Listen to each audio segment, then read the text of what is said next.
Hello, hello. Good afternoon. What's up, everyone?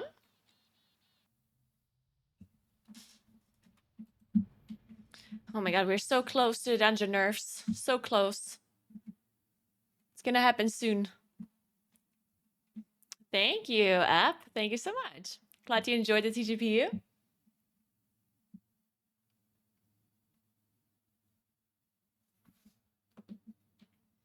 Good morning.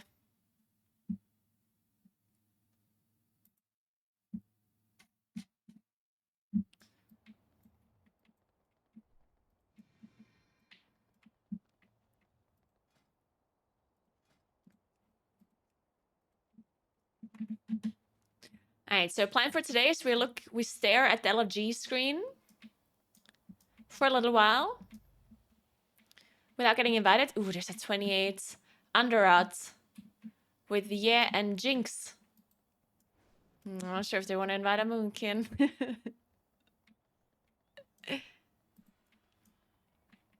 We can give it a try.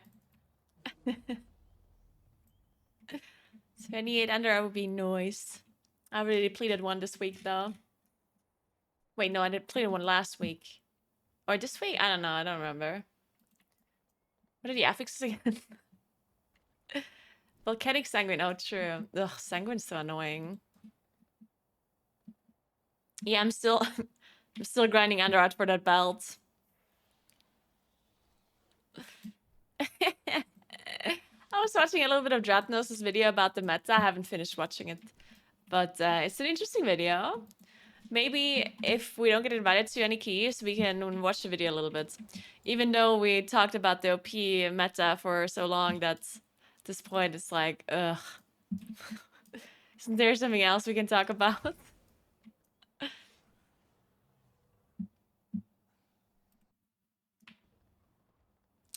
I don't think the meta will change this season anymore. I don't think so. Like, they're nerfing in dungeons and stuff, but that benefits every spec the same, right? Like, it's not that Hunter benefits more from a dungeon nerf than Mage, for example. Now, they are nerfing some of the specs from the God comp again, but one of the biggest problems, in my opinion, about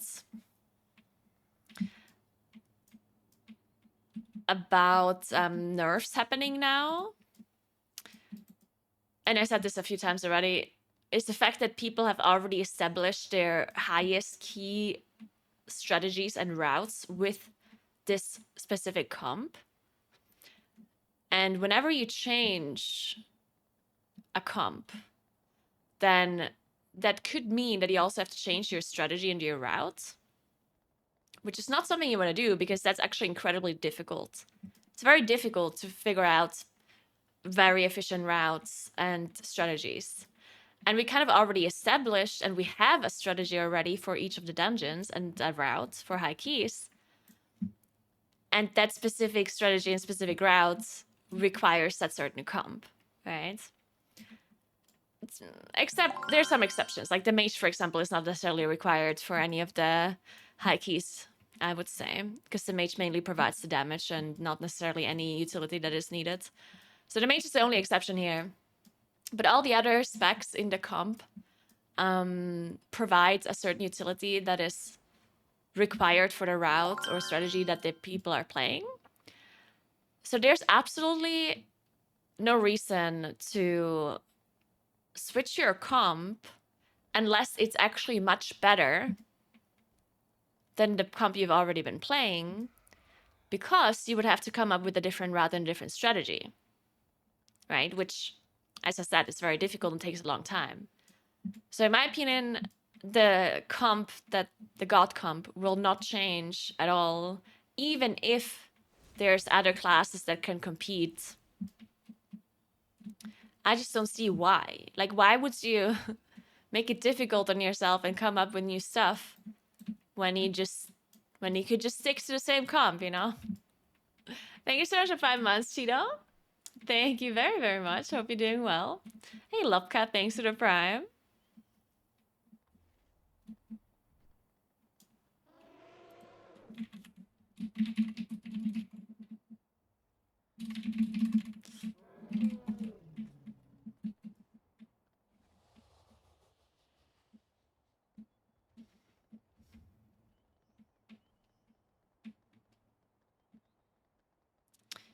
The Master Spell nerf? You mean the dungeon ability nerfs? I think they nerfed the wrong thing. I don't think Blizzard knows exactly what they should be nerfing to decrease the usefulness of the priest utility. I don't think they know. Like, in my opinion, you need to be... I think most of the community doesn't know. I think the majority of the community does not know which mechanics should be nerfed for priests to be less useful. So Blizzard also does not know. Like, the things they nerfed is, like... I don't think they'll change anything. Thank you so much for your sub, Brian. Thank you very much. Yeah, like... One of the biggest... Like, I personally don't think that you need priest utility in quite a few dungeons. I personally don't think that priest is super required in many of the keys. But in some of the keys, if you don't have a priest, you're just fucked. And not because of certain master spell things, but mostly because of Mind Soothe and Fate. Like, how do you do Brackenhide without Mind Soothe and Fate? You have to play a lot more trash in the starting area, right?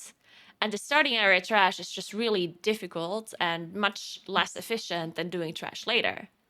So if you don't nerf that, then a priest will always just be incredibly useful there. Not only do you want the Mind Soothe for the cages, though, you also would have to nerf the debuff that gets put on the tank on the first boss.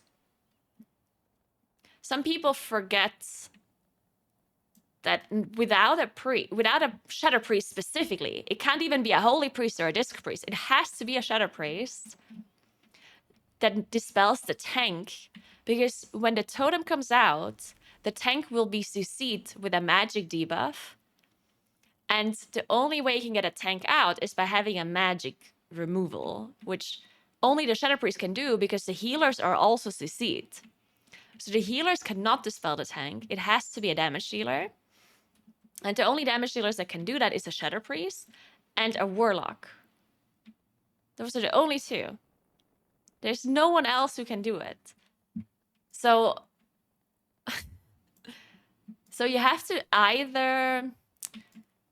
Like, I don't know what they should do to make that less bad. Maybe just don't have the tank be CC'd. Or make it a different school. Because magic is a debuff that can barely any damage dealer can dispel it. If you take a different effect, like if it's a disease or poison or a curse, then there's more classes that can dispel it. Right? Magic is something that only Shadow Priest and Warlock can do. Disease or poison or curse, on the other hand, there would be more that can dispel it. Still not that many, though, because you always have to exclude the healer and the tank. So if you make it a poison, for example, then a Moonkin and a Feral could dispel it. A Red Paladin could dispel it. Shadow Priest... No, Shadow Priest can't dispel it. Og Evoker and Dev Evoker can dispel it. Who else can do poison? No one, right? Shaman? I thought Shaman can only do curse. Well, Shaman could do the totem. Or can Shaman naturally just spell poison? They could put down a totem, yeah. They could put down a dispelling totem, yeah. So you can see it's already more. Like, it's still not ideal, but it would already be more than what we can now. If it's a curse, then a mage could dispel it, a Moonkin or a Feral can dispel it, a Shaman can dispel it, Enhancement or Elemental Shaman. It's still better than it only being Shadow Priest and Warlock.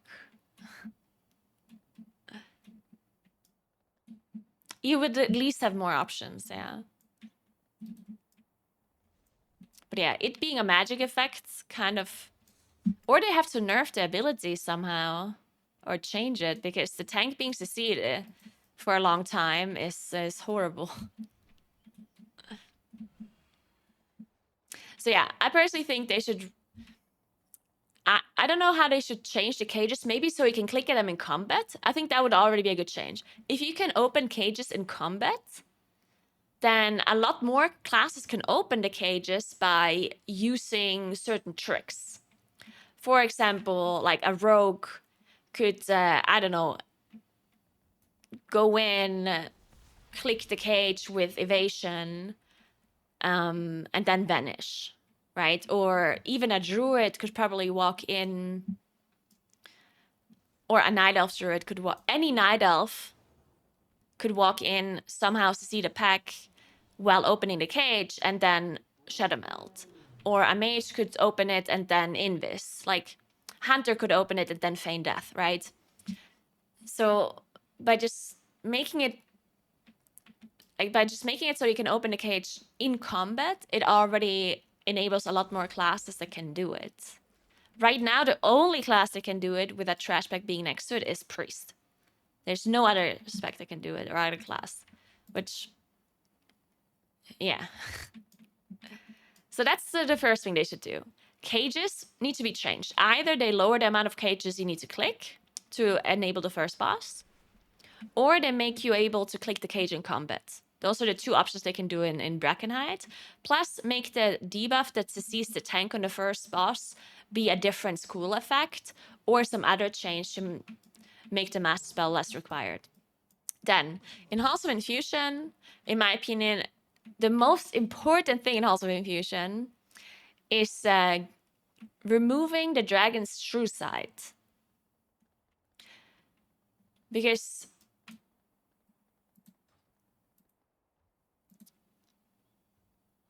right now, the only time you can actually skip these two dragon packs is with a priest.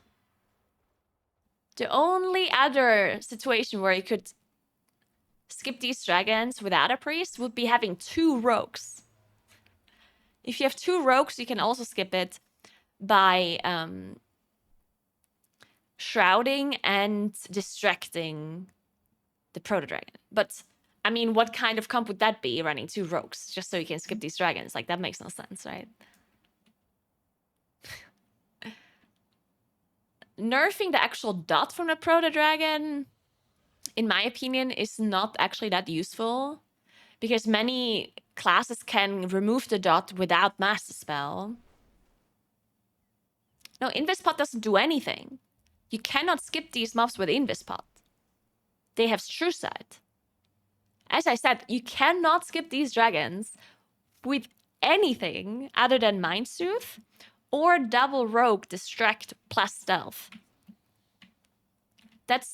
There's no other way to skip them outside of death skipping them, which of course is just very not ideal. But yeah, the dot from the that's what they nerfed, right? They nerfed the deep chill dot, which in my opinion was the least important nerf, because this deep chill is actually a movement speed restriction because it's a slow, right? So if you can remove a slow from your character, then you can get rid of this dot. You can shapeshift this dot, you can freedom this dot, you can demonic circle the dot, you can whatever, disengage, whatever spell you have, Ghost Wolf, to remove a slow also removes this dot. So I don't actually think that the dot is that big of a problem. I mean, yes, it's nice to have a master spell, of course, but it's not as big of a problem as not being able to skip these dragons.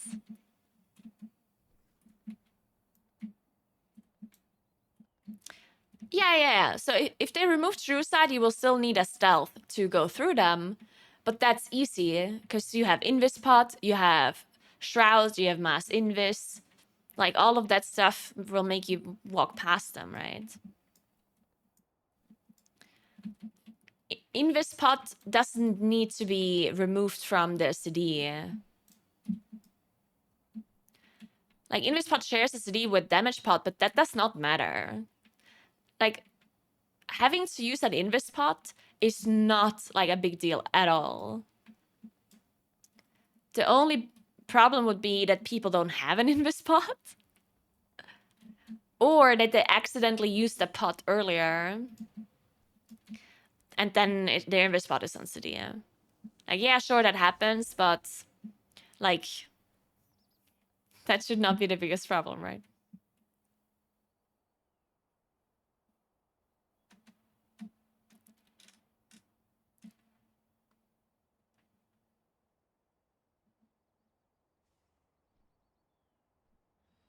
Yeah, be sure. I think a lot of people just don't know that it's a slow that they can remove.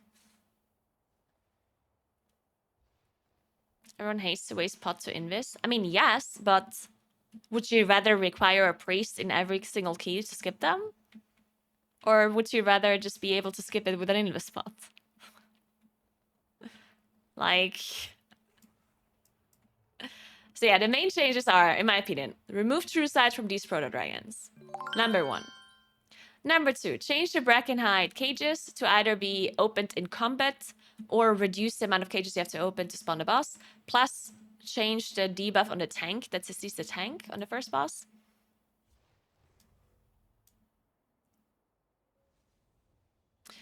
Vortex Pinnacle is a little bit more difficult to fix, I think. Thanks for 13 months, Nero. What's up, what's up? So the problem in Vortex, in my opinion, is the fact that it's kind of hard to deal with double pulls without control minds. And that is kind of hard to fix. I don't know how you would fix that. Because what teams are doing is they use control mind on like an adept, and the rest of the mobs are melee mobs, so they can drag them up to the next pack, right? Now, if you don't have a control mind, then you have to worry about this adept like shooting you down on your way up the bridge. It might not be moving because, you know, it's sitting there casting, and you are line of sighting when you walk up. So technically speaking, the adept will eventually move, even if without control mind, because it has no eligible target, so it will be moving eventually. But it also happens here to start where they control one of these vortexes. And it's kind of hard to line of sight here. Like, you have to walk across the bridge before they would even walk up to you. Now, and there's multiple problems in Vortex. So, the dragging of the mobs is a problem without control minds. Then the soldiers are a problem, because the soldiers charge you, put a magic debuff on you, and the healer cannot dispel them all. So the only other class that can dispel the magic debuff is a Shadow Priest or a Warlock. So, again, they should maybe change the soldier charge to be a different school. Like, either it's poison or curse or disease, or they decrease the amount of soldier charges that happen. They could do that as well, right? Like, maybe the soldiers don't cast their charge as often, so you don't need as many dispels. Thanks for 6 months, puppy. What's up? All right, so that's the two things that are kind of important here. Plus, there's a third thing, and it's Mass Dispel. Like, these mobs are like shielding themselves, and there's actually multiple dungeons where Mass Dispel on the enemies is pretty important. Like, dispelling the shields of these mobs is really important. Without a Shadow Priest, you're gonna have a hard time, because yeah, there's some classes who do have offensive dispels, but almost all the time they're single target dispels. And then you just can't dispel all of the mobs, right? Same goes with Underrot. The Guardians, they also shield themselves. Now, I personally think the shields and the Guardians are not that big of a deal. Like, even if you don't have a Mass Spell, it's kind of fine. But it's still, like, annoying to deal with. But I think Underrot without a priest is mainly the problem is Unbound Abomination with the Putrid Blood debuff, right? They can cap the debuff or something, or They can either cap the debuff to not go above a certain ability, which in my opinion kind of sucks, because then if somebody fails the zone, the cleanse, then they don't get punished that much because it only goes to 2. Like at that point, why even cleanse the debuff at all? Right, so that's a little bit of a weird fix. But they could also fix it by making the ability, the cleansing circle, just be casted no matter what the NPC is doing on like a certain timer, you know? Because right now the issue is that whenever the visages spawn, the Titan will kill off the visages, and while the Titan does that, he will not spawn a cleansing circle. So they should just make him cast a cleansing circle even if he's doing something else, and it's fine. Good morning, Victor. Yeah, these are some of the nerfs they should be doing to dungeons. In my opinion, the most important ones. Most other dungeons don't necessarily require a lot of nerfs when it comes to priest utility. Yeah? Like, in my opinion, Nelflare doesn't really need any nerfs because the priest is not really giving anything super useful there. Neltharis, same. I don't think you need a priest for Neltharis. Hall's Breckenhead I already mentioned, Vortex I already mentioned. Freehold, in my opinion, also doesn't really need a priest. Yes, there are certain packs you want to skip with a priest, but I think that's not that important. You can change your route a little bit and you're going to be fine. Or you can use Shroud or whatever that works too. And then Uldaman, they already nerfed. They're nerfing the time reverse, which is good. I think they should give Chronolord Deos and Emberon the same treatment that they did with First Boss and Halls of Infusion. Like Emberon, for example, should just not be giving 5 magic debuffs. Instead of it applying 5, it should just apply 2 or something. And same with Chronolord Deos. I think that mob should not apply 3 times things, but rather just apply 2. Because if it's only 2 magic debuffs, then one can be dispelled by the healer, and the other one can be either out-healed, or it can be, like, removed with an immunity or something. Or the time sink can also be freedomed, or shapeshifted, or whatnot, right? But yeah. Blizzard has not been really giving those dungeons the correct nerfs, in my opinion. I mean, the nerfs that they're doing is not bad. Like, it's better that we have those nerfs than no nerfs at all. But yeah.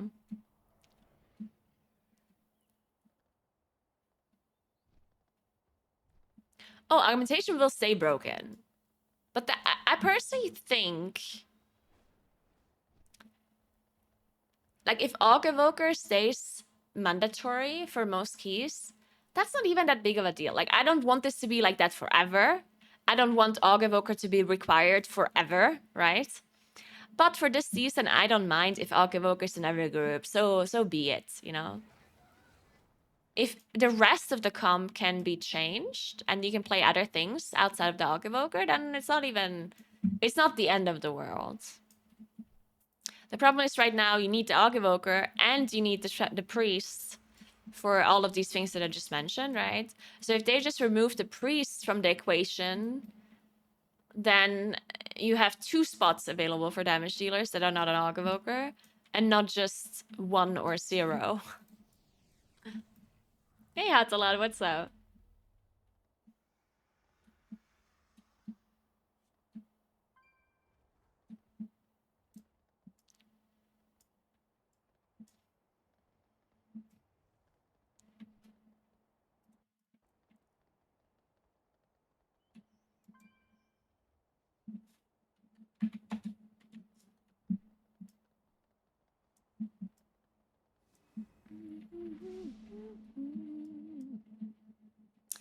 Nelflare.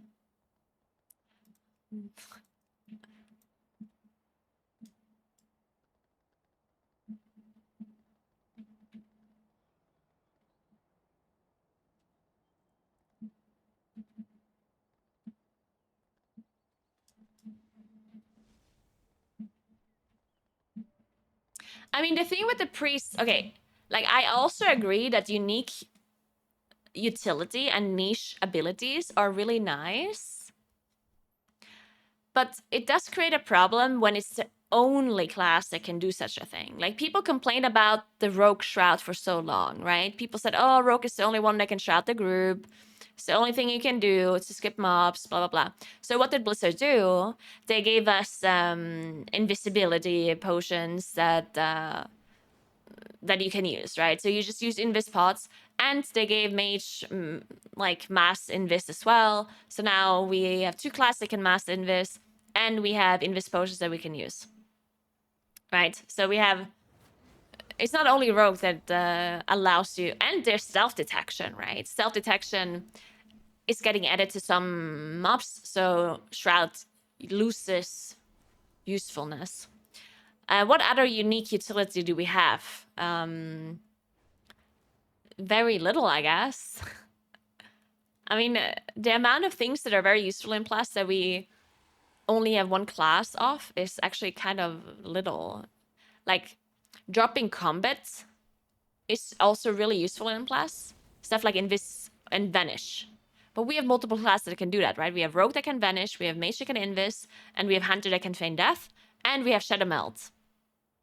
So we have multiple classes that can do that. Yeah, like, that's what I'm saying. Mind Soothe is so... Like, the problem with Mind Soothe, and they could, in my opinion, if they changed Mind Soothe to not work on true side mobs, then it would fix the issue completely. Maybe not completely, but it would definitely help a lot. Because right now, Mind Soothe ignores true side. And that makes Mind Soothe much stronger than an Invis pot or a Shroud or a Mage Invis. So if Mind Soothe would just not work on true side mobs, or it would work less on true side mobs, then at least they would be on an even playing field. Another problem with Mind Soothe is that it has basically no cooldown, while most other abilities that make you skip mobs have a long cooldown, right? Like Shroud has a really long cooldown, Invis pot has a really long cooldown, right? And then Mind Soothe has basically no cooldown. Like, I mean, it's a bit, like, that's just so much better than the other spells, right? So they could also just give Mind Soothe a bigger CD. That would also fix the problem a little bit. Because I'm not saying that it should remove Mind Soothe, right?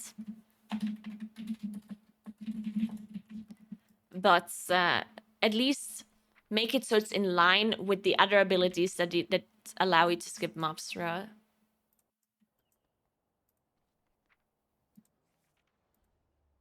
Shit, do I have to go poison this spell? Nah. Now we have so much poison this spell.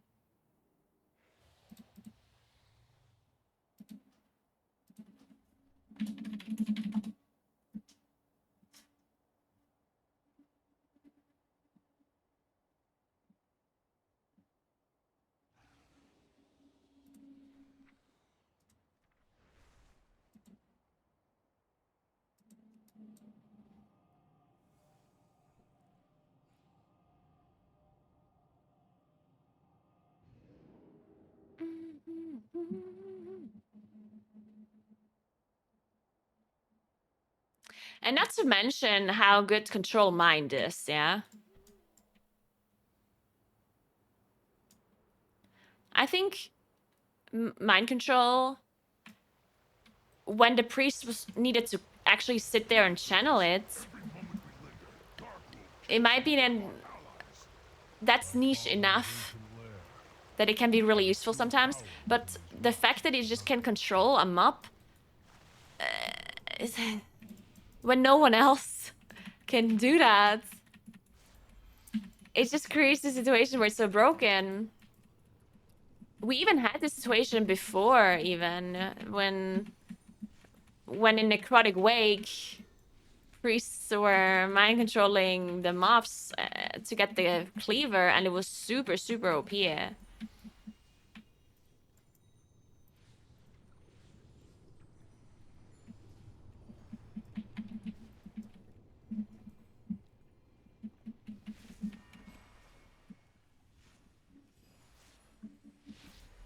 Yeah, I think the problem with priests is that they have too much unique stuff that only they can do. It's not that they have too much utility in general, it's just that no one else has the utility that they have. Because, I mean, look at the druid, right?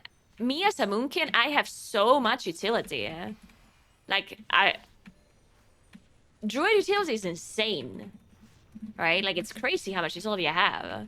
I have the option to, like, I have Vortex, I have Typhoon, I have Soothe Dispel, I have Curse, Poison Dispel, I have Stampeding Roar, I have Innervate, I have Inkhead Roar. Like, I have so much stuff, but the thing is that all the stuff that I have is not unique stuff, right? Which, in my opinion, like, it's fine. I'm not complaining. But, like, you never feel like, oh, we need a druid for this dungeon. Because we don't have anything... Like, we have stealth as well. But yeah, all of the stuff that a druid has is a lot of... Like, other classes can do the same thing, right? Therefore, it's not an issue, necessarily. But a lot of the priest utility that they have is incredibly unique, and no one else can do it. Master Spell, no one else can do it. Mind Sooth, no one else can do it. Control Mind, no one else can do it. And yeah, we have Control Undead, but it's not the same thing, right? Like, it only works on Undead.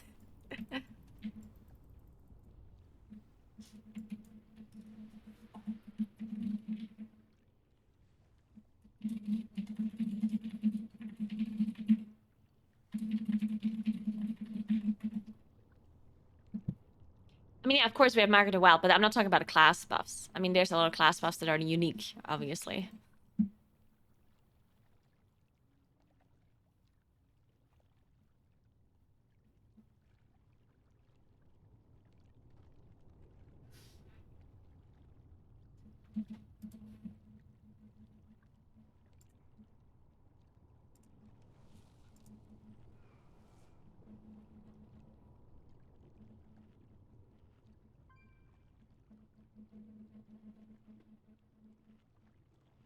I'm not counting PI as a unique utility because it's just damage.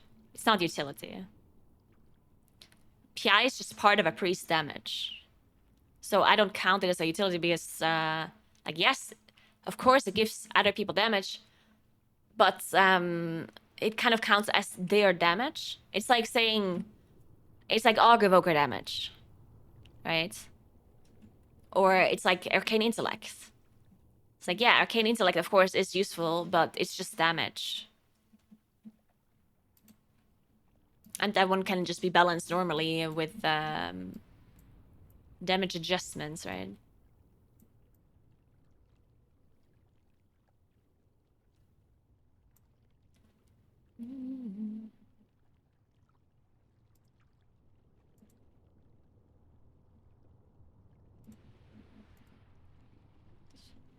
Hmm.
I mean, as I said, PI is not something that I want, that is like part of the discussion here, because we talk about utility, and PI is pure damage. PI has nothing to do with why Shadow Priest is quote-unquote like required. PI is just part of the damage. That's fine. Like, if Shadow Priest is only meta because it's doing too much damage, then you just nerf the damage. You don't have to remove PI or change PI or whatever. I mean, I personally hate PI and I want it to be gone, but that's just a different issue. Thanks for 9 months, Star Classics. What's up? No, I mean, people are thinking about PI wrong.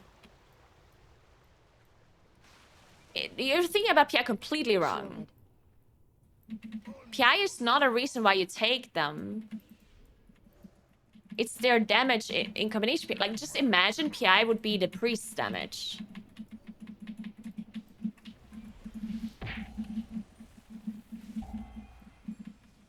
But let me do this full first.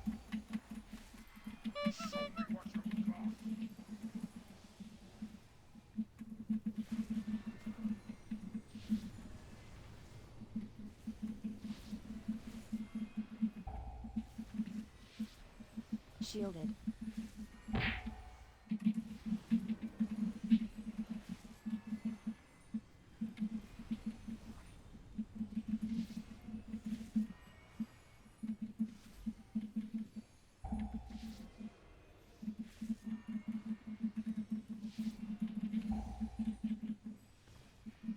I don't have to see for these maps here.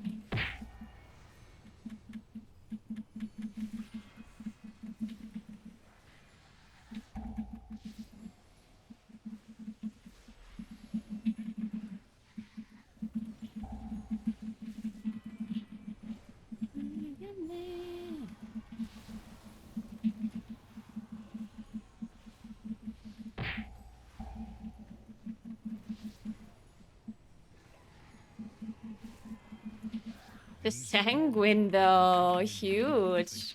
What a gamer. No doubt it has something to do with the latent power. 0 Sanguine healing. Not a single point. Insane. You would lead these intruders against us. I don't have cooldowns, but maybe we delay last a little bit, at least for Breath of Eons and PI. Either way, I will enjoy every moment of it.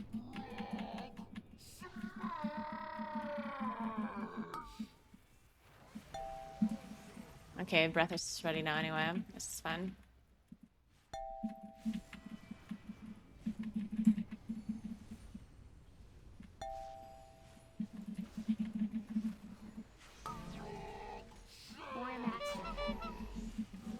Zephyr.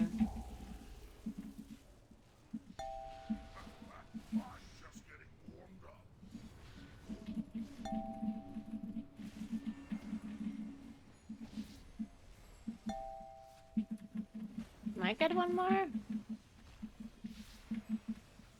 No. Shielded. Okay, I don't have to go bear since we have breath shield. Nice.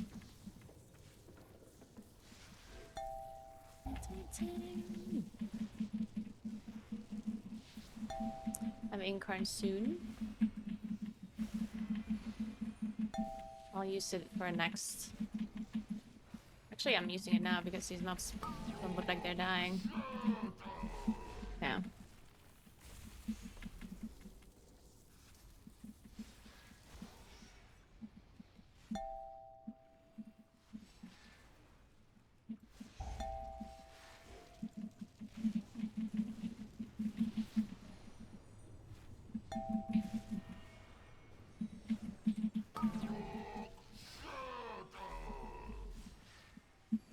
Ah, shit. I could have survived this. I was in GCD trying to get a Star Surge out.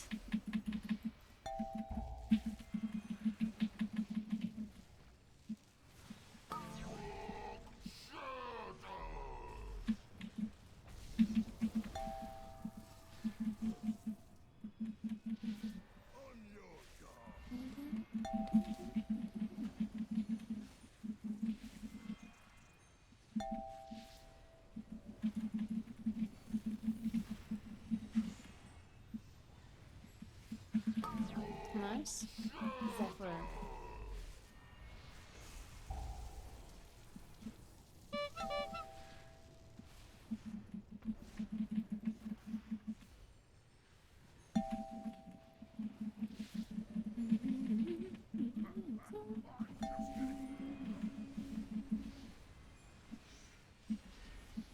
Shielded.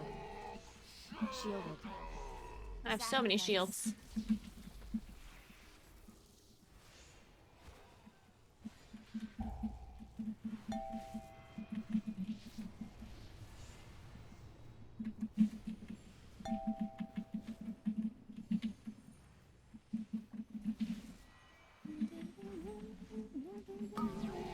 What the hell? He only casted 2? Huh? I was waiting for the third one to spawn. And he only casted 2. That's so weird. This boss man.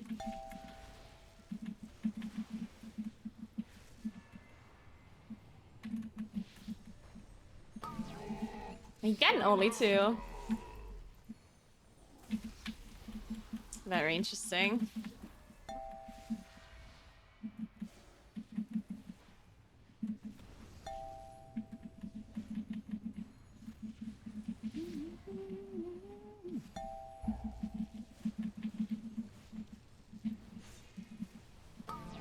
Shielded. Sacrifice. We're just sending Incarn again here, fuck it. So this boss actually dies.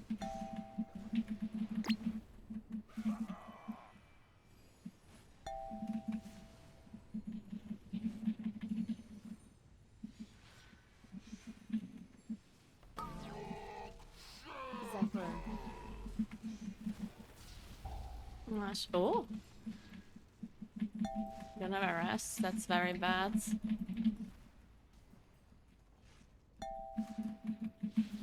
I don't think I can kill these skitters.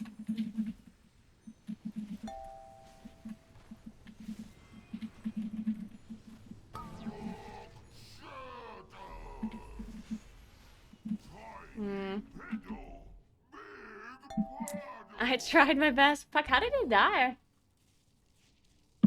We didn't actually have skitters alive, I think. Yeah, we didn't, right? I guess they just didn't had... I guess they just had no defensive.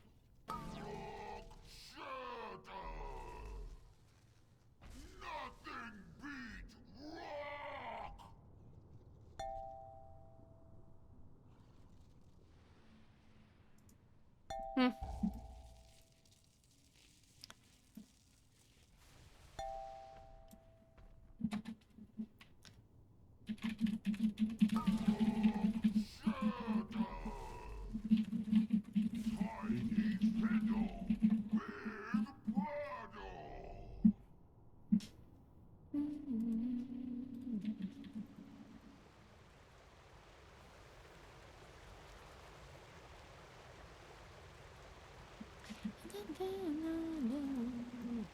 Well, we tried.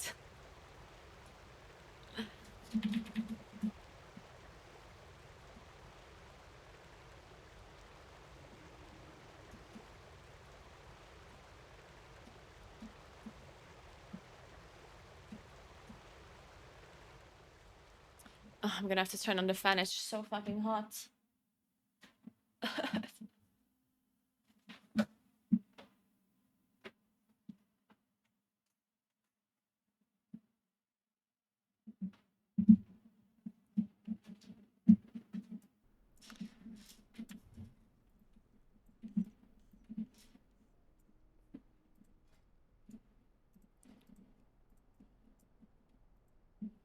Alright, let's try it again. Well, this time maybe just do it lower key, whatever. What's the point in attempting high keys now when they're nerfing it tomorrow? Fuck it, I guess. Fuck it. I'm queuing up for this key. No Evoker 24 Bracken Heights. Certainly we're gonna do that. Wait. If they invite me, they don't even have Bloodlust.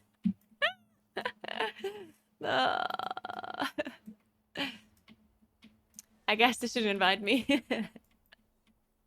Bloodlust seems decently important. Bloodlust, you know what, actually? I think Bloodlust is less important than Aug Evoker, right? By quite a big margin, even. So not having Bloodlust would be the least of our concerns.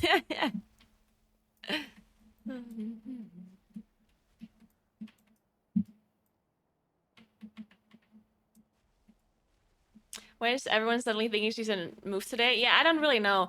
Maybe it's because I think it's because my shutters aren't closed. Like, I left my window shutters open yesterday and today. And maybe it makes the room look different. Because there's just more daylight. I don't know. It's obviously still the same room, but...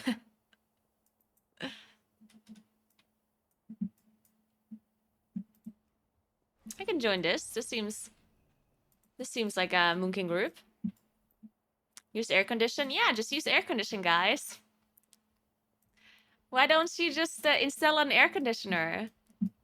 So simple. Just do it.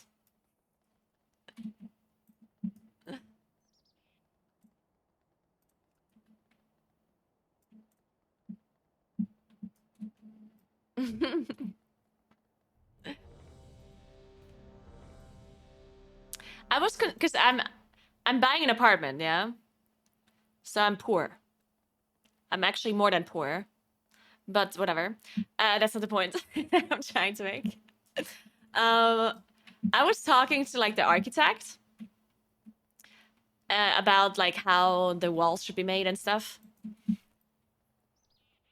And I was asking if you can like install actual air conditioning, and he basically said that it's a bad idea. He said I shouldn't do it. He said that I could maybe install like a decentralized air exchanger, because that will cool down the air a little bit. It's not like an actual AC, but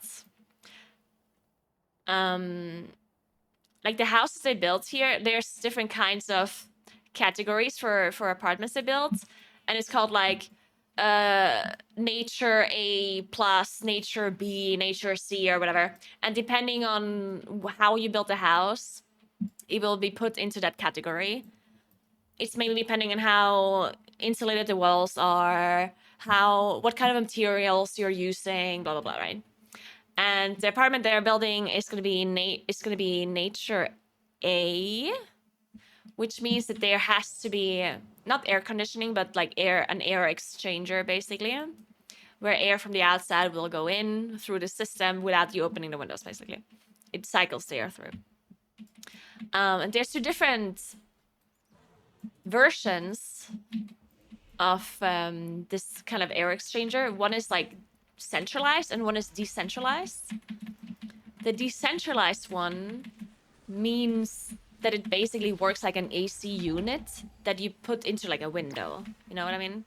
So like the air comes into this machine or into this thing, and it goes out the other side into that room only. And it's the same as like an air conditioning unit, except it works just with air. It doesn't cool down the air.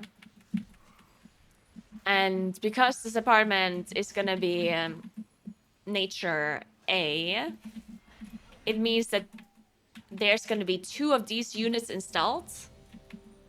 One in the living room, and one usually gets installed in the bedroom.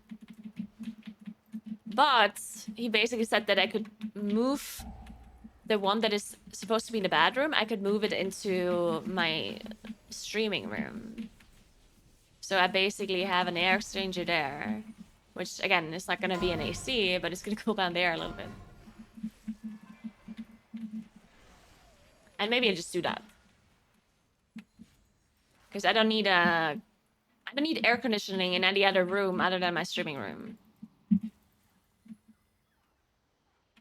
Because it doesn't get that warm. I mean, it does get warm here, but for like 2 weeks of the year.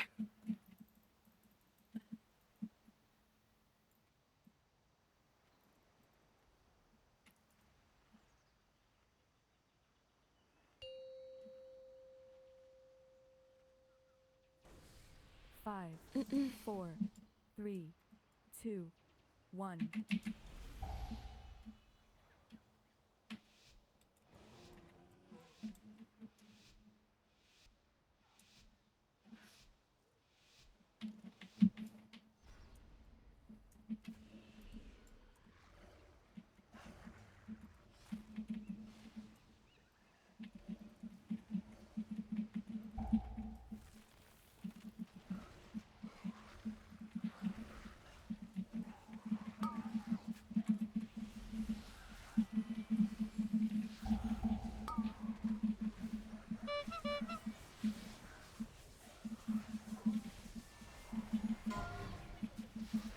Shielded.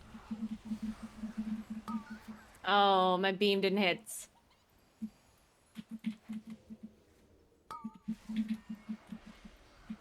Man, I beamed. Oh, why is beam so bad? Like, all of these mobs were stacked, yeah? We're gonna. And my beam just didn't hit it. Why is beam such a bad ability? A tragedy.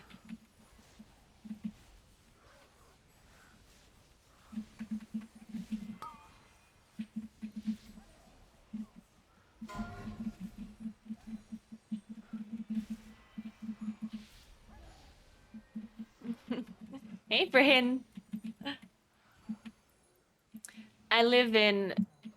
It's like 800 meters above sea level, yeah. The reason why air conditioning is also not that needed is because the houses are like incredibly well... Do you say insulated or isolated? Like basically it keeps the air that is inside in for the winter, right? Because you have to heat your apartment and it keeps the air inside, like the temperature.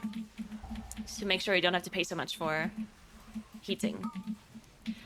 And that actually works well for the summer as well.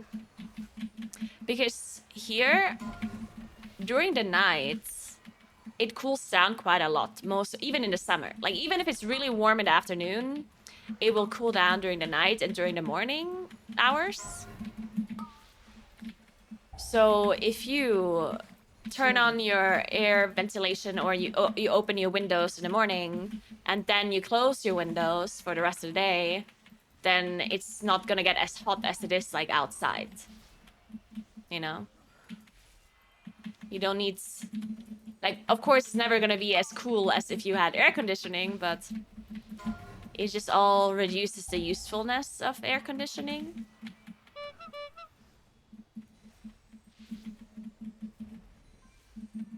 Hey, Smooth, thank you so much for 3 months. How you doing?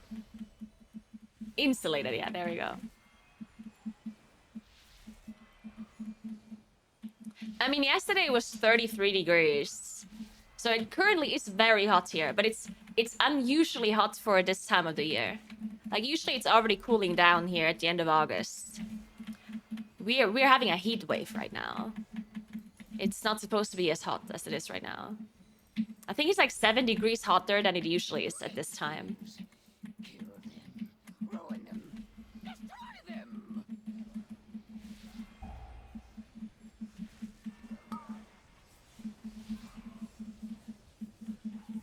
And another good thing about temperature here, that it's never humid.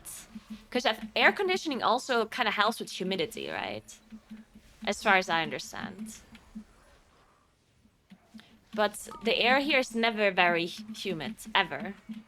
Even during the summer when it's super hot. Humidity is always very low.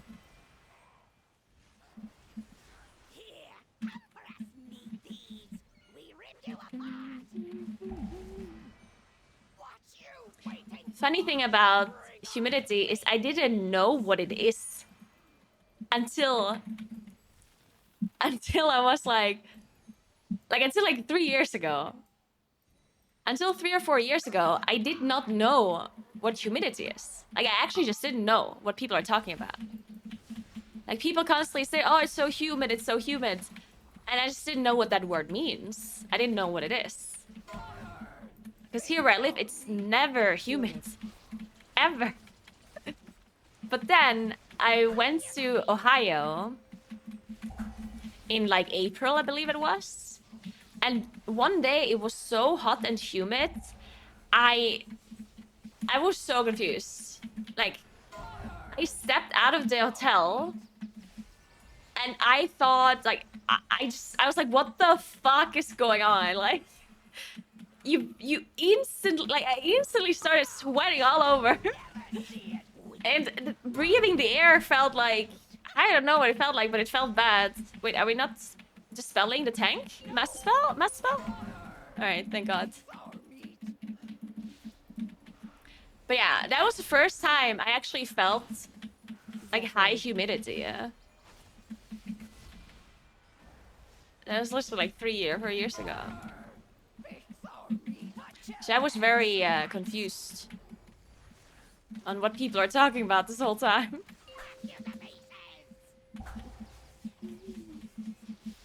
Oh, and also when I was in Japan, it was very humid a few years ago. In July.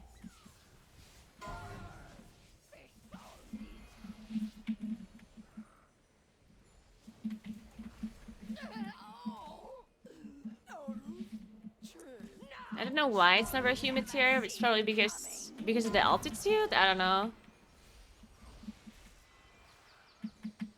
It probably has some very interesting, deep reasoning that I don't care enough to investigate. Shielded.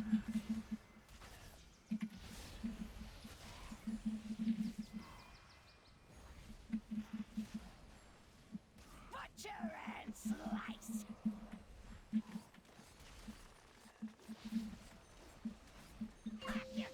No!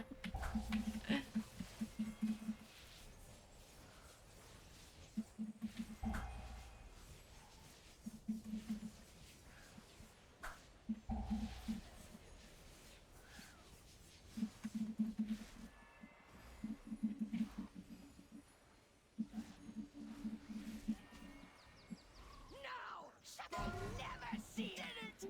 Cut deep enough!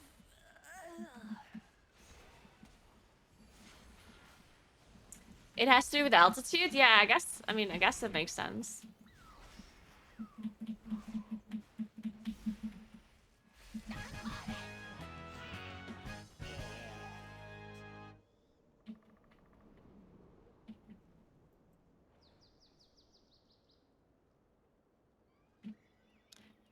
Yeah, heading to Japan? Nice. Enjoy your trip. Well, we were there in July and it was incredibly humid there and hot. But it might be better now.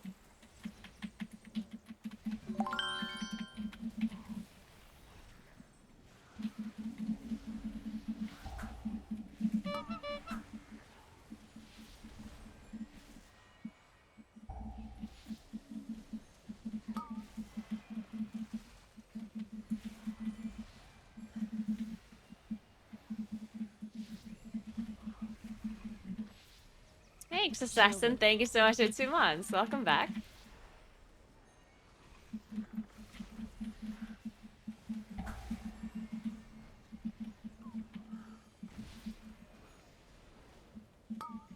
Oh, did you see that vortex? Oh my god, that was so beautiful.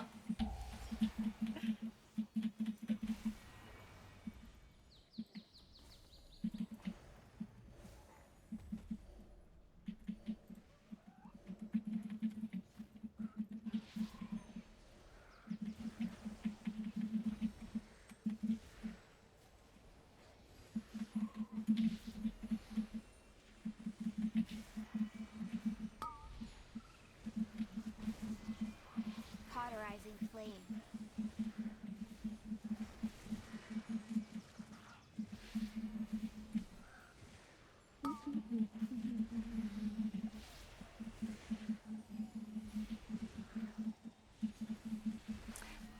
I'm really far away from big water sources. Very far. The closest big water source is probably Lake Garda, which is like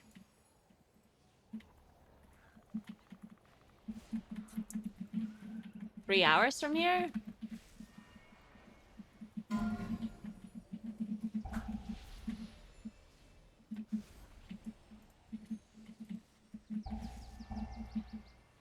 It's over. I guess.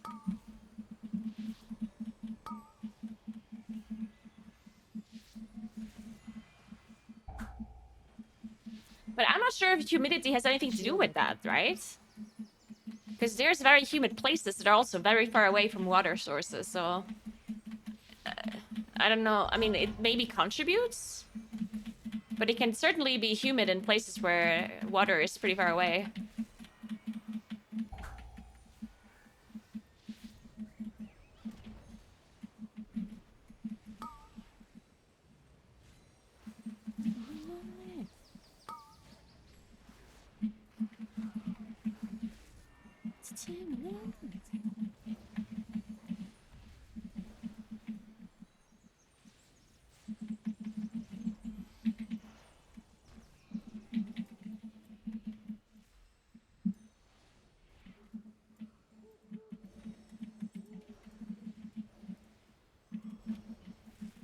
And to this discussion we're having right now about the weather, like I think it's just what you define as major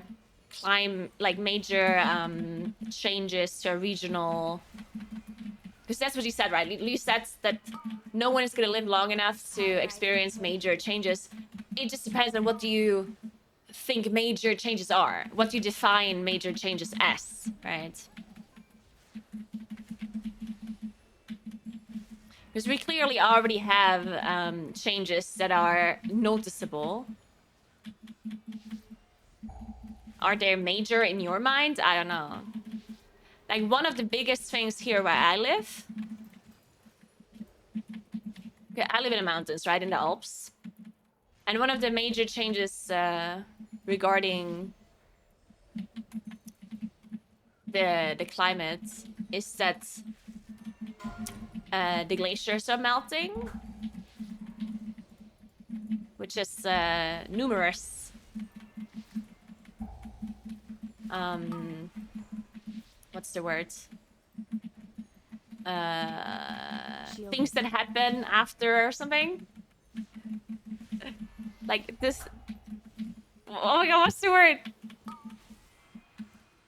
Consequences, there we go. Has numerous consequences. That's what I was trying to say. And another consequence that we have is that our forests, our trees are dying, which has never happened before. Because Zephyr. this bug that I forgot the name of in English. There's a bug that is attacking the trees, and the trees are not strong enough to fight them off because of the weather. Usually the trees are strong enough to fight off because the thing is not new. Like this bug that I'm talking about is not new. It has been around for a while. Like it's not just it's not that it suddenly appeared out of nowhere. It did exist before, but usually the trees are strong enough to fight off the bug and they don't die from them. But lately, the past couple of years, our trees just started dying. So that Cauterizing flame. to that bug that I don't know the English name of. Cicadas? I don't know. In German, they're called Borkenkäfer. No idea what it's in English. Shielded. But yeah, if you look at the mountains in the summer, like if I would go outside right now and look at the mountains, you see like just brown spots all over the mountains, everywhere. Because they're just dead. There's dead trees everywhere. It's very sad. This also happens in other European countries as well, not just here.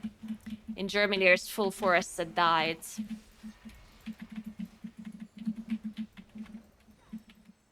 And the fact that these trees are dying has, of course, also other consequences as well. It also causes more avalanches and more. What is the avalanche called that is not made out of snow but made out of just ground earth? Like when the earth just basically falls down the mountain. What is that called? Landslides. Yeah, we also get more landslides because the trees are dying and they like their roots are dying, and then the ground is less stable, and therefore, you know, there's more landslides, blah, blah, blah, right? Like, all of this stuff has obviously implications. And then, of course, other animals, and in the trees, like, blah, blah, blah. Like, you know, things happen.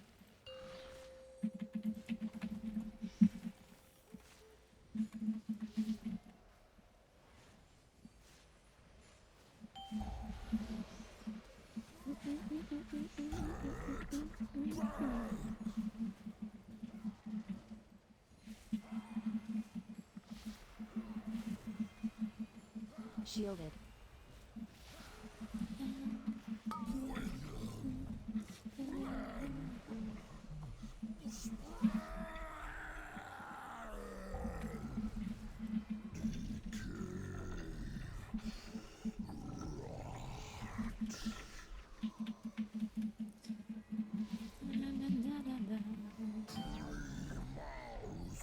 We also had like a really significant event that happened that never happened before. This is a while ago. This is now, I think it's 2 years ago now. But it was so weird, and we were just not prepared for it. Because here in the Alps where I live, we're usually prepared for extreme things, like extreme cold, a lot of snow, avalanches, like stuff like that we know can happen. And, you know, there's fences we build to prevent the avalanches from going far. We know how to like clean the roads when there's a lot of snow, blah, blah, blah, right? Like, people usually are prepared for this stuff. But 2 years ago, what happened was that it was so unusually warm in November that the ground had not been frozen yet. Like usually in the winter, the ground freezes, right? It doesn't like freeze, but like it's not that there's like ice over it, but the ground gets very firm and like frozen, right? But because it was so warm, the ground hadn't frozen yet. And then all of a sudden, from like 1 week to the next, it started heavily snowing. So the temperature dropped really quickly from 1 week to the other. And because it was snowing so much, the trees usually bear the weight of the snow. And when the ground is frozen, the roots that they have in the ground are strong enough to hold the snow on top of the trees. But because the ground was not frozen yet, an insane amount of trees fell over because of the weight of the snow. Because their roots just gave way, right? Because the ground didn't support it. And then so many trees fell over that basically almost all of South Tyrol had no power. Because the trees fell on the power lines and fell on the streets. And because it was so heavily snowing as well, we couldn't clear the power lines with helicopters because, you know, there was too much snow. So it just caused this like chain reaction, and we were just out of power for days, which is really bad in the winter because then our heating didn't work. Like obviously when people had generators, it was fine, but yeah, it was really bad. And it took them quite a long time to fix the power lines and to remove the trees from the roads and everything, right? It was crazy.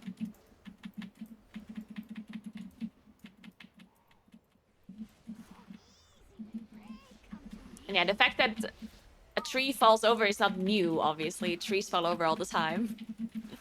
But not to such an extent like that so many trees like all fell at once. Shielded.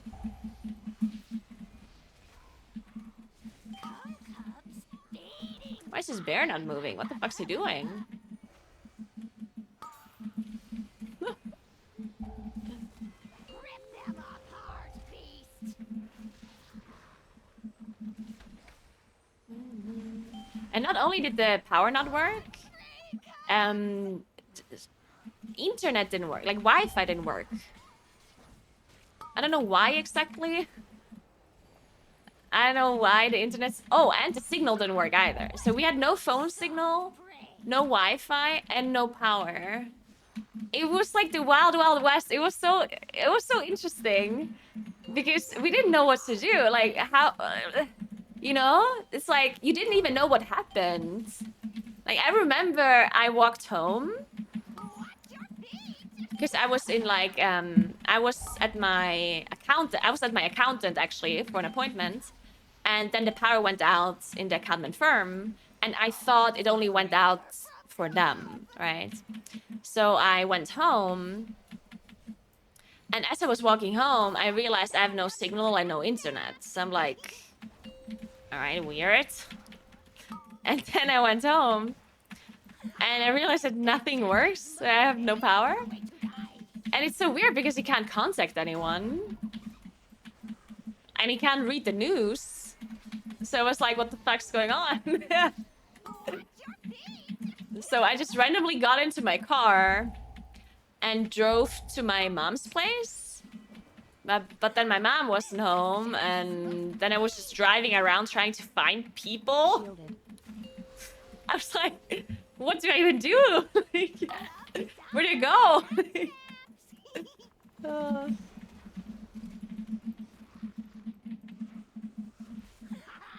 Gotcha is most painful way to die.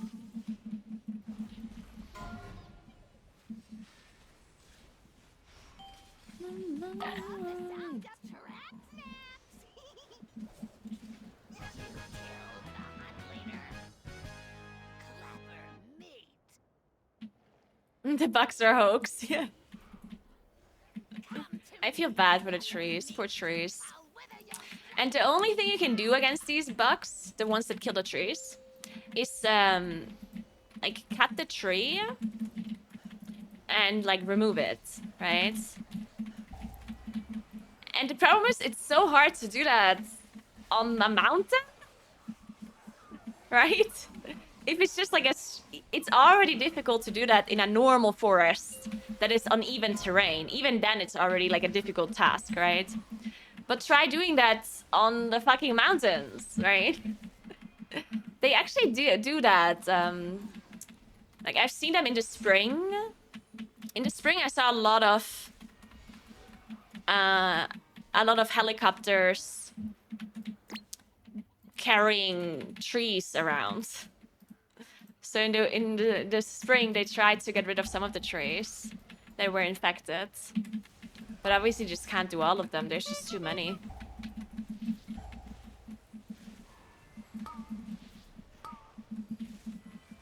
There's too many. Shielded.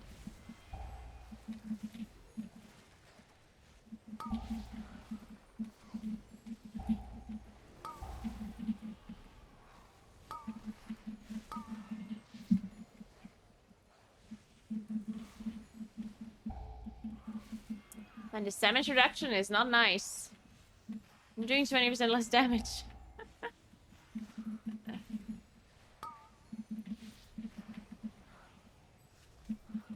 This Rotaxer is taking a bath in the sanguine. Having a good time.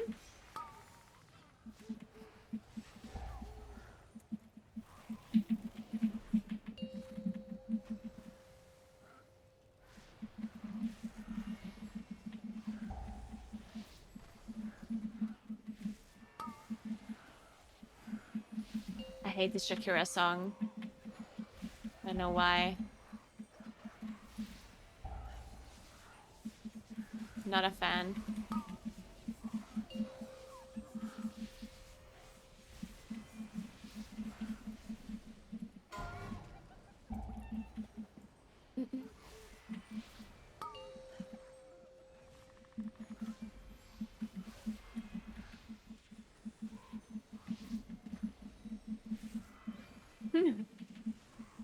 Guten Tag, Ellie. What's up? Richie. Right, but did anyone hear the tree fall? Good point.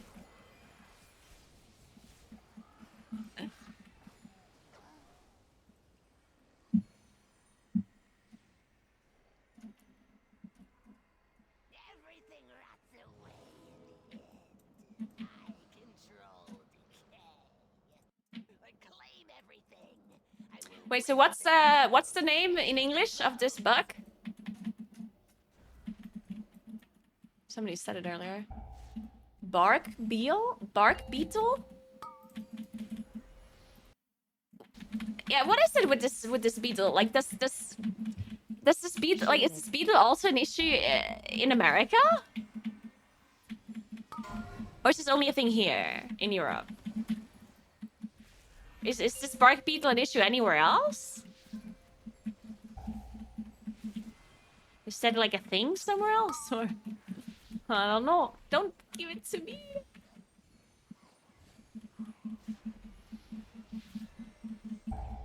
Because I always feel like whenever I talk about this, the Americans don't know what I'm speaking about. So I'm concluding that it might not be a big issue in America. But maybe Americans just don't live close to trees usually.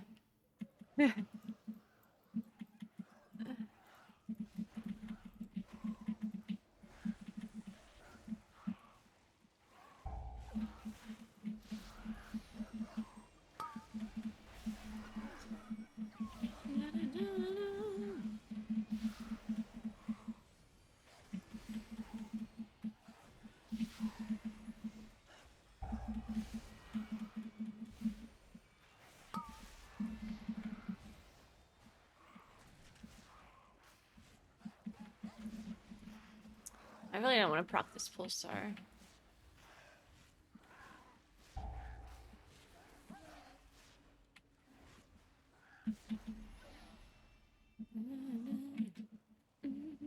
Your corpses will spread the rats.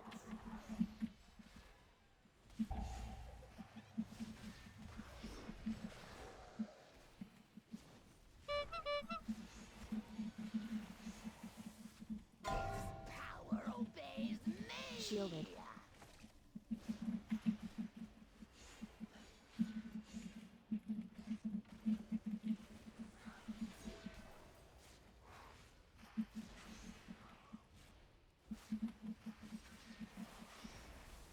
Power obeys me.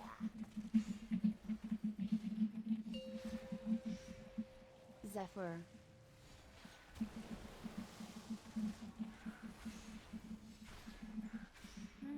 Choke and wither.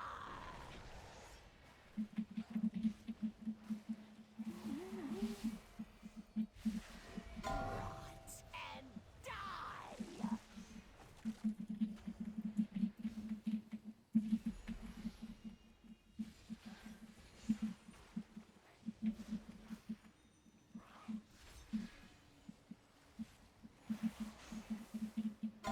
Power obeys me.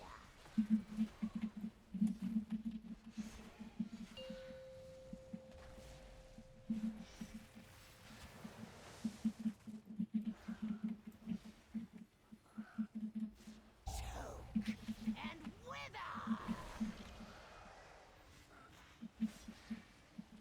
No, pushing keys in life is obviously not easier than on TGP. Die. Why would you think that?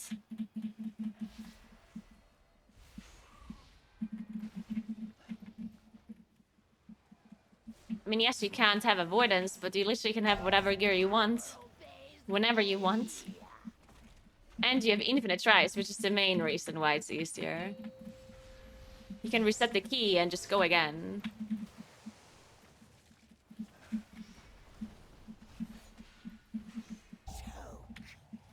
Like this 31 freehold, for example, that Echo timed, you would never be able to time this in live.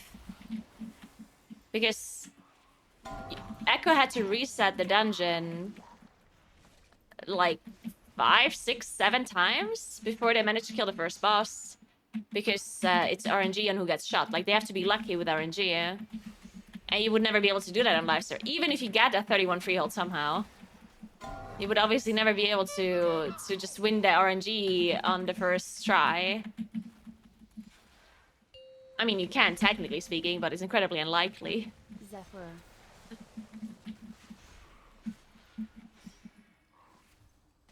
Choke and wither.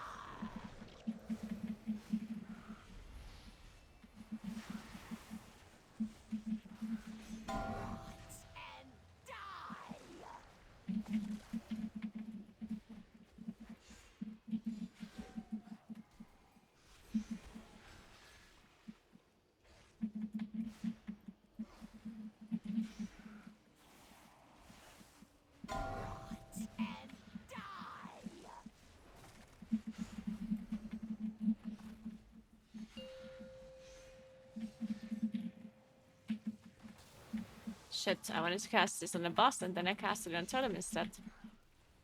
And wither.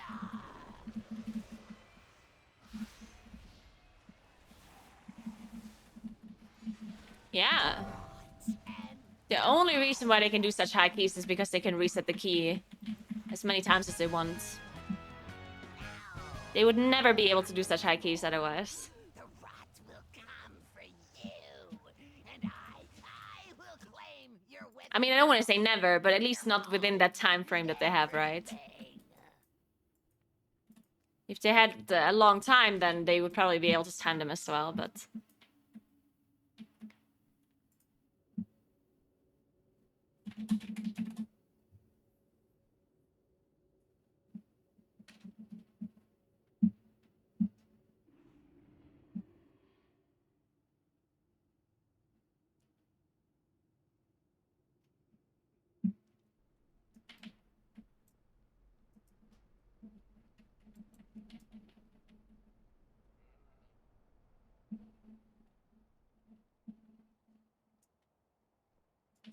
The reason why keys deplete on live is to prevent exactly what people are doing on TGP, yeah?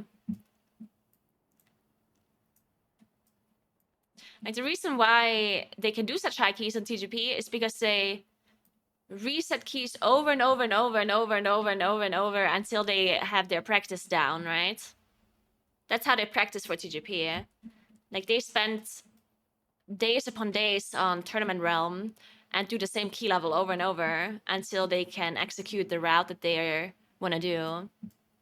If live servers would allow the same thing, if you would be allowed, like if your key would not deplete, then instead of pugging keys the way we are right now, people would do the same key for hours and hours and hours, which in my opinion would be horrible.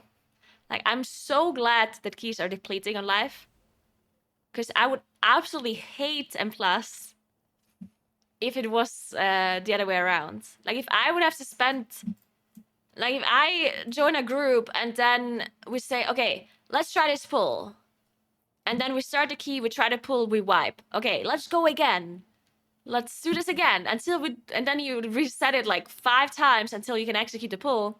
And then you do the boss, and then you wipe on the boss. Okay, let's do it again. It's like, you would have to go... Like, if you want to do the highest keys possible, you would have to do that. Yeah, you would have to sit there and reset keys. It would be like mythic rating. Ugh, I would hate that so much. It would be incredibly annoying.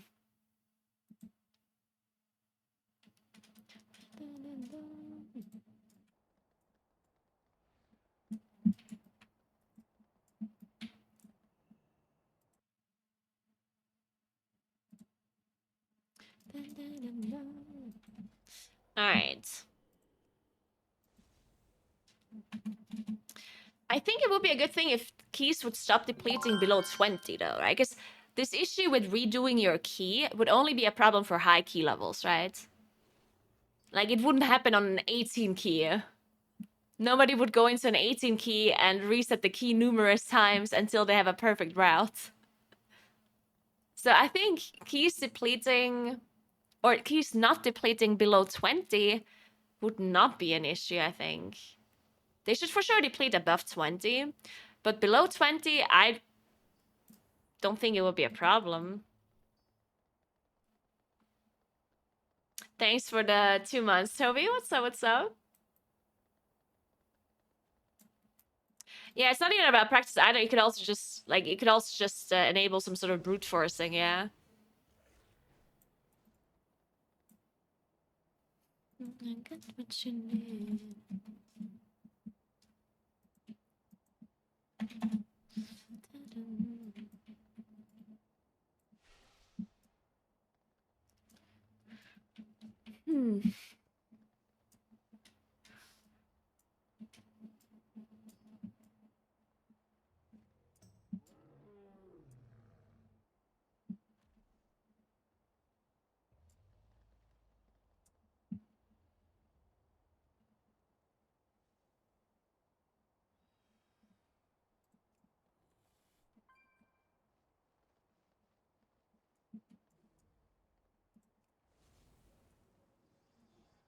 All right, what are we doing now?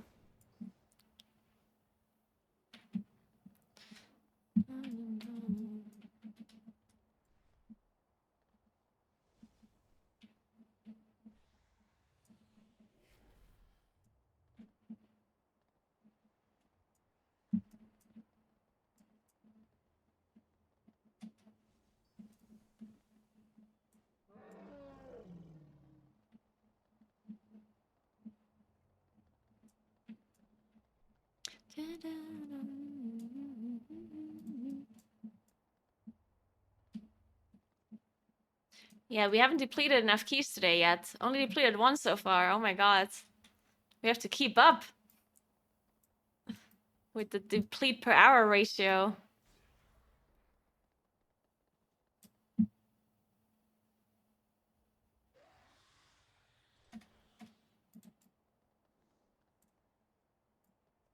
Yeah, with the DPH.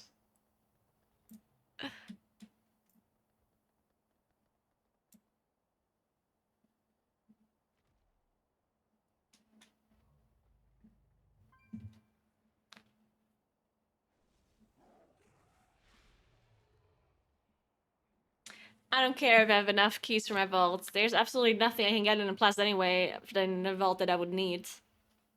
What would I even get? It's all useless.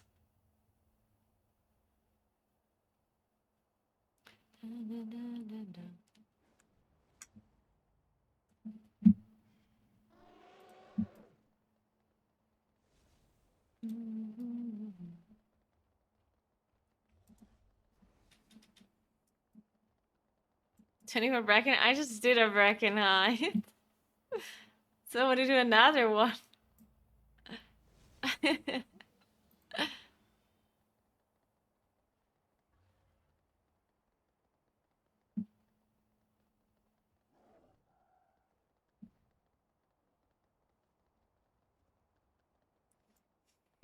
Terrible. I don't play any 3-minute trinkets. I think it makes no sense to play a 3-minute trinket when I can just play class trinket and chromatic and get value out of the paladin blessing, right? The CDR. Because if you play a 3-minute trinket, then blessing from the paladin is kind of useless because you want to line up your cooldowns with your trinket. So you lose value from the blessing just to equip a trinket that is a little bit better than class trinket, right? And yeah, class trinket is not as good as the other trinkets, but I mean, it's not that big of a difference that it would make up the loss of the blessing, in my opinion.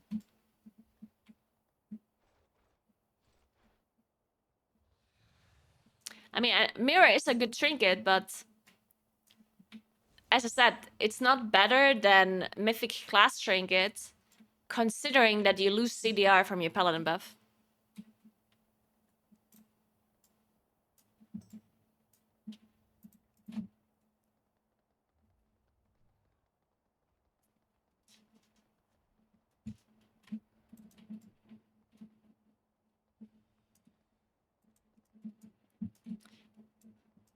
And the reason why I think that you almost always get paladin buff is because you're very likely playing with a Shadow Priest and an Augevoker, and those two are not gonna get it, right? So you'd only target for it, really.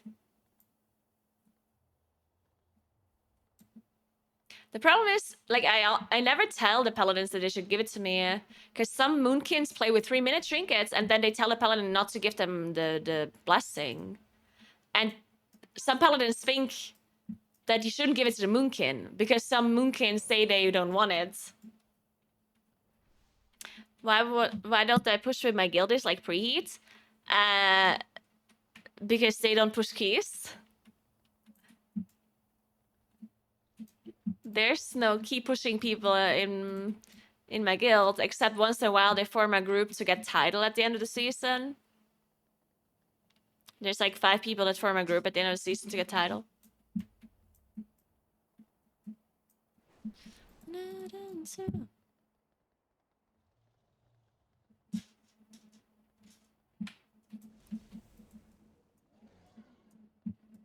I mean, I don't know if Preet is around at the times where I'm playing. Probably not.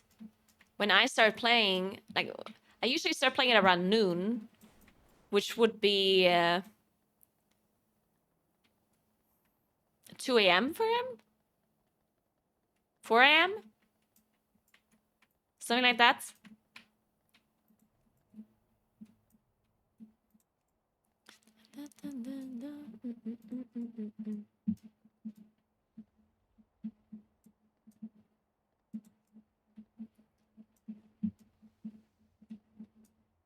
I don't want to play another Braconite. I just did one. I just played a Braconite.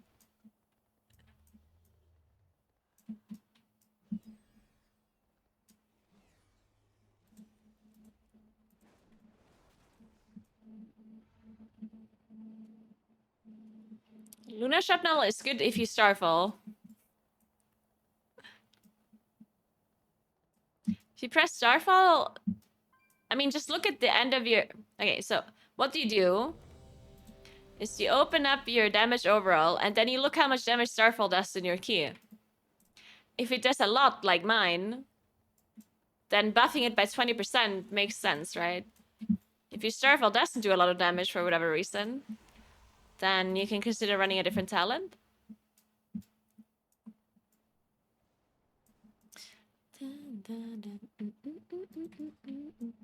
That's the good thing about this talent, that it's very straightforward, and you can just really look at how much damage your Starfall does and then compare. Because it's just very simple.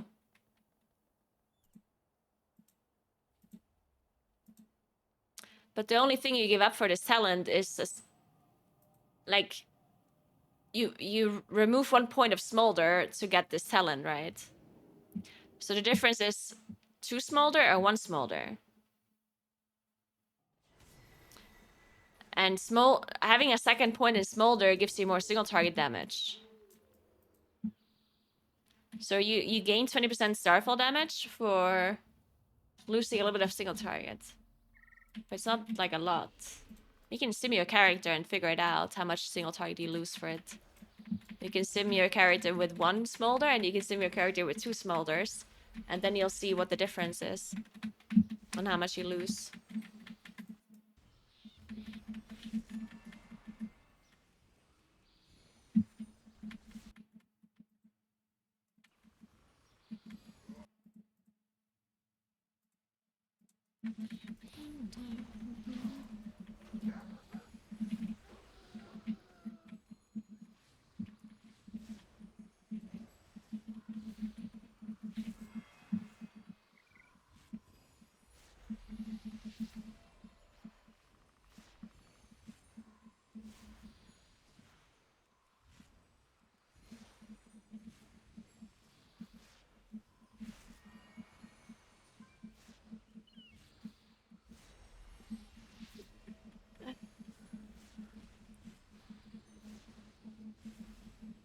Why are you playing Marvel Snap tonight? Because it's a sponsored stream.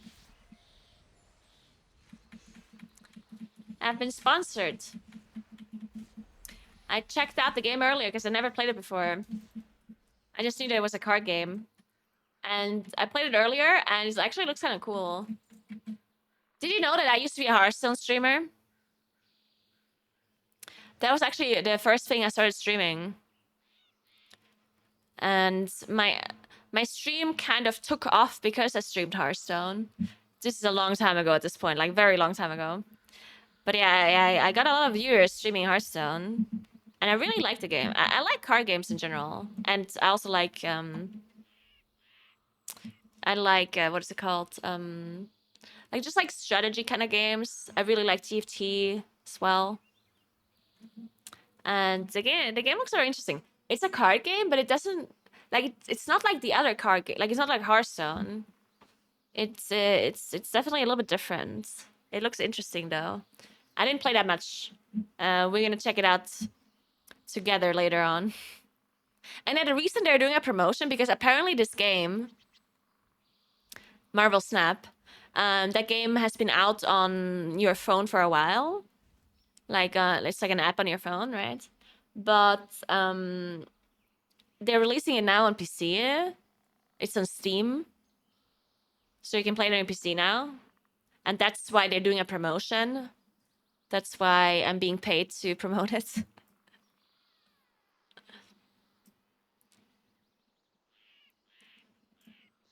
There's also going to be drops, by the way. If any of you are Marvel Snap players, then you should definitely get the drops later. There's card drops. If you just watch Marvel Snap streamers. Mine will also have drops. It starts at 10 p.m. 10 p.m. CEST.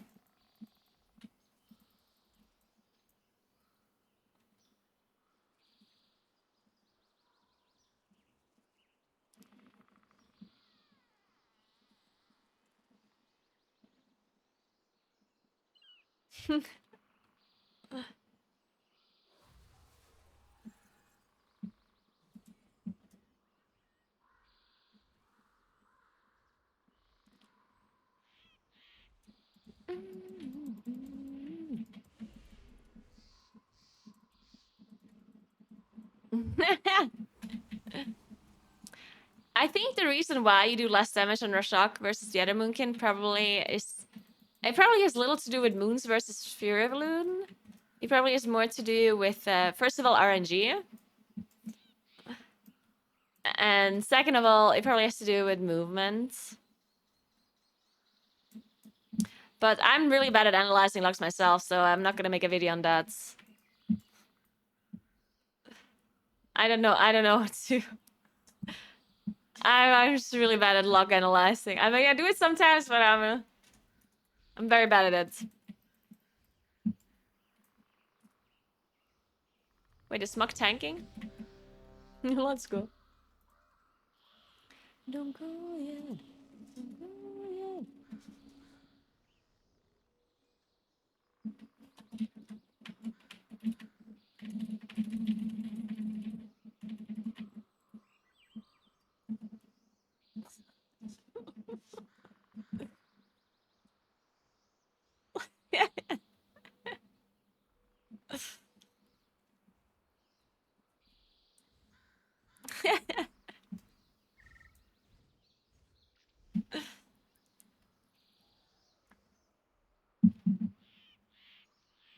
Oh god.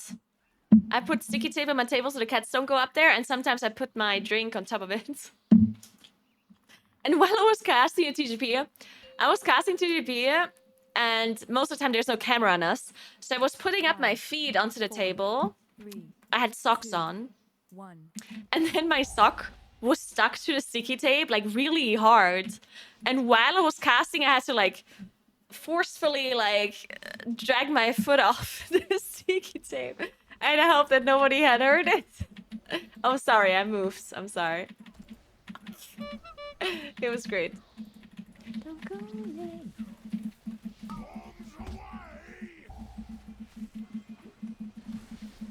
Zephyr.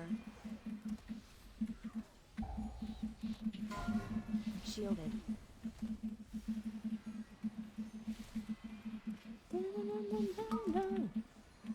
Sangoon! I can knock this guy a little bit. But now he's further away from our damage.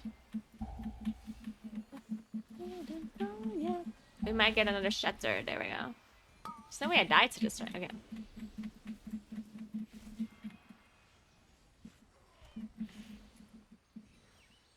As well lately, very imbalanced.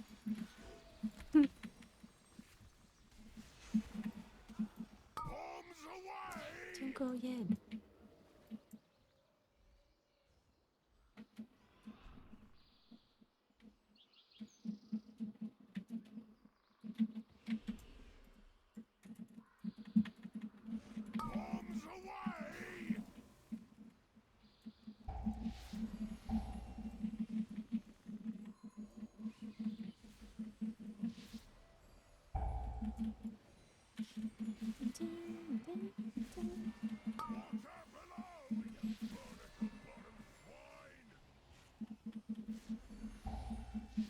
Look at Smog's damage. He's blasting. What the hell? Broken.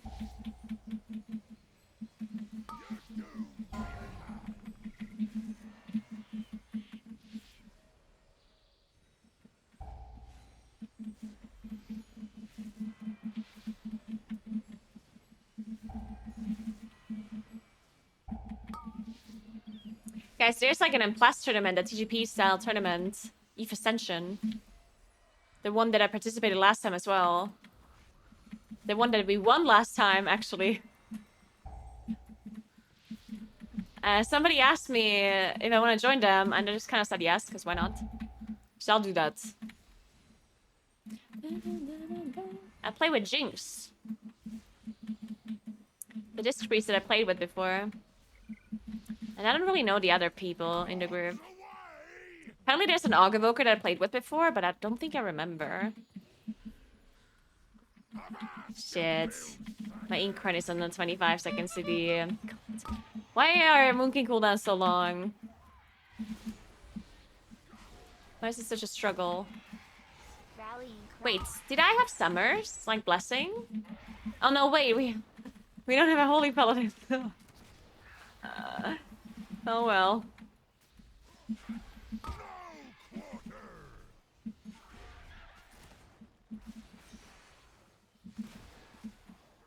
Oh, we also didn't have Breath. We just popped Breath now. Or maybe he was saving Breath for my ink card? I don't know. But I would love that. Shielded. Oh wow. Blast their broadsides!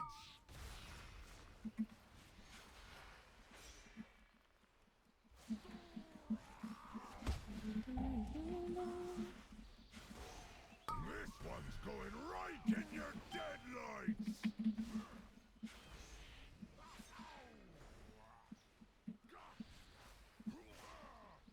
2-minute ink card would be pretty nice, I agree.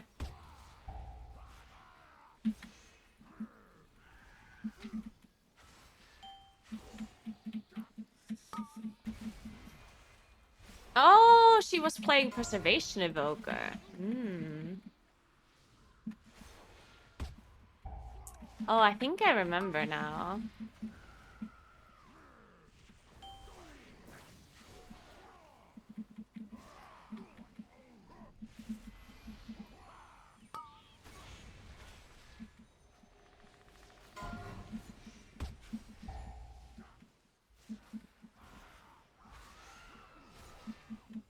Might be in melee? Okay, we're not good. Forgetting that taste!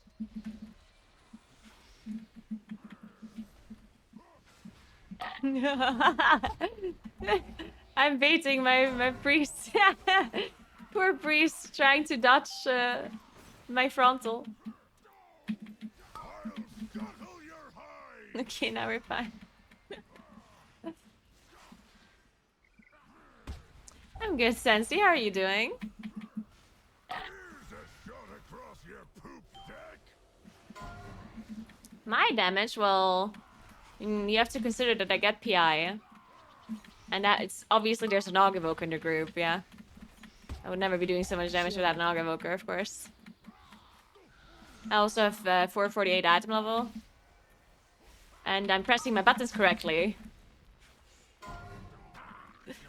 But pressing the buttons correctly is not actually that insanely hard. Like, I don't think... like, most people probably press their buttons correctly.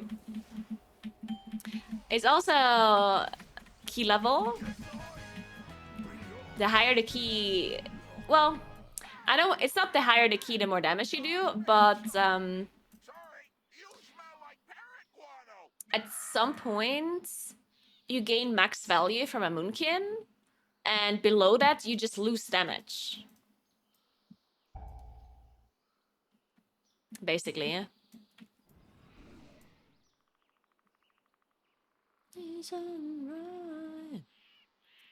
I'm starting the event. I don't know if Smok is pulling something on the top. Oh wait, he did. Fuck. Okay, I thought he would gather up a pull at the bottom. But yeah, so up until a certain key level, Moonkin does less damage. Because the mobs die too fast for Moonkin to be ramping. Go If you do keys like 25 or above, then the difference is going to be small. Like, you're not going to do much more damage on a 27 than on a 25. That's your cue. But you're going to do a lot more damage on a 25 than an 18. Wake up, Woden! We're on! Come on, say the thing. Because on an 18, you just don't have time to get your damage out on the trash. Gather round for a show of unbridled ferocity. Rally and cry. You from parts unknown, the mysterious, the dangerous, the slightly unkempt, the band of smelly buccaneers. And entering the ring we have the amazing, the incredible, the magnificent, Really? It's a greased up pig? I'm beginning to think this is not a professional setup. Ah, well, grab the pig and you win. I don't think we have to rest. Just finish this.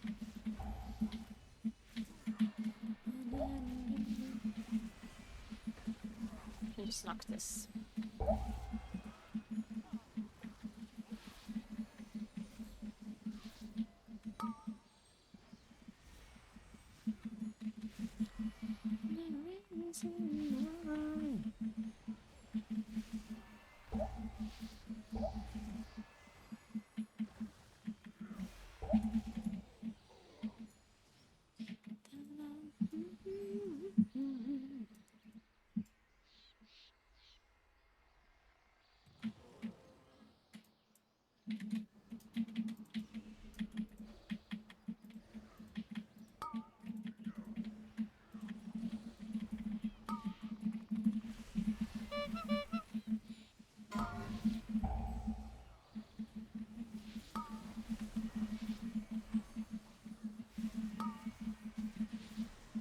Shielded.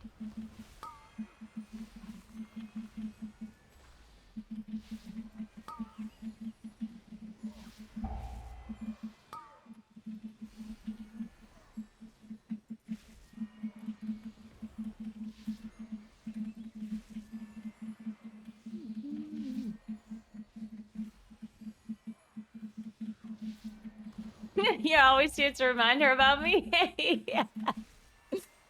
Man, I wish I had a Kuros in real life. Kuros' memory is so good, and my memory is so bad. I don't know how I managed to just live my life without Kuros. Those skulls will be excellent target practice. Let's put your steel to the test. Hands up, scallywags!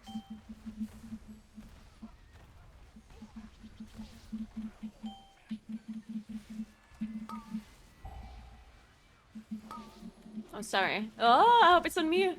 No! Fuck. We have to get the priest out of the barrel. Shadow Mount? Oh. I think, does Shadow Mount work to get out of the barrel? I'm not actually sure.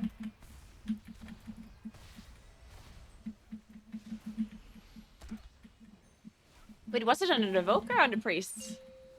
I don't remember at this point. Another memory issue.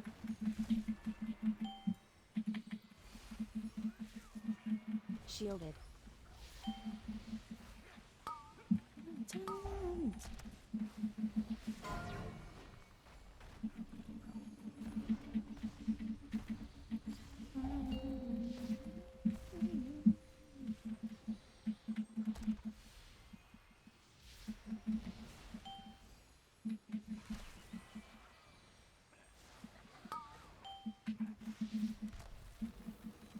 Nagu's always like, oh, I remember.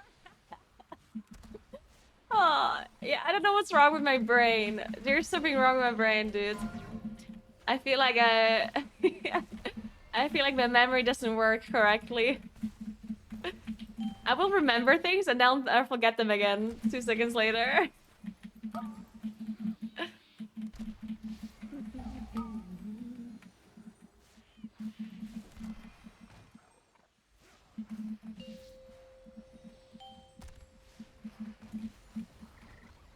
this bus is taking some time, huh?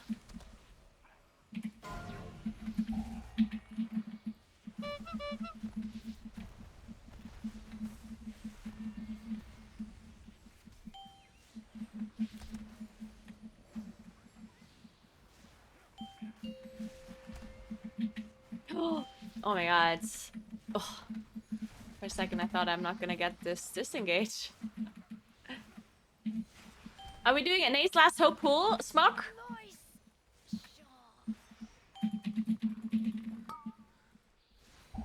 Where's the TGP pool?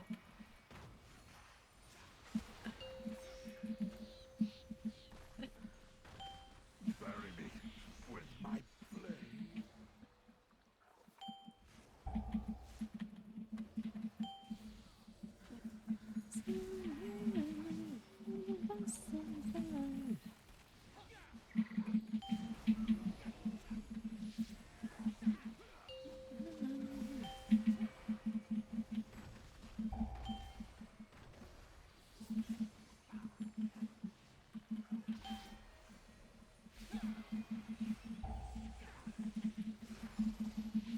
Sangoon?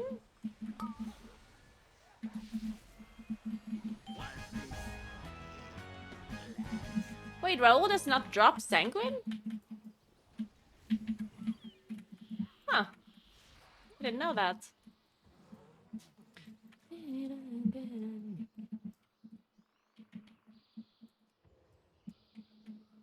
We drums, maybe?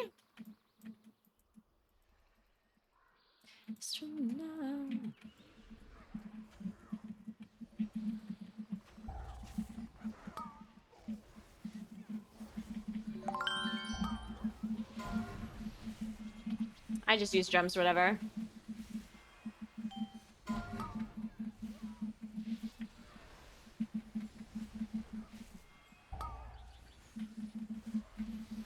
Dude, you can barely notice drums.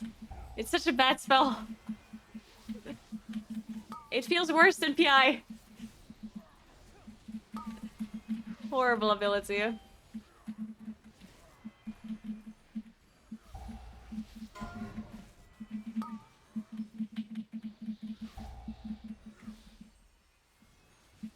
Hey Mugen, thank you so much for 17 months and a tier 2. What's up, what's up? How have you been?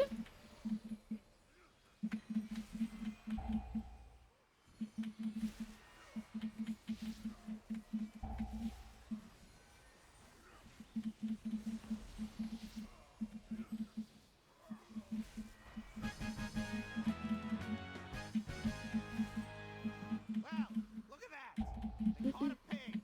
Maybe we should move on to a more threatening challenge.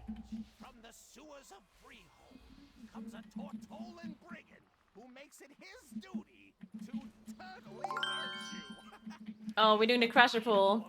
I'm sure our warrior's gonna be happy about this.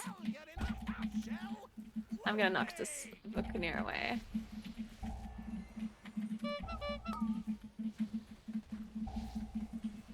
Ooh, I got a trinket proc.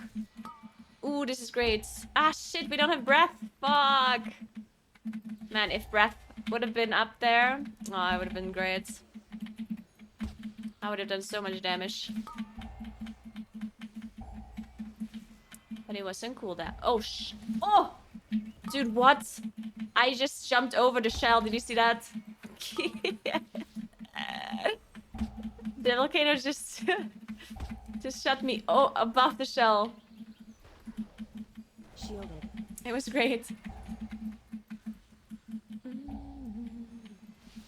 All vortexes brutes in the back.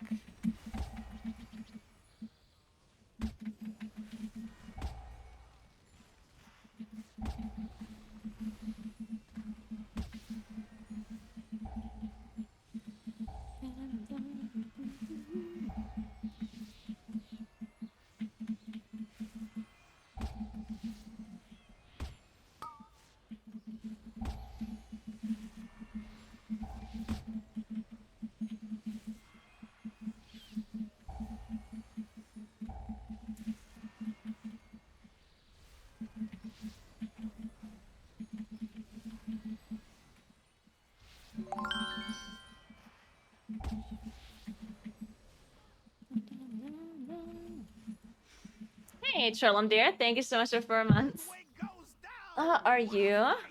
These smelly buccaneers are resilient, and they better be, because their next challenger is the epitome of brutality. A champion that sleeps with the fishes. Literally. The three-hole fanatic. The master of the jagged jawbone jab. The powerful pugilist predator. Trothak the Shark Puncher! The shark puncher.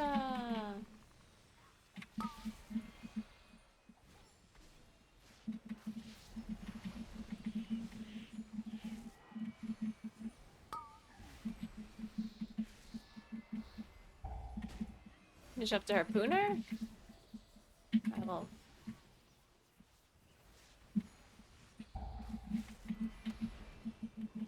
Oh. Okay.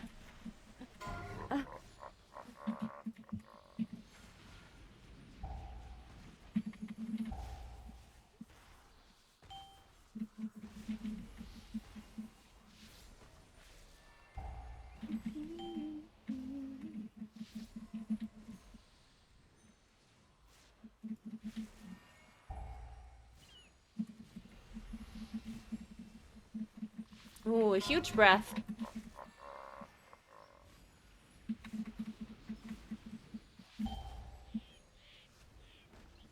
Shielded. There's a shark.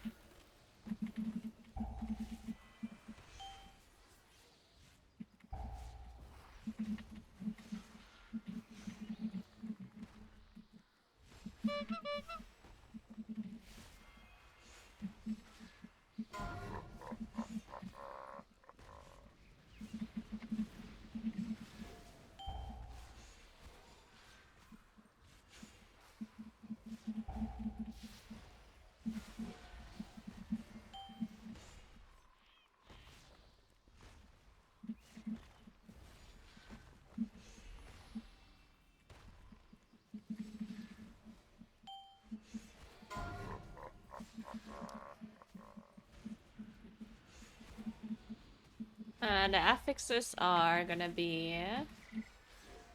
Wait, I hope there's no shark hitting me. Okay. The affixes are... Rallying cry. Storming, bursting, fortified. Very good affixes.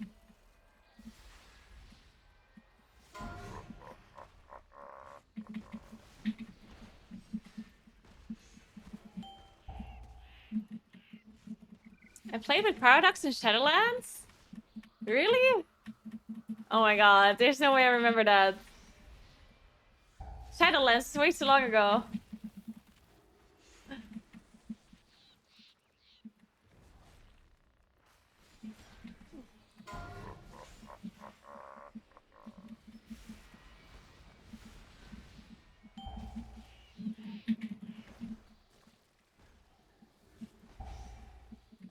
Shielded.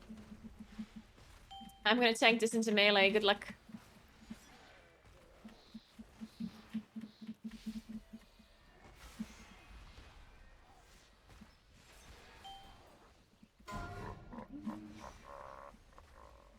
The Evoker's not doing any damage because they're getting boosted.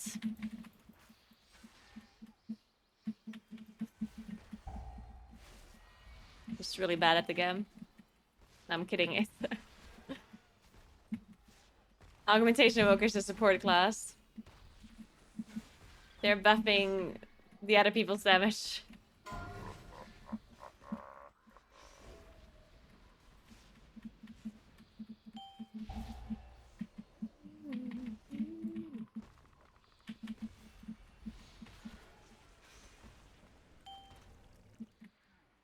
And I just got outplayed by Trothak.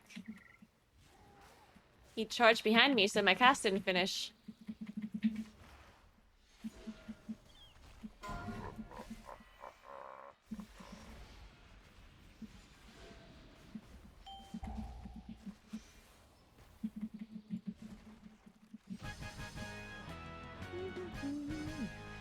You have to do one more pull? You need a lot of trash.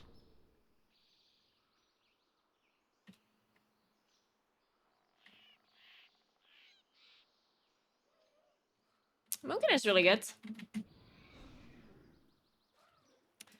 Big damage.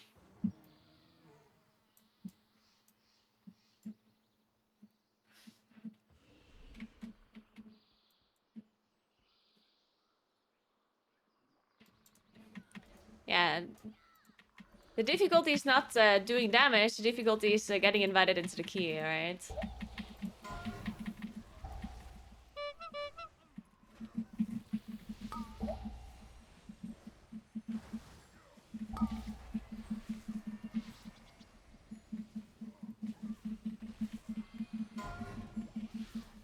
Shielded.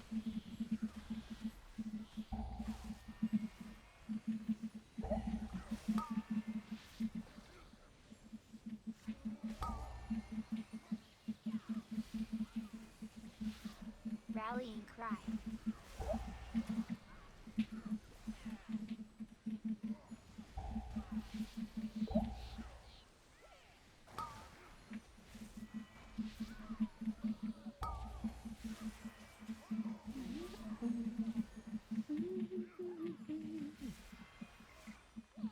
It's a nice pull, I liked it.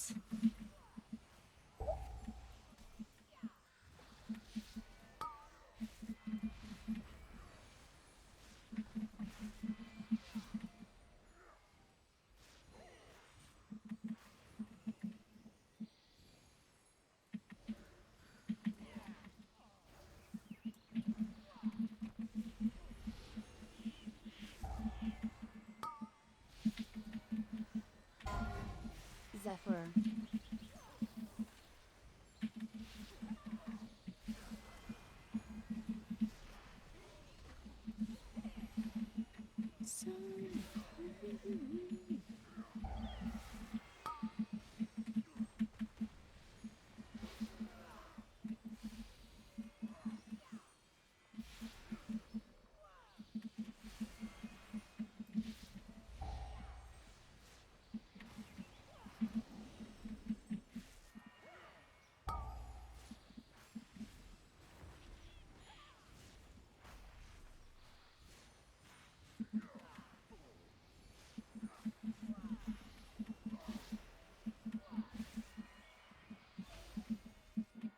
Taller men than you have opposed me, but they always came up short.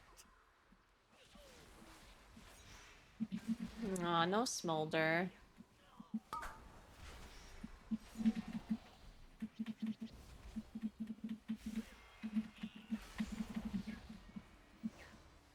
Men, equate these scallywags with our heavy guns.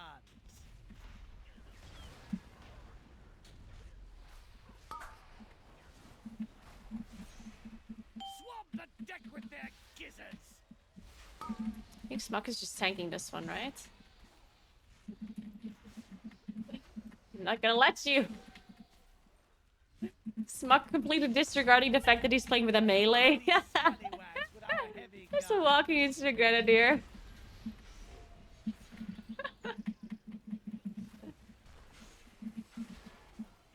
Swab the deck with their gizzards. Alright, fine, I'll let you soak it. But don't kill the warrior.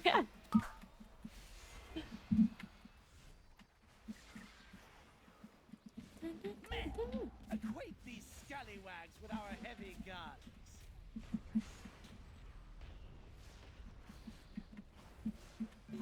I guess we lost phase 2. We also have well cooldowns Swab ready. the deck with their gizzards.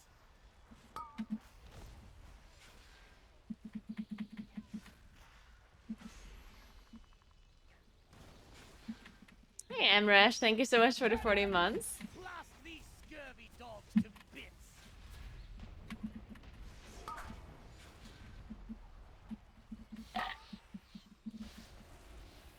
All hands on deck.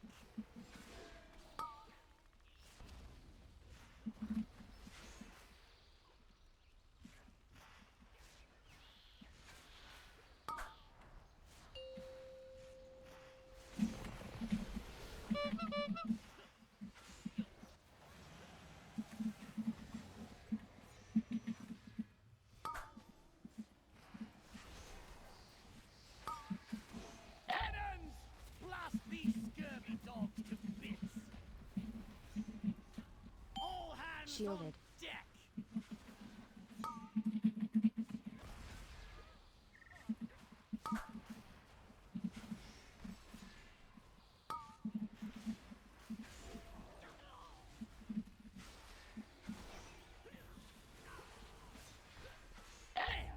Acquaint these scallywags with our heavy guns. All hands on deck.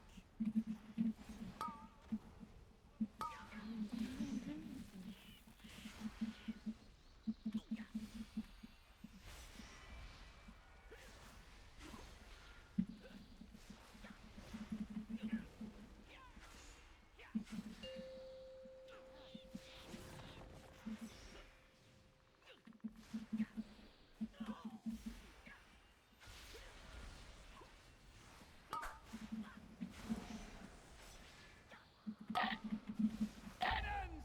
Blast these scurvy dogs to bits. All hands on deck.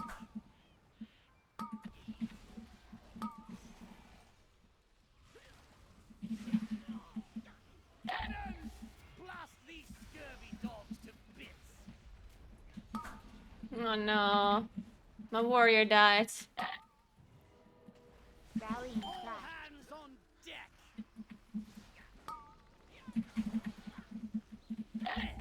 Acquaint these scallywags with our... Oh wait, I thought we need trash. I was like, where's everyone going?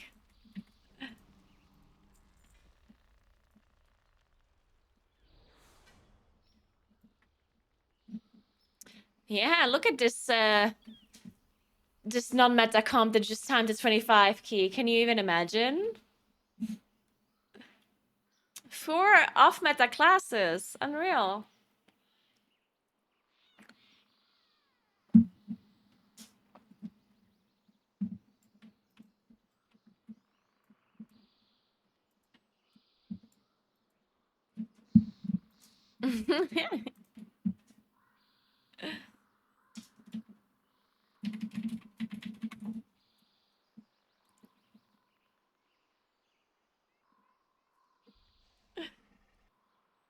My cats are sleeping. They're asleep.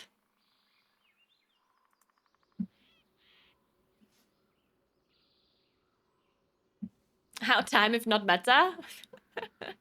I know, right? How could this possibly happen?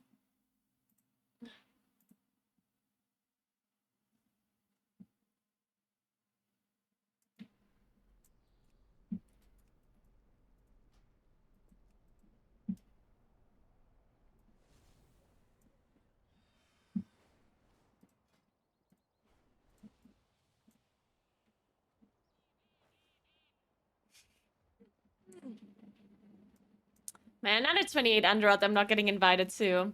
Oh shit, they already have a rogue. Damn. I mean, there's some 27 keys now, huh? Interesting. What happens?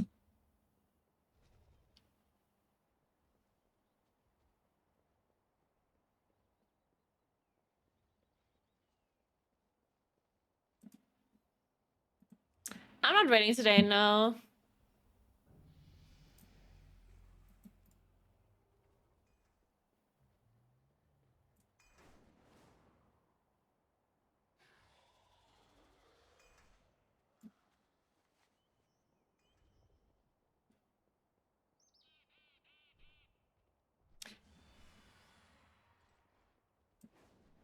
What? Why does 22 give less riot than 23? Is that a real question? I'm confused.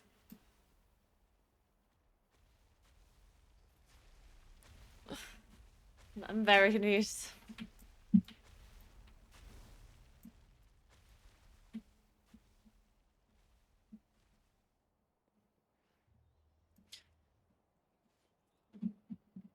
Oh my god, I put my water on the sticky tape again.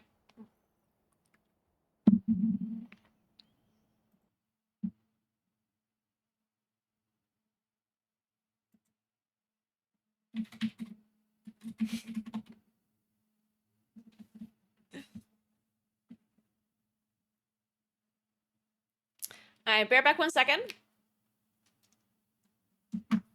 And then we'll see if we can get invited to another queue.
All right.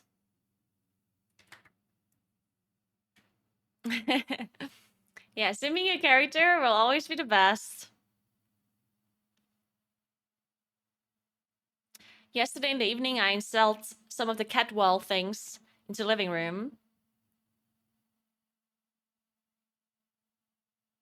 Because I'm scared. I'm actually scared to drill holes into this wall behind me because there's a plug down here, and there's the light switch and the shutter switch is here, and I don't know where the cables are going, so I'm scared.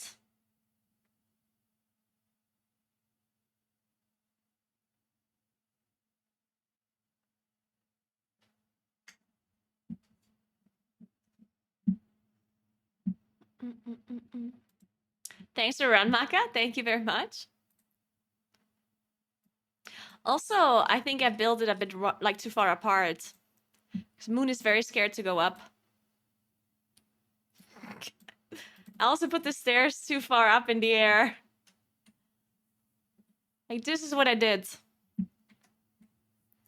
And I think this one is too far in the air, so I had to put a box underneath. Sunny actually managed to jump up, but he has a hard time. So I had to put a box here. Now Sunny walks up there. And if I put a treat over here, he will walk here as well. But if there's no treat, he does not like going over there because it's a bit, yeah. And Moon doesn't want to go up at all. Yeah, I think I have to put something like down here. And this one, I don't know.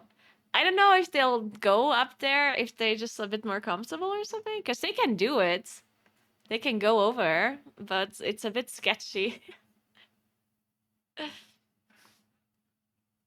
In theory, it should run level with the plug over to the stud of the switch and straight up. Well, the thing is... Well, I'll paint this for you. Hey, Sunny. No, we're not going on the desk.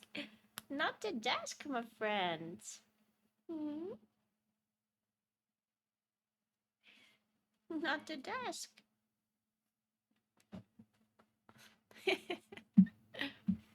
um...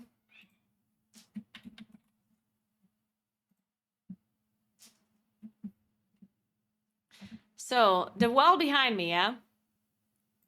There's a door. Then there's a wooden beam at the top. And then the light switch is here. And the shutter switch is here. And there's like the angle. And down here is a power switch, like a plug.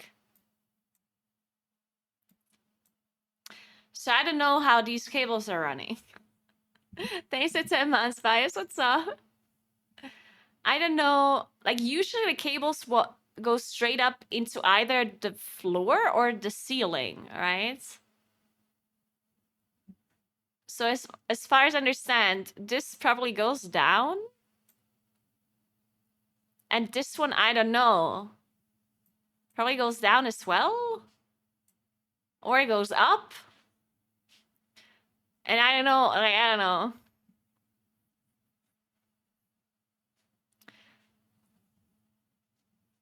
And the problem would be that if I make a wall here somewhere, I would need stairs, right, to go up for the cats. So something would have to be down here for the cats to jump on.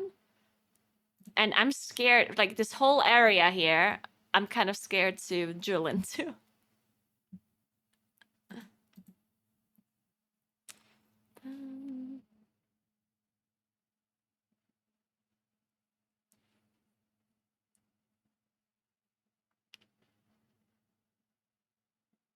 What's a stat? What are stats?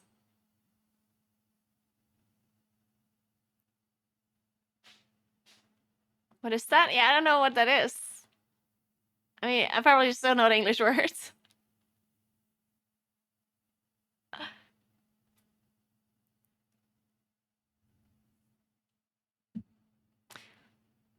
The wood that the drywall is attached. What's a drywall? I don't think I have drywalls. What are drywalls? I don't think the walls in here are drywalls. They're solid concrete walls.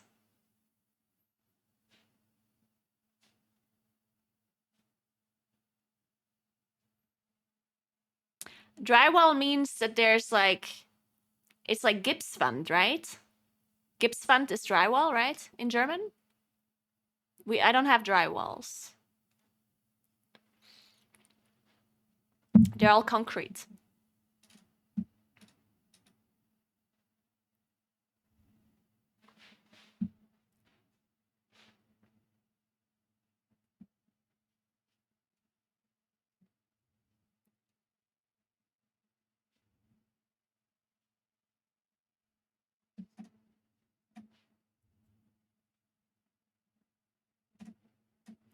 So this stat finder that you said is also gonna be useless, right? The stat so you're basically saying that a drywall is when you have like beams behind the wall and like a thinner wall over it, right, in front of it. So basically, is that what you're saying?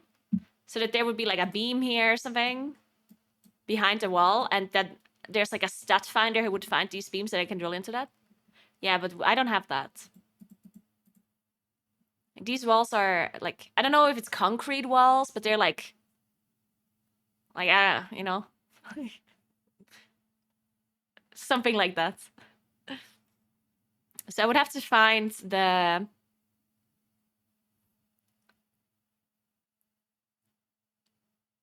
They're definitely made with with love.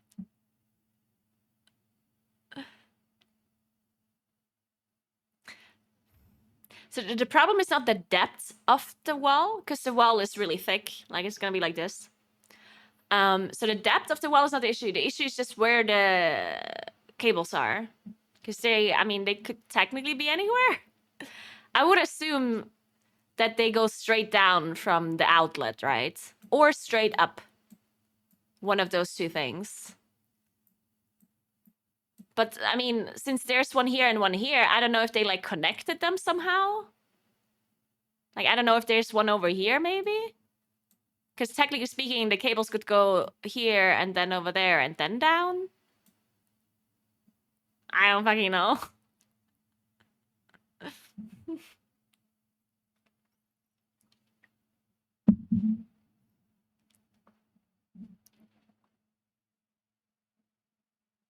If you hit the wall gently with your fist, you'll know if it's plaster or stone brick.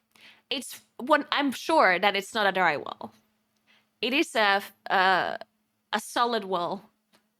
It's like a stone or a brick wall or a like concrete, whatever it may be. I know that it's not a drywall.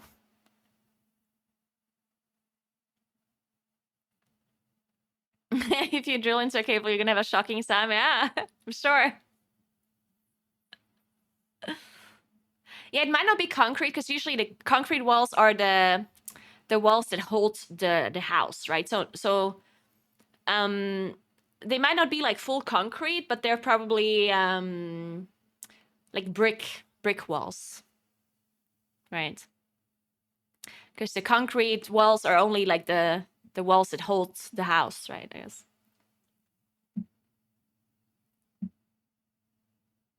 I'm an electrician and we don't know.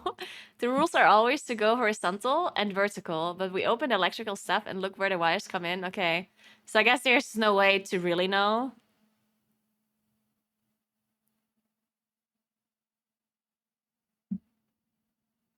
So I need some sort of machine or like a device that detects cables, I guess. Does that work with brick walls? Surely, right?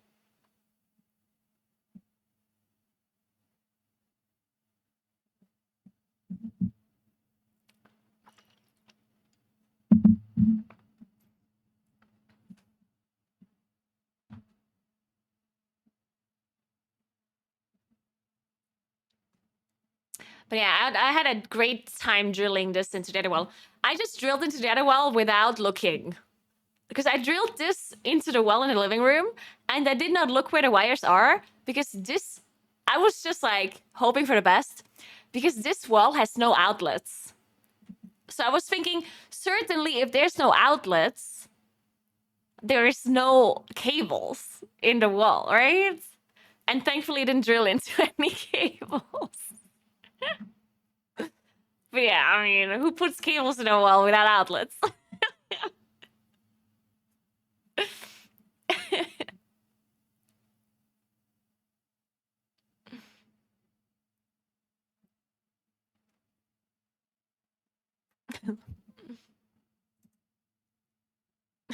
Mugen, I was expecting this to be a Rickroll as I clicked on it.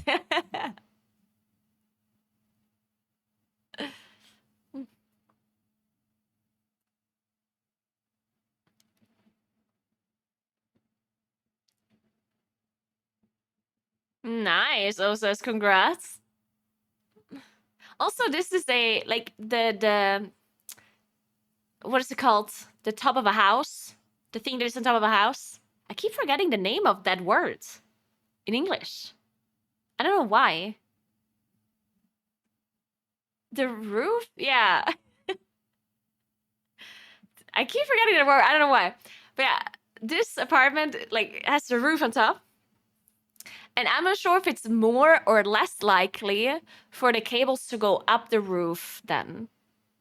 Because certainly there's something that you prefer doing, right? Like, do you prefer putting cables into the roof?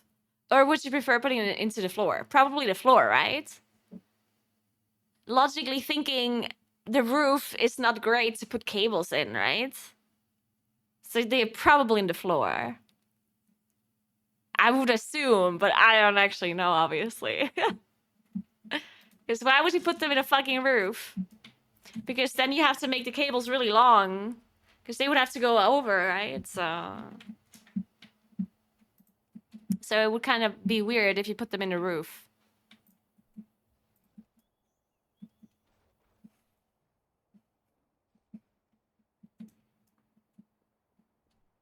Extension roof cables.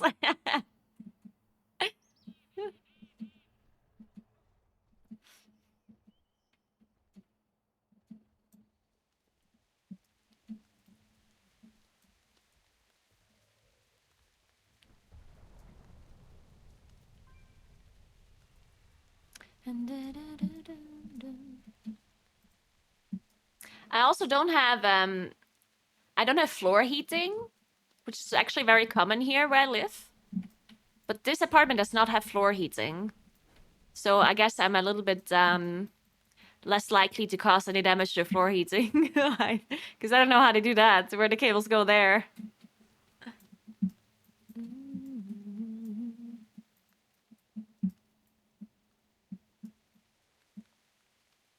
There's the door picked out. So the only decision I have to make really quick... Okay, I'm actually going to talk about this real quick. Because it's interesting. So I'm buying an apartment, right? It's not built yet. And I have to already make a decision about the balcony door. Because it's gonna be, again, an attic apartment. And in the attic is gonna be the living room. And there's gonna be a balcony right here, right? So there's like the balcony out here. The problem is, usually, the way people build houses here now is that you have a sliding door, a really big one. Like usually you have a big sliding door, and then you can slide the door all the way over and open up this whole thing.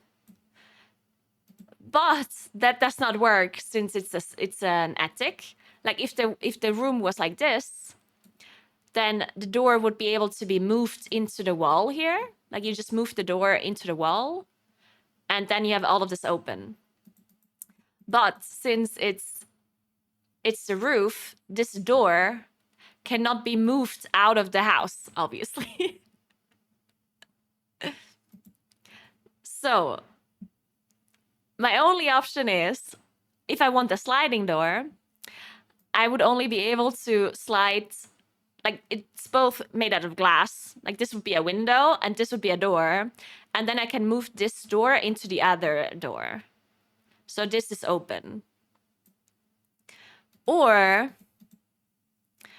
I make 2 traditional doors that open inwards. So I can open both sides to have a bigger opening, right? But of course, a door that opens inwards would also take away, like inside the apartment, I would not be able to put stuff in front of the door, right? Because if I put stuff in front of the door, you can't open the door anymore, right?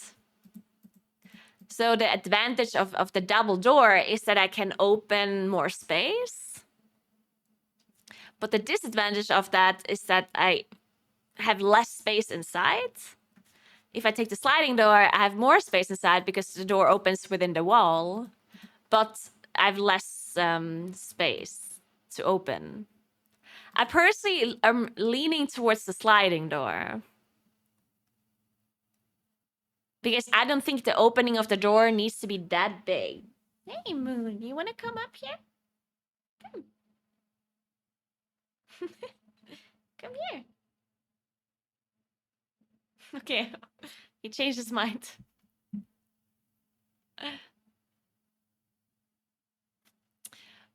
How about a slide door for 1/2 and then a swing the hole inside? Hey, Moon. Dude, Moon is so big now. He's much bigger than Sunny. It's very interesting. You're so big, right? You're such a big cat. We don't go there. You could just have a sliding door that you can clip out in case you need the full opening. I don't think that works. That does not work, as far as I'm aware.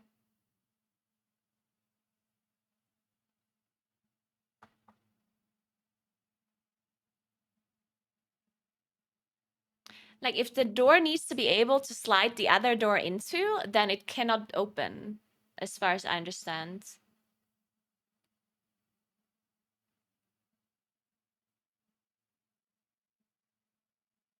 They do have Sumi sometimes, but not that often.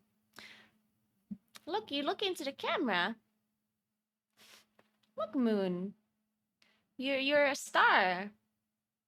Hmm? You're a star.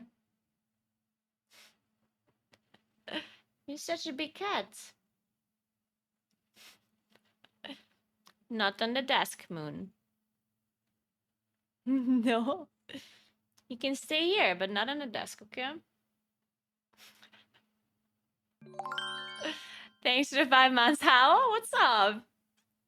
Ja, wann wieder Flex? Wann Flex?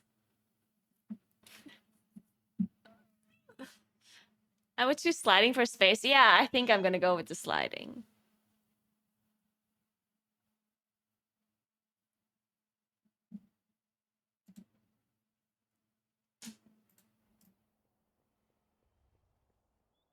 Wenn mein Rubik's Cube fertig ist. Ja, dann dauert es noch eine Weile.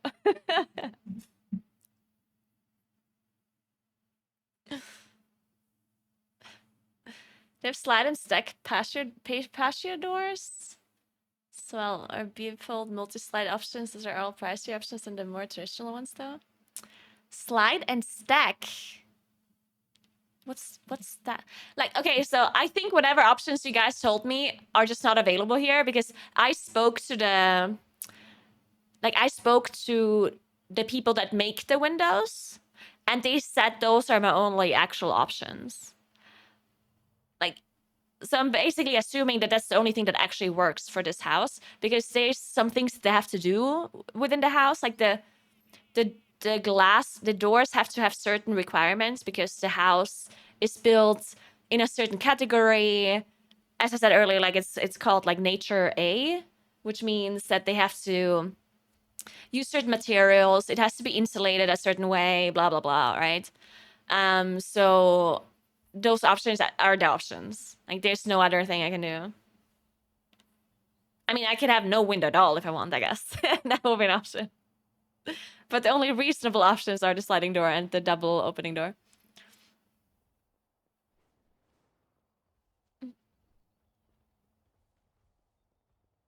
Yeah, I can't choose from everything in the world, yeah. I can't choose from, like, every patio door that has ever existed.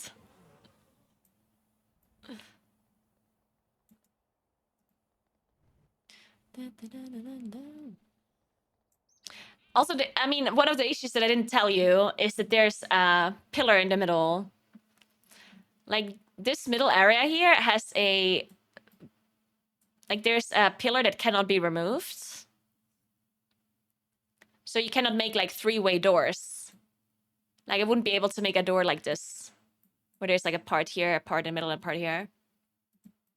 Because there's a pillar in the middle that cannot be removed. It actually could be removed, technically speaking. But for them to be able to remove this pillar, they would have to reinforce... Okay, he explained this to me, but I barely remember. Okay, so he told me that for them to remove this middle pillar, they would have to reinforce the roof with, like, a metal beam or something. Because this pillar is basically holding the roof. So they would have to make a metal thing around the roof here that goes all the way down the house. That would work. But obviously it's more expensive and... But yeah, if they would do that, then I would be able to open this space completely. With a double opening door. So if I have a door left and right, and then I open them, and then in the middle there would be nothing. But that would only work with the beam. So right now, if I take a double door, the one that opens both sides, then I still have a pillar in the middle. So it does open on both sides, but I still cannot use the whole length of the window. That's why I'm leaning towards the sliding door, because the double opening door is not going to give me more space. It's just going to make more... It's just going to be more open then, right? Because I still have this pillar in the middle, so... I don't know. It's, like, not very useful.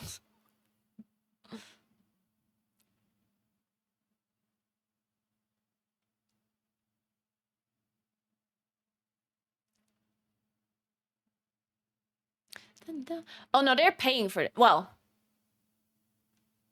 So I'm buying the apartment. It's called Schlüsselfertig in German.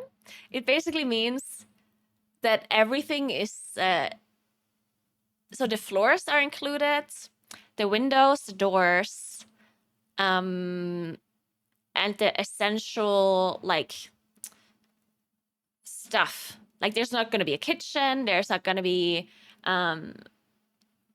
any furniture or anything, but there's going to be, like, in the bathroom, there's also going to be a sink and, like, a toilet and a shower, but that's it. So I can choose what I want, but only within the options that is within their price range. Like, if they say we're going to spend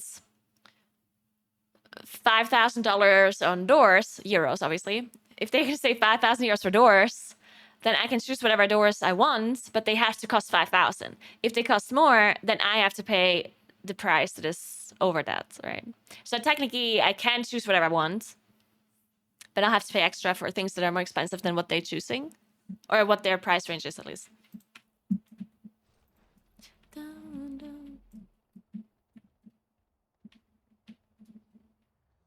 It's a newly built house, yes.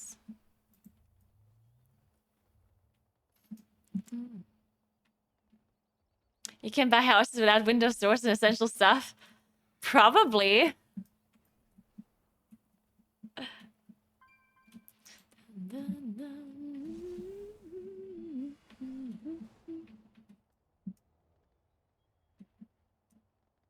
The house is not going to be finished until 2025. No, it's the same in a bathroom. Like, I can choose different stuff, but it has to be within their price range. And if it's above, then I have to pay the extra amount. I can put in whatever I want, but they're not paying more than what they like not more than standard stuff, basically. Yeah.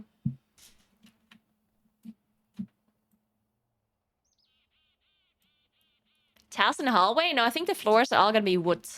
I think it's gonna be all wooden floors, except the bathroom, of course.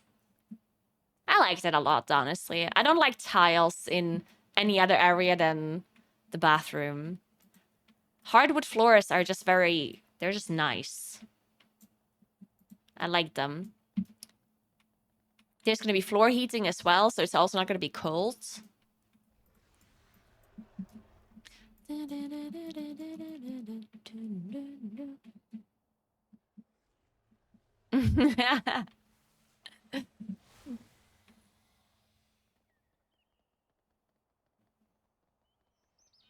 You can slide on hardwood floors, yeah.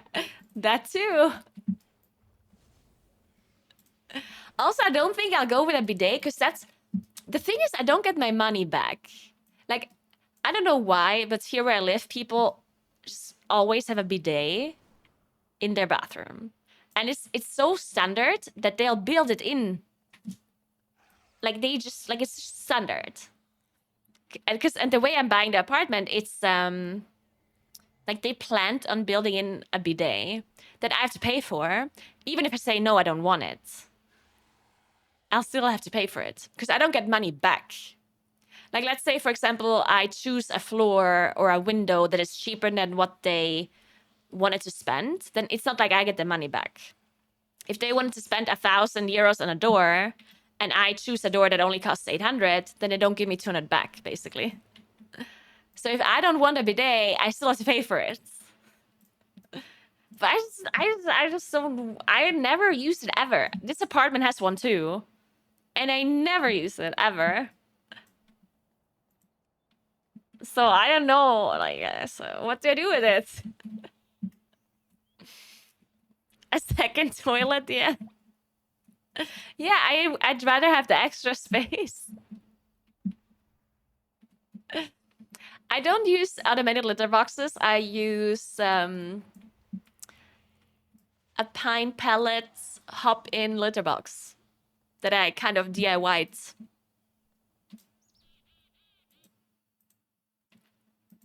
It's just like a sifting box, basically. Yeah. I have this one. This is what it looks like. It's pretty big. It looks a lot smaller on the picture, in my opinion. It's actually pretty big. And I bought 2. Well, I actually bought 4. But I bought 2, and then I drilled holes into one of them, at the bottom. And then I put it on top of the other one. So one of them has holes, and the other one doesn't. And then I put pine pellets in it as litter. And then whenever they pee on the pine pellets, it becomes sawdust. And then I just have to, like, sift it. And then the sawdust will go into the bottom litter box. And then once in a while, I just throw out the litter, the sawdust. It's pretty nice because the sawdust can be put on, what is it called? Like, it can be like recycled, quote unquote, because it's like biological waste. So I don't have to like pay money for throwing it away. And you can flush it down the toilet as well if it's not too much. Like, you don't want to flush loads and loads of pine pellets down the toilet, but I will just scoop it out and put it in the toilet and flush it down, which is very convenient. So I don't need like a trash can or something in the... That is disgusting. And the biggest reason why I got this system is because they're not tracking the litter around, which was the most annoying thing that I didn't know it's gonna be that bad. Because at the very start when I got these cats, I had just normal clay litter. And it is very convenient because it like clumps really well and blah, blah, blah. But like the sand just sticks to their paws and then they drag it all over their apartment and I hated it. It was everywhere. And even if it was just a little, like it wasn't a lot, but I still fucking hated it. So now the pine pellets are a lot bigger and they're not going to be stuck to their paws and they don't drag it anywhere. And even if there's a pine pellet somewhere, it's, you know, like you just pick it up. It's it's not going to be the end of the world. See, I actually had sawdust at some point as well, but that just happens when you don't sift the box often, right? Because the cats themselves, they will not get the sawdust underneath. But if you sift the box every so often, because I work from home, so like whenever I go to the toilet, I can just like quickly like pick it up and sift it for 10 seconds. I understand, like, if you are not home, if you go out for work, if you're not there for 8 hours or something, then I can see that there would be sawdust everywhere. But yeah, I had not an issue with sawdust ever since I sifted the box more often. But yeah, if you don't sift it often, then there will be sawdust everywhere, and then it will be stuck to their tails or whatever.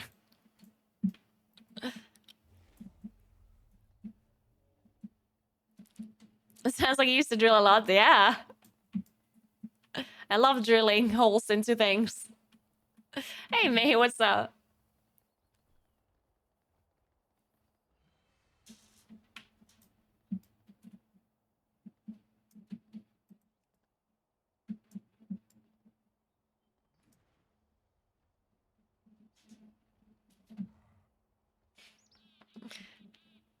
The cat is sleeping again as if Izzy's dead. It's basically a dead cat.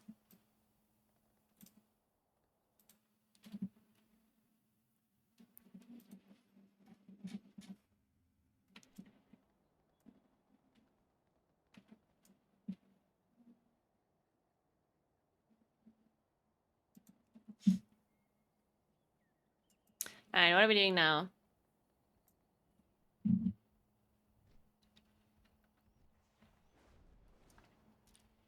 About my project in December. Gonna be like an apartment?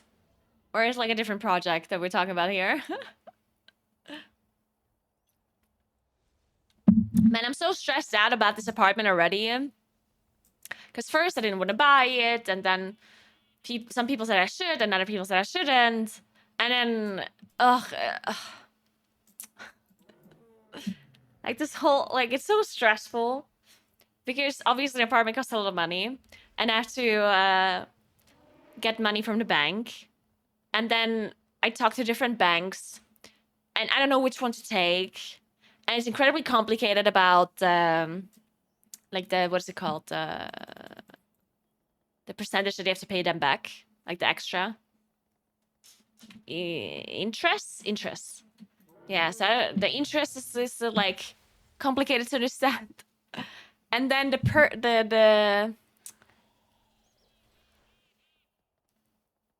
people that I buy the house from, they said that I will get a discount depending on how much money I give them at the start. Because usually the way it works, like when you buy an apartment here, then usually you pay in like certain steps, right? So first you pay a little bit on like the contract, when you sign a contract. So you pay a little bit there. And then once the foundation is done, you pay a little bit. Then once like something else is done, you pay a little bit. And then once the house is finished, you pay the rest, right? But the people that I buy the house from, they said that they would give me a percentage discount depending on how much money I give them at the very start. So the more money I give them at the start, the more, like, the less I pay for the whole thing. And then the money that I currently have is currently in like, what is it called? ETFs. And they're currently in negative. So right now I have to make a decision to either leave some of the money in ETFs and hope that it goes up. And I loan the money from the bank first, so I can give some of the money to the person that sells the house so I can get a discount there. Or I take the money out of the ETFs, lose money though because it's negative, then give that money first, get a discount there, and then I can use the credits from the bank later, which would reduce the amount of interest I have to pay because I take it later. Or I don't fucking know. It's too complicated. It's too complicated. It gives me a brain aneurysm.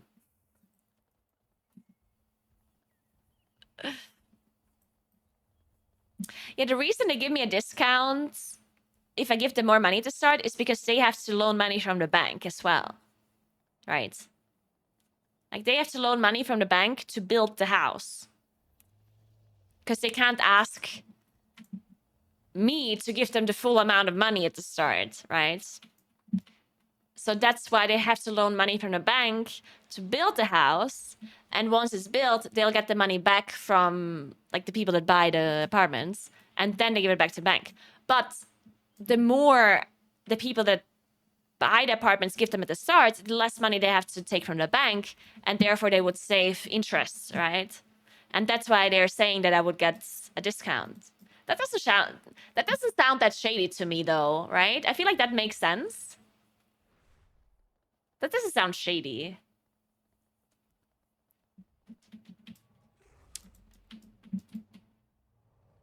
Why does it sound shady? I'm confused. Isn't that very logical?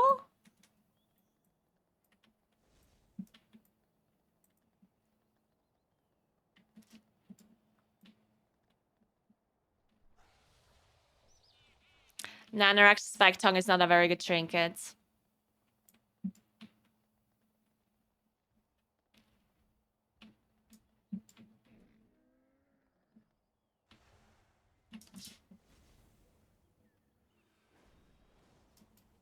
I mean, it's for sure not sketchy because they're literally the only realtor here. Like, there's 2 realtors we have in this whole area. They cannot afford to do something shady. Everyone knows everyone.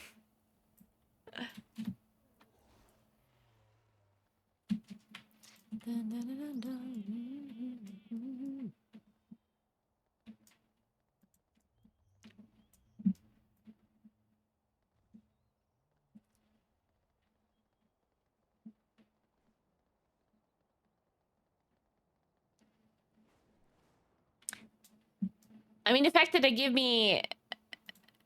Because, I mean, it's already a discount, right? They could also just say they give me no discount at all. I think it's a... I'd rather just have a discount straight up without them saying it's a percentage based on what money I pay. But... I don't want to talk to the bank. See, this is why I actually asked my accountant. This is not the job of my accountant, obviously, because, you know, my accountant does my taxes. He, technically speaking, it's not his job to figure out what I should be doing with loaning money from the bank and stuff. But I figured I'm going to ask my accountant because he's the only one that has no self-interest in this situation, right? Because technically speaking, I could ask the bank about this problem, or I could ask the realtor. But both of these parties have self-interest in the decision that I make, right? Because, of course, the bank gets more money if I loan the money earlier. And the realtor saves more money if the more money I give them at the start, right? So both of them have a self-interest, and that's why I didn't want to ask them about this. But thankfully, my accountant said that he'll help me. So I gave him the info, and I'll see what he says.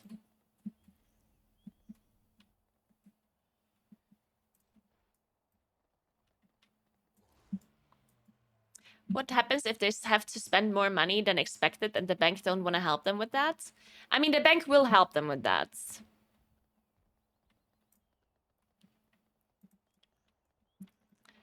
Because, like, the thing is, like, there's no reason for the bank to not give the construction company the money, right?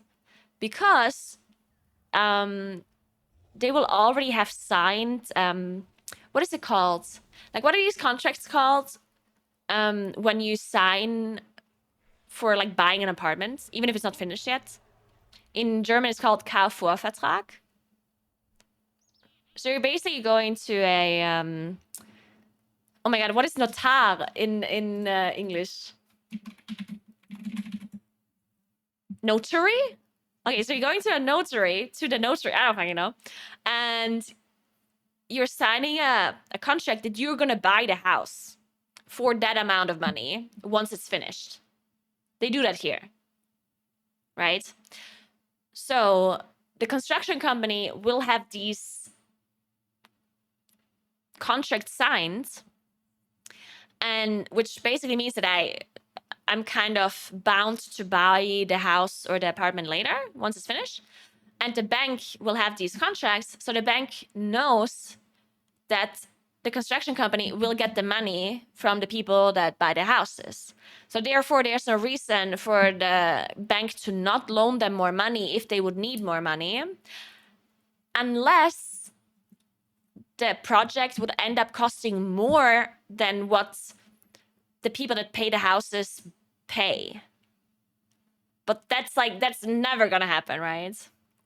It will absolutely never happen that a project like this will end up costing more than what they made the price. Because these construction companies are setting the price a lot higher than what it actually costs, right? They make a big profit.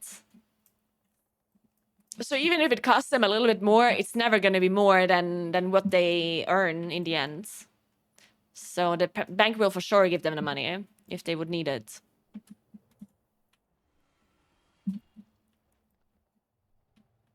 Psst. Hey. Yeah, you. make yourself. Yeah, you. Want to do some math?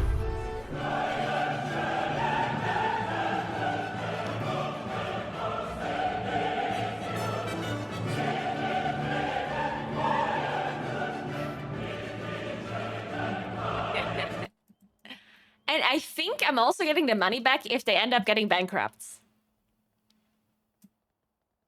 Like the money that I gave them.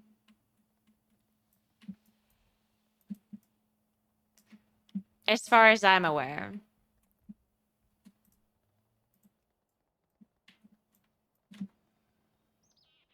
Now, of course, the company could say, well, we don't have the money anymore.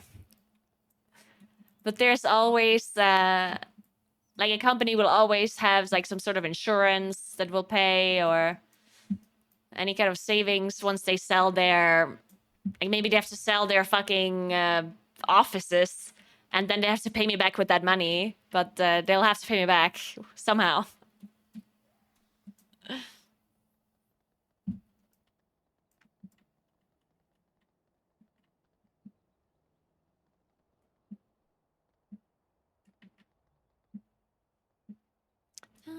But yeah, all of this doesn't matter because it's not gonna happen. This whole discussion is irrelevant because I live in a very small area. Like, it's not like a huge city or anything. There's 5,000 people that live here. And the neighboring towns are also really small. Like, they're really small towns here.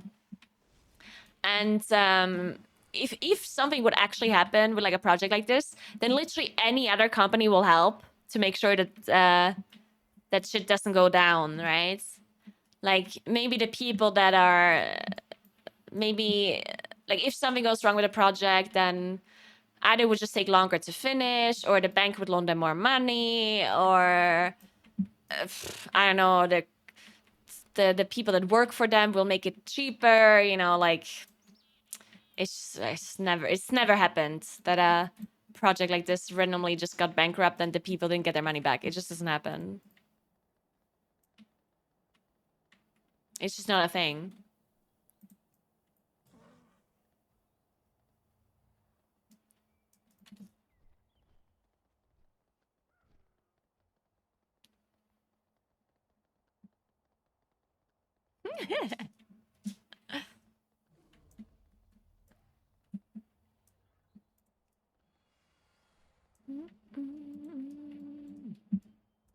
Well, the reason why you pay in increments is because that's when they need the money, right?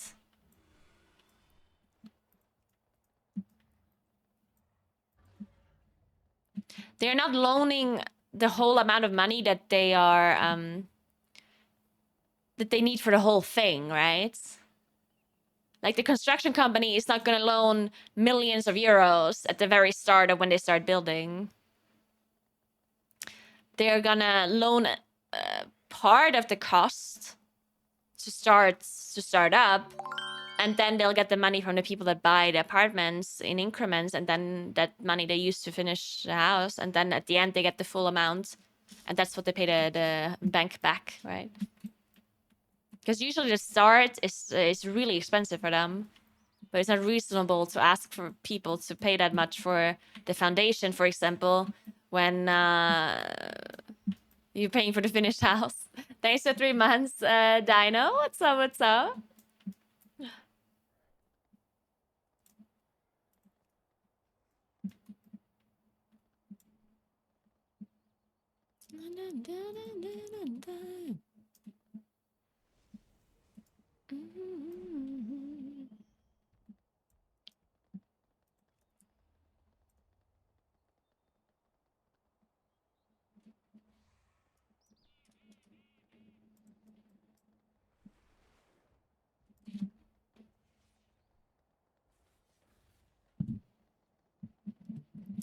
And yeah, don't worry. I'm gonna call the Italian government. Don't you worry about this issue. I will call the Italian government right now and tell them they won't be stealing any more money from Europe. Don't you worry about it.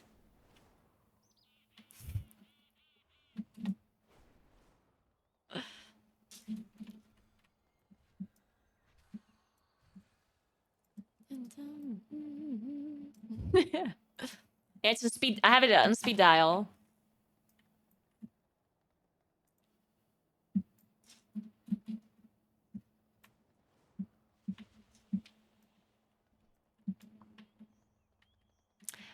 I mean, you're clearly a troll, so I'm not gonna go into it, but I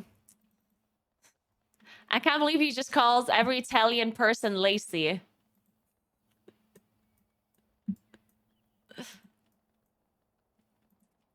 Ah, fucking lazy Italians are not working hard enough.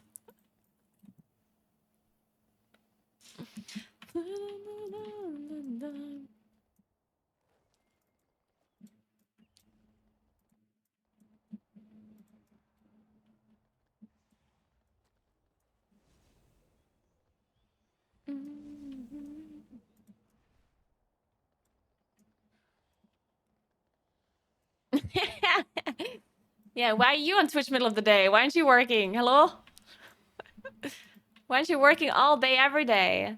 You need to work harder. Make more money for the government.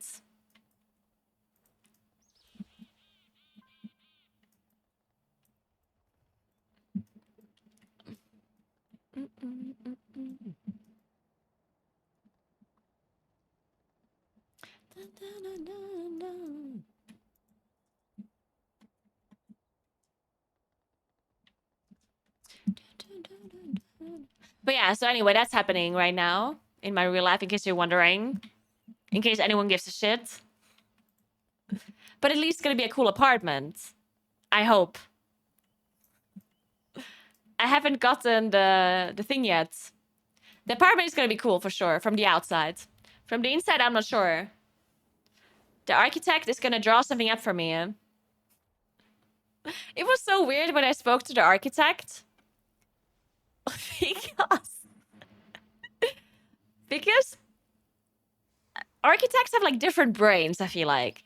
Like they visualize everything in their brain. Like they say something. It's like, oh, we're gonna put that wall in a 45-degree angle over there. And I'm just like, uh-huh. And I was supposed to like visualize everything he said. I'm like, I have no idea how that's gonna what? And then he tried to draw it on like a piece of paper. And I'm just like, I don't know. Like, is this the wall? Is this like the roof? Like,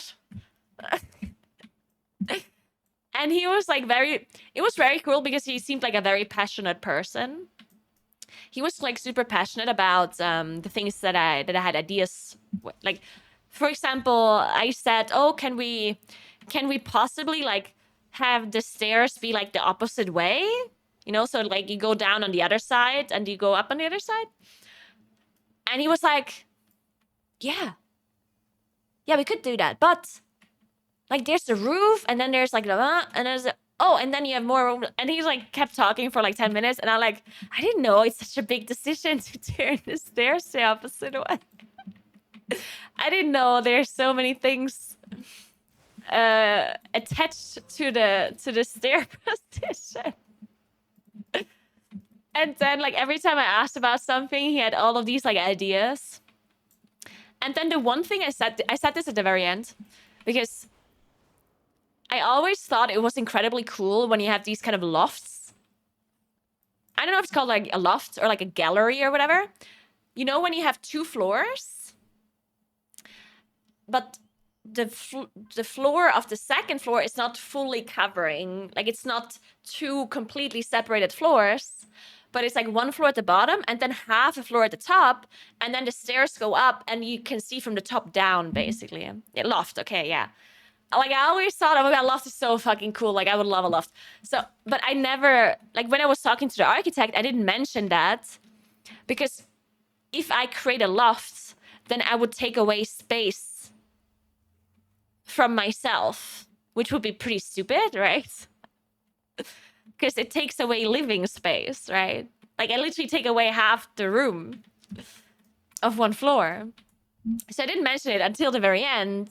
And at the very end, I said, oh, I would really like, my dream was like to have a loft, but I know it doesn't work. And then he was sitting there. He was like, a loft.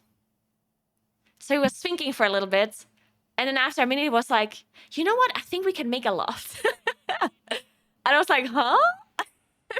And like, you know, we could have not a full loft, but like a half loft. So basically what his idea was that instead of having the top floor be only half, he wanted to only make like, okay, wait, let me try to.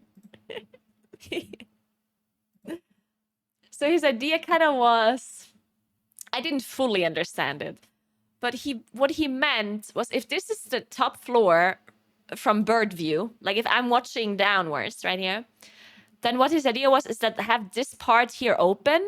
So like the stairs go up here, basically, right?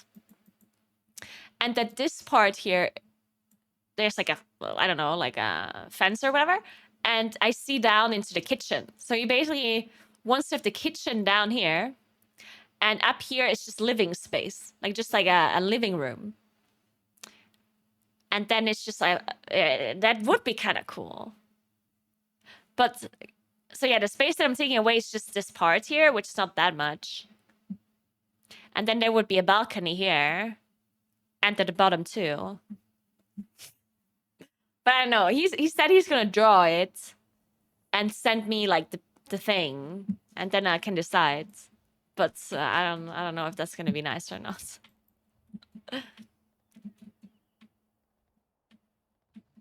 yeah, I thought it was really cool that he was like really enthusiastic about the ideas and about the project, and he was like, I feel like he was like very passionate about this, which is always really nice when you have a person that you know are probably gonna, like, you know, they're very likely gonna do their best, and they're not just gonna do some hack job, you know.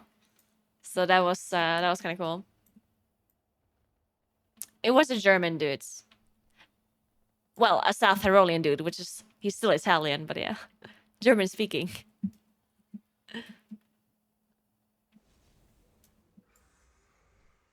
Lofts are more expensive to heat and cool. It wouldn't be that much more expensive to heat. And cooling I'm not doing anyway. There's no AC. Heat wouldn't be that much more expensive because there's going to be floor heating anyway. In both floors.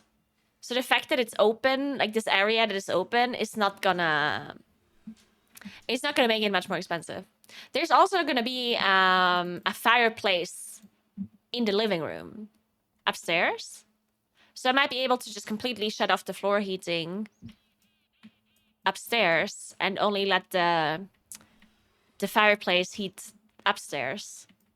Now, of course, if the living room is open, that means the heat from the fireplace is also going to go down. And I don't think a fireplace is going to heat the whole kitchen and the living room. So I probably just have floor heating in the bottom floor and the fireplace on the top floor.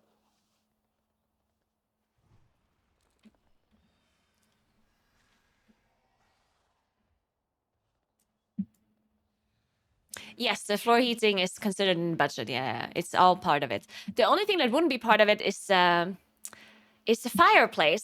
I'm still not 100% sure if I want a fireplace. I kind of want to, but I'm not sure. Cause the chimney is gonna be there anyway. If I don't want a fireplace, it's just gonna be like a pillar that goes up where the chimney goes through. And if I want a fireplace, I can build one. But I can also just not build one. You don't need a fireplace because there's going to be floor heating. And it's never going to be cheaper to have a fireplace compared to just heating the house normally. Like, it's not a price question because the fireplace is certainly going to be more expensive. But a fireplace gives... First of all, it's very pretty. And second of all, it is a different kind of heat. Because floor heating, like, it heats the floor evenly. But if you have a fireplace, all the heat comes from one source, and it feels more like, it's more cozy, right?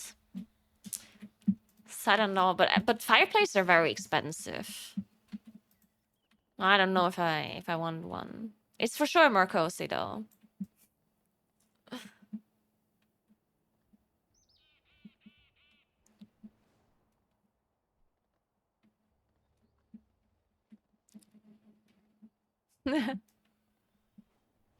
I live in the Alps, yeah.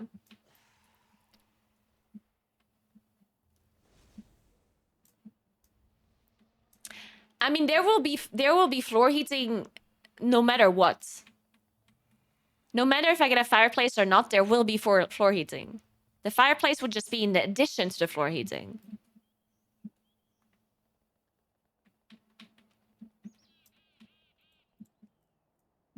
It would mainly be there for, like, coziness and for looks. That would be the main purpose of it.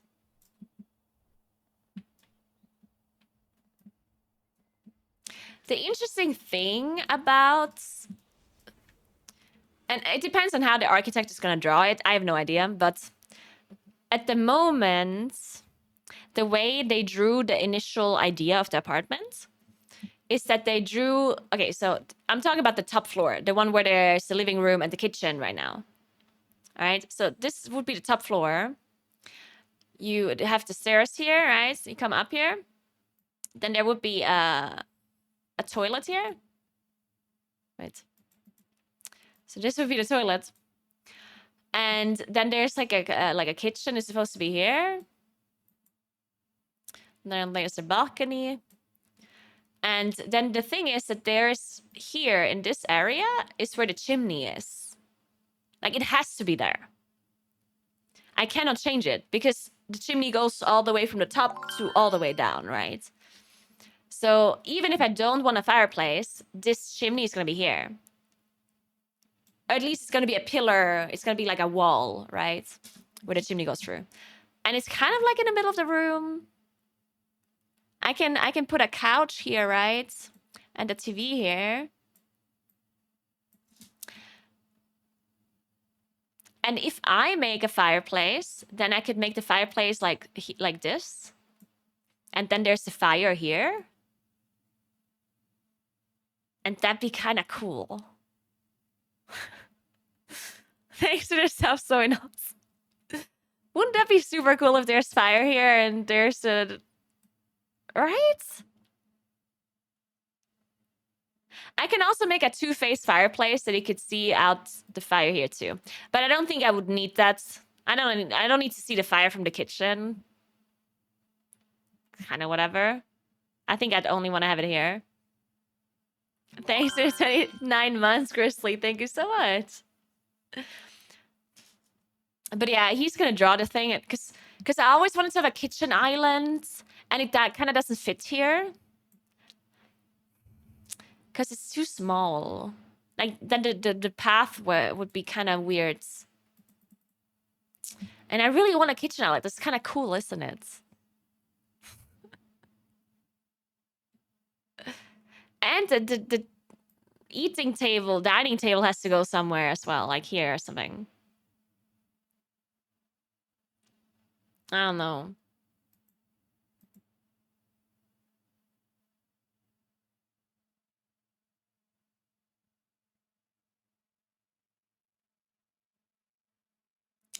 The architect had an idea where you maybe can put the TV here and the couch here.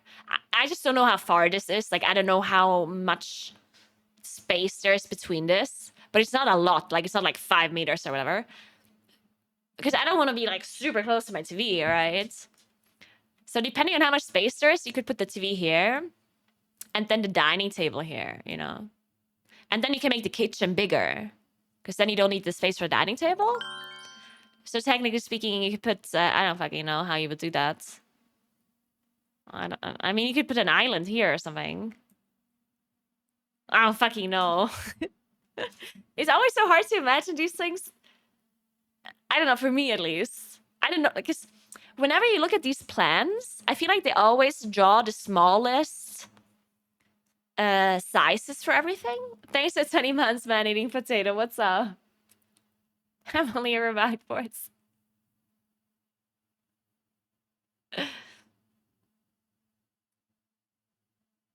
Well, yeah, this is one option. So the initial thought, because they haven't built this yet, right? Their thoughts, the architect initially drew it like this. So you have living room and kitchen on top with a bathroom, and that's it. But now I had this idea with the loft, right? And then the stairs would be here. And on the top, there would only be the living room. And at the bottom, there would be the kitchen like this. And the rest would be rooms, right? So I don't know what it's going to be like. But initially, their idea was to have living room only and kitchen at the top. I mean, I have the plans somewhere. I could just show you the plans instead of drawing it on paint if you guys are actually interested. I don't know why I didn't show you the plans from the get-go. That makes so much more sense.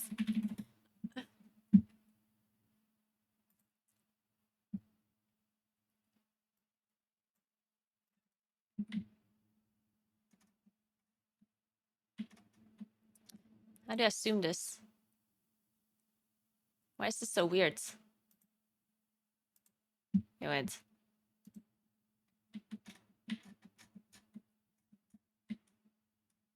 There we go.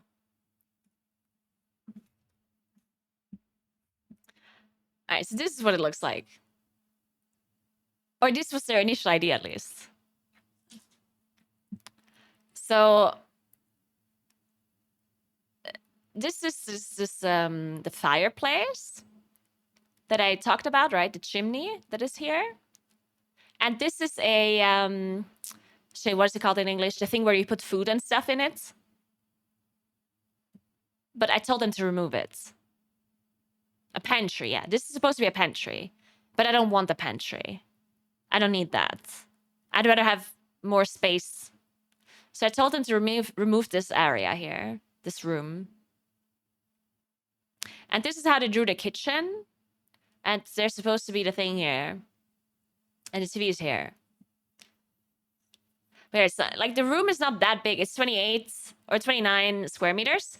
Plus the 3.78 square meters of this area is going to be on top, right? So it's going to be like 32 square meters or something. I can't remove the toilet because that would be weird.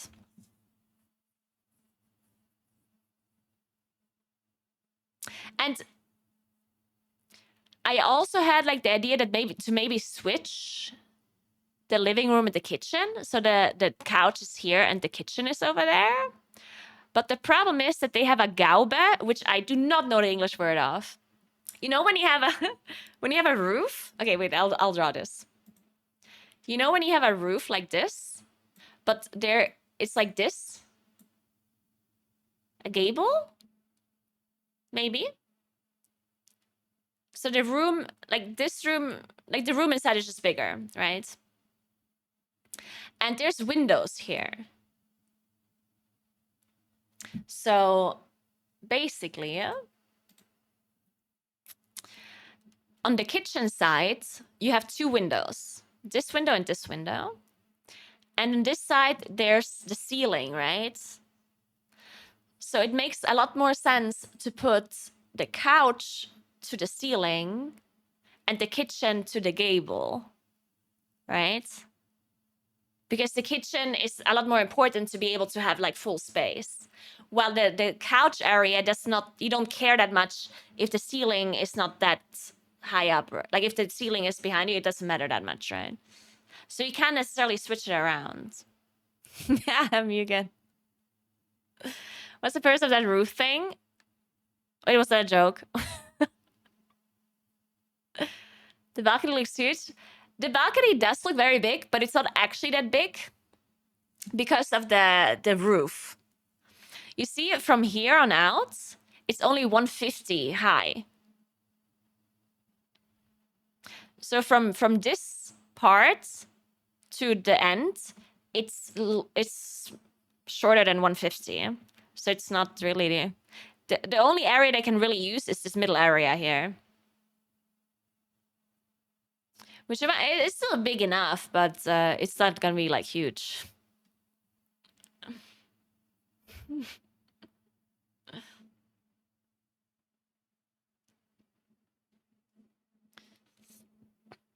Oh, it's a dormer, not a gable. All right, a dormer. All right, cool.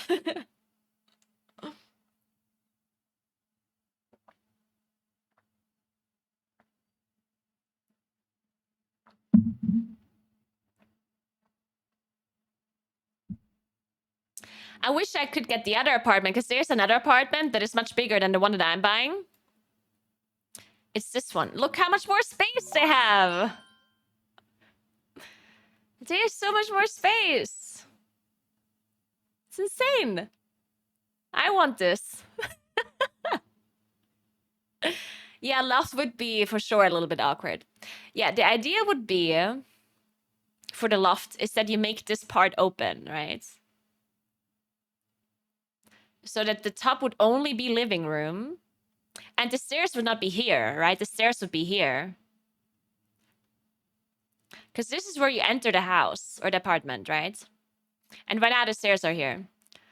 But the way the loft would be is that the stairs would be here. And the top part here would be living room. And then you see down, like, I think it would be interesting, but it depends on how he draws. Like, I can't really imagine it. It's super hard to think about. Thanks for 72 months, Kristen. What's up? Why can't you get that one? Well, the other one is incredibly expensive. I can't afford it. I can't afford the other apartment.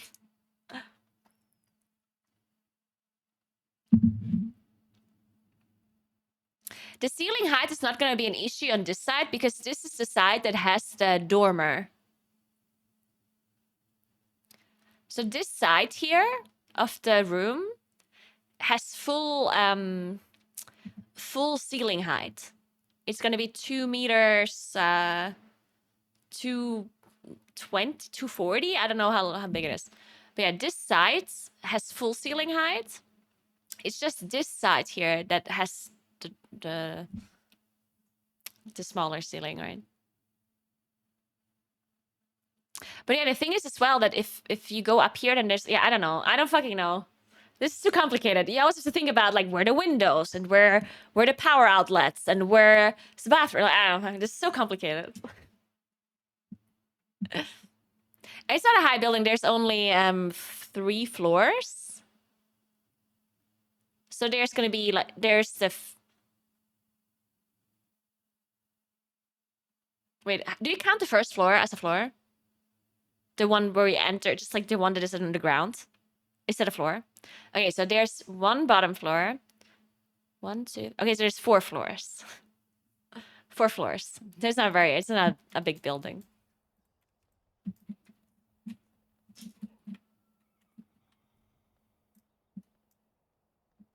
See, that's the thing. You cannot actually move the outlets. You have to decide where you want your outlets before they build it, because they have to put them in the wall. And it cannot be changed. I mean, it can, but it will cost a lot of money. Because they're not dry walls, right? They are concrete and they're concrete walls and what is the other thing? Either way, they can't be changed easily. No, I can for sure decide it where the power outlets go. But I think the architect probably knows more than what I do.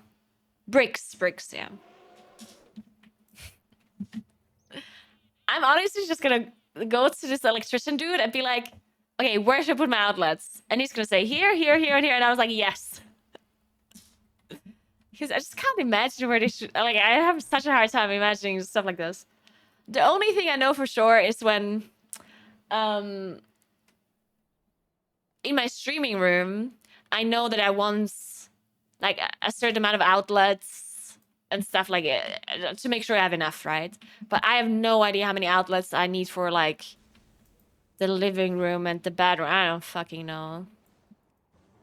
Maybe I make them put some empty outlets.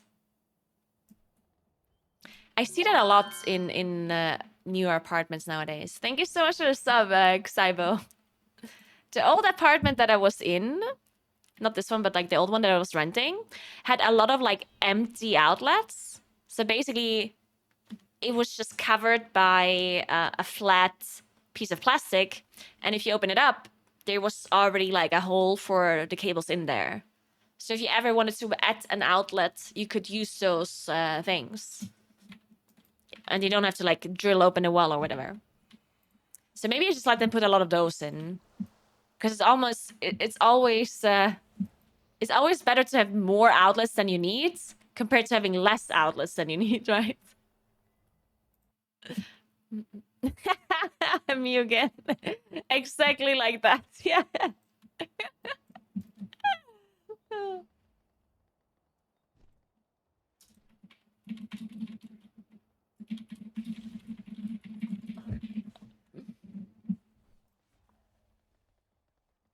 New streaming room. This is perfect. Yeah, this is gonna be my streaming room. Yeah.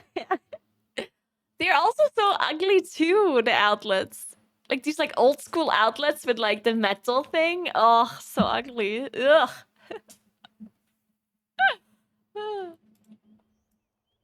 Don't forget Ethernet outlets. Usually we don't make Ethernet outlets. At least I never see them. Like the way the Ethernet outlets work is that the company that sells you the internet connection will come to your place and use an outlet that already, like an empty outlet, and you'll just put the Ethernet there. But they don't make outlets in. Unless I guess you can ask for it if you're 100% certain. But the problem is that the person that the company that you buy the internet from will have to put through the Ethernet cable anyway, because the people that built the apartment, they don't put the Ethernet cable through. They won't do that. So the company that you pay the internet from has to put the cables through anyway, and then they might as well just install the outlet too. At that point, it's, you know, it's not that big deal. It's just a piece of plastic, right? They didn't put the Ethernet cables through because they are not the ones that are like responsible for it, I guess. Like they just do the bare minimum, right?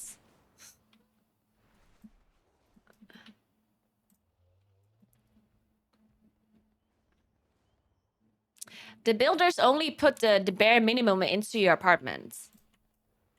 Like, of course, they will put the cables for power outlets and for light switches and stuff like that. But they will not pull the Ethernet cable through the wall. They will make the actual hole in the wall for the cable.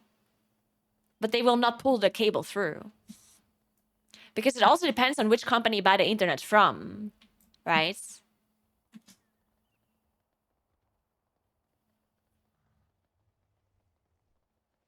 It's just a cable like any other cable.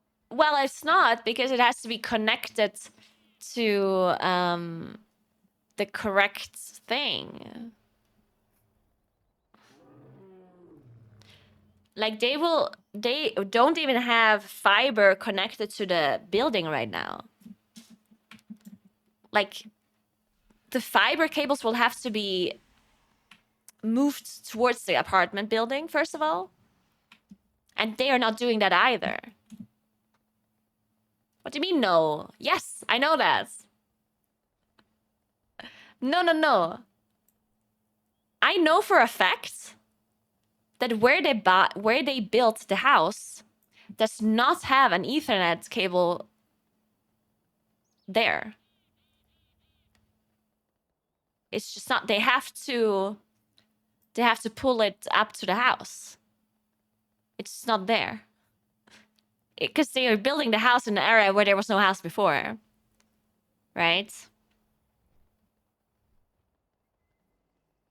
Yeah, I'm talking about the fiber cables. Yeah. I'm talking about the fiber cables. Yeah. Stream into you with the builders.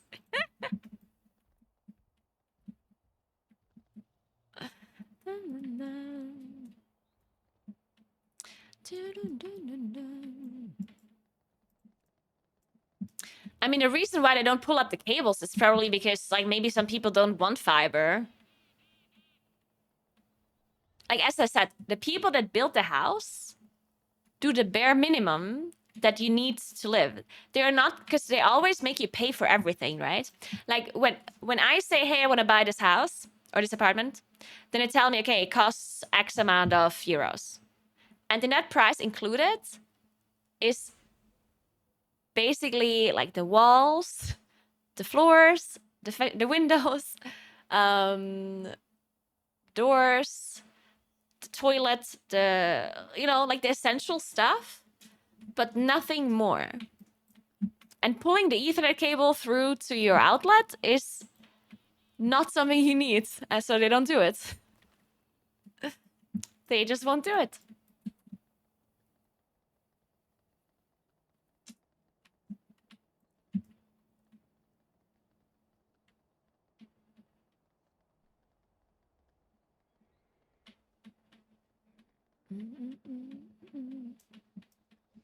Let us grill the architect. I don't think the architect probably knows, but I don't think he's responsible for the Ethernet cables being pulled through the wall. I mean, there's people who there's also people who don't use fiber, right? You can have internet in other ways. You don't need fiber to have internet, right? That's the reason.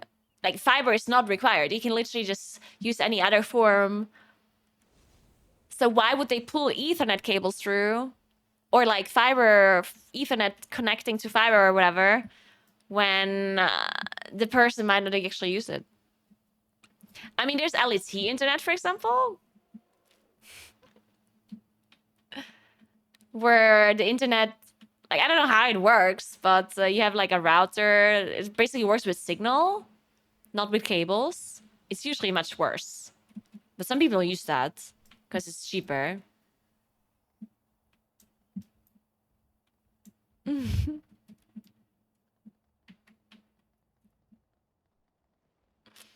Also, the downside of this apartment. Okay, this is a very, very specific for this area that I live in.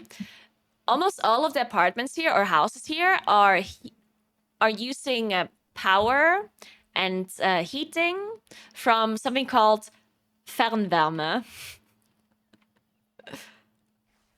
Basically, there's like one big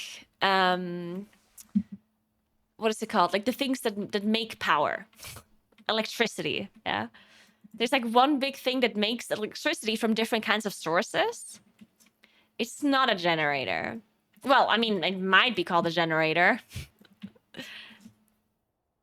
Like a power plant, something like that. Okay, so we have like one big place that that accumulates a lot of different power sources.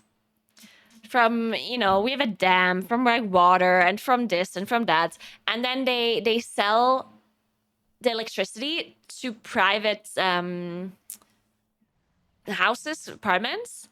For most of the time, it's the cheapest form because they are, you know, they're basically paying for electricity from the individual sources, and then they are the ones selling the thing a little bit cheaper.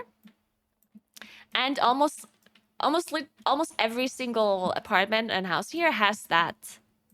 But the house that they're building that I bought the apartment from is a little bit away from the town, and the company that sells this electricity refuses to pull the cables through to that area because there's no other house that could use it in this area.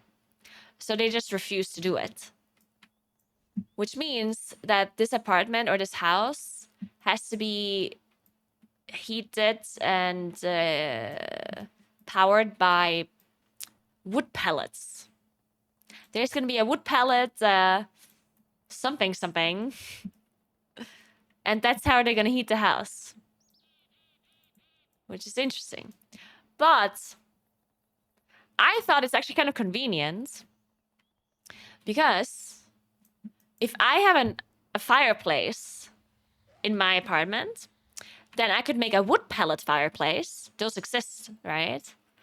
And then whenever they deliver the pellets for the house, I could also get my pellets for the fireplace. And for my cat litter.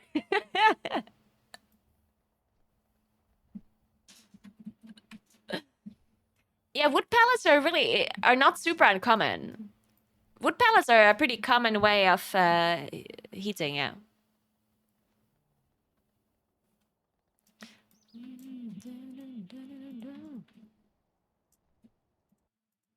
But I don't know what it looks like. I'm actually kind of interested.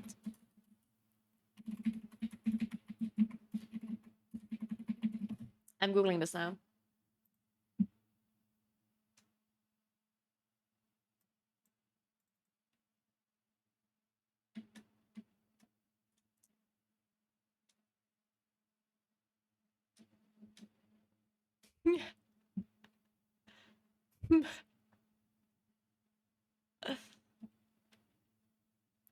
There's some very interesting pictures.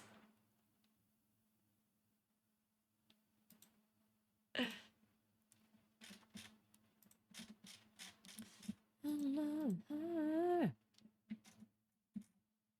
right, apparently, look at these beautiful pictures here.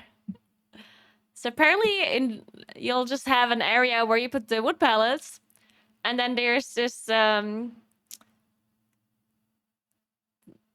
thing that burns the pellets, and then heats the water, and goes up the houses. Perfect.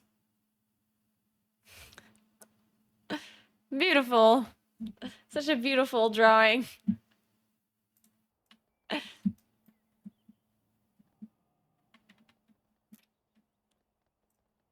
Oh, the power is not gonna be from wood pellets. It's just gonna be the heating.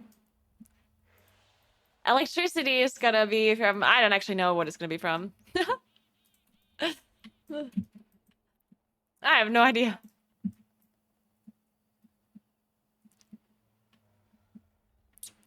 When I just get a ductless unit? What is a ductless unit?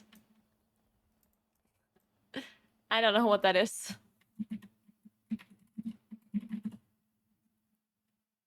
It's an air conditioner, but I need heating. I don't need cold. I need warm air.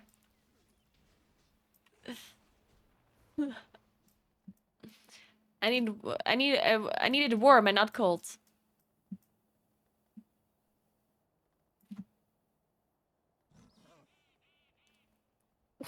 God damn it, Sumler.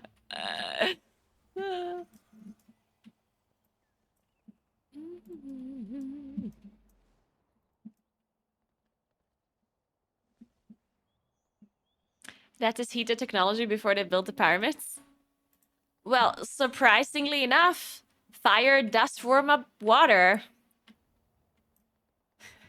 Did you know that most heating systems actually work like that, by heating up the water with heat?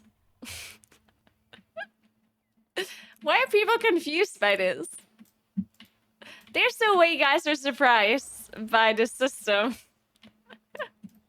How do you get your heating?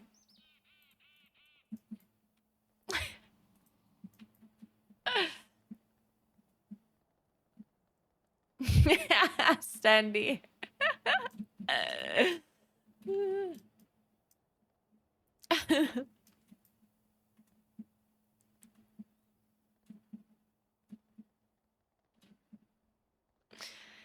Yeah, nuclear energy is doing the same thing. Usually, power and heat comes from heating up water. It's just the source of the actual energy that makes the fire that is different. But the system itself is pretty much the same all of the time.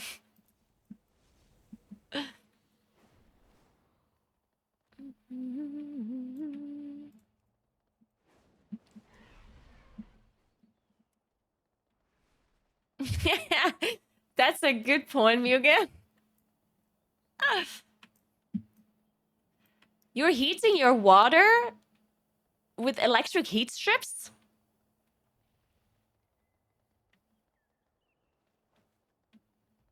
Like the one that comes from your sink?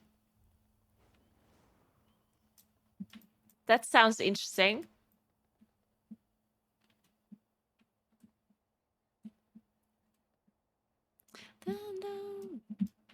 Yeah, I understand there are water tanks, but you'll have to heat it up somehow.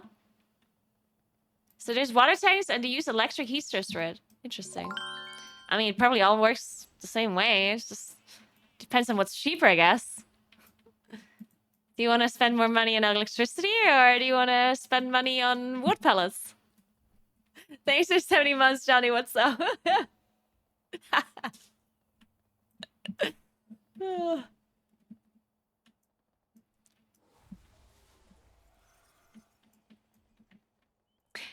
I was so impressed when I learned that you guys have your like your in America, a lot of the dryers are dryers, is that a word? Wait, now I'm confused. The thing that dries your clothes, is it called a dryer? Okay, it is called a dryer. Okay, for some reason it sounded weird in my mind. I don't know why. Okay, so I heard that in America, the dryers are connected to gas. And they heat up the air with gas. Some of them. Which is actually crazy to me. I've never heard of that before. That is so interesting.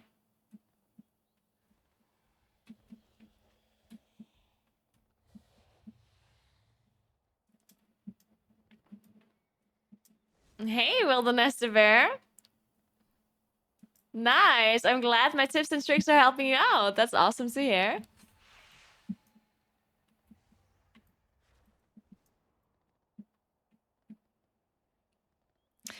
That's true. American dryers are just built diff.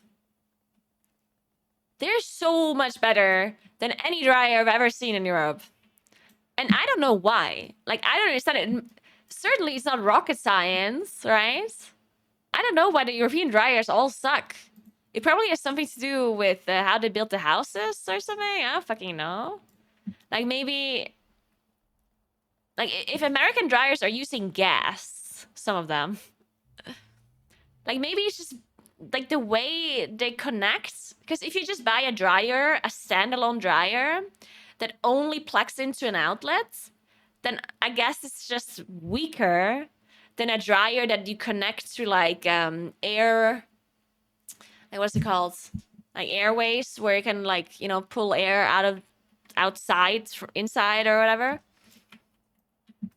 Maybe it has also something to do with AC. Because a lot of houses in America have an AC, like, built into their, like, walls, right? Where you have, like, airways through your walls. And I guess the dryer can also be connected to that, kind of, in a sense. But in Europe, we don't have ACs. So I don't fucking know. Like, maybe it has something to do with that. Ooh, I should actually ask about this. Oh my god, I'm so glad we talked about this right now. I should ask the architect if there's anything you can build into, like, the wall to install a better dryer. Like, maybe there's some sort of thing you can do. I don't fucking know. Maybe you can, like, put a hole through the wall so it's like a wood pellet dryer. Who fucking knows?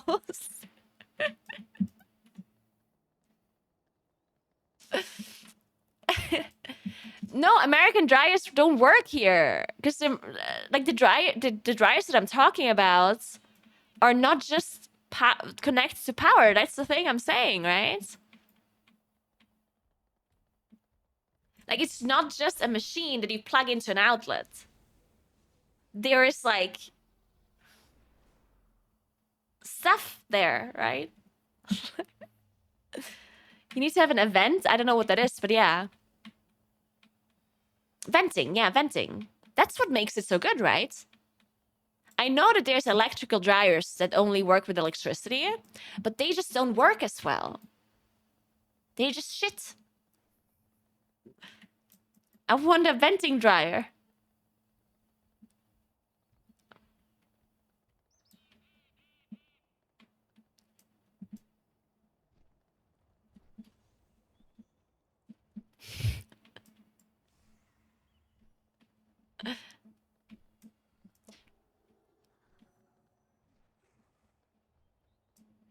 American dryers vent to the outside. European dryers collect the dust in a filter and separate the water into a tank. Yeah, that sucks.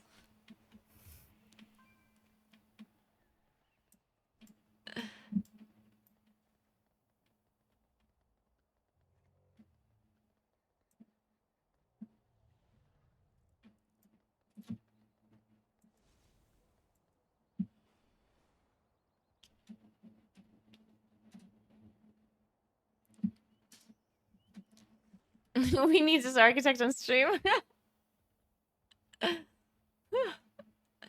Yeah, an exhaust vent is what I need. Yeah, exactly.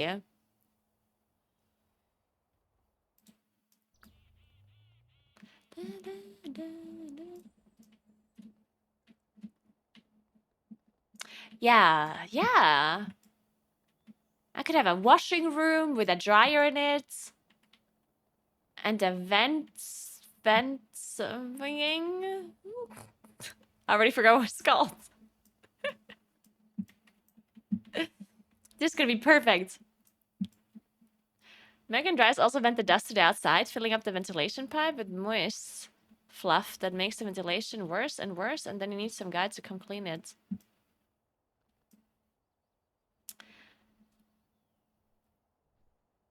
I mean, I don't know if this is actually allowed here, but I will ask. I don't know if I'm allowed to have, like, a vent that blows the air outside. I mean, probably it's just warm air, right? I guess there's a little bit of dust or something in it, or... like fabric. But I mean, certainly that's allowed, right?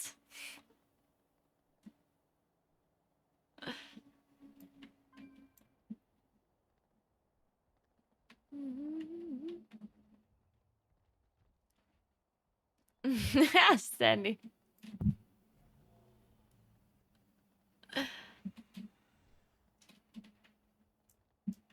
Yeah.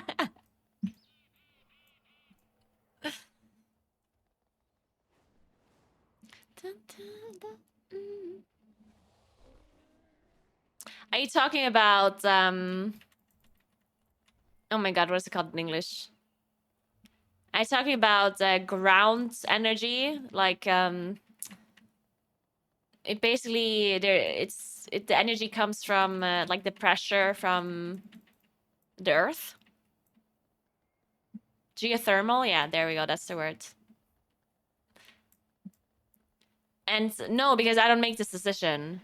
The people that are building the house make the decision on what kind of energy they use. And they're using pine pellet energy.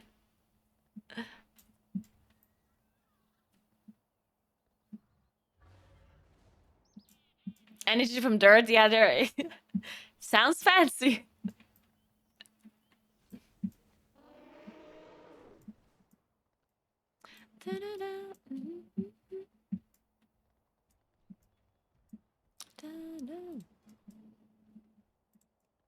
But yeah, dryer would be kind of nice. I want a good dryer.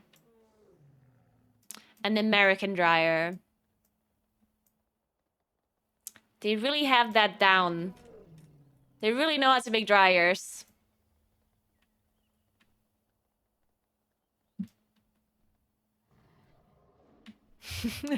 Sandy. Sounds like a great idea. I'm gonna give it a try.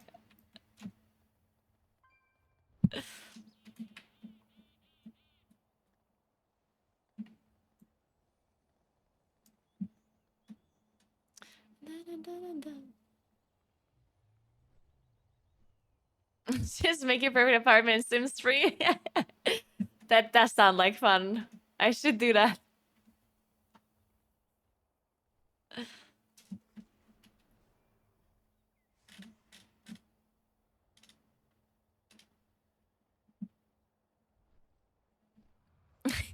Or you can go downstairs and hang your clothes on a pellet burning thing, free try. Good point.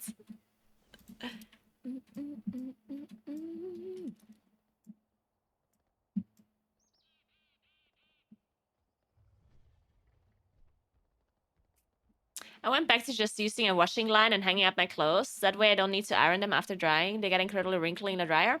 Yeah, see, I don't... Like, so whenever I used an American dryer, my clothes didn't get that wrinkly. If I immediately remove them from the dryer as soon as it's done. I only ever had that issue with European dryers. European dryers, at least the ones that I used, were all shitty. Either the clothes were not dry enough, or the clothes were dry and but wrinkly and probably one size smaller, or the dryer just didn't work at all. In America, you throw them into the dryer, turn it on, and then afterwards it comes out being all warm and nice and not wrinkly. It depends what you throw into the dryer. Of course, the American dryer is not a magic machine. So some clothes are still gonna be wrinkly, I guess. But I just don't buy things that will be wrinkly. I can recommend it to anyone because ironing clothes is probably one of the worst household things to exist, right? Can you all agree with me? I'd rather clean the bathroom than iron clothes.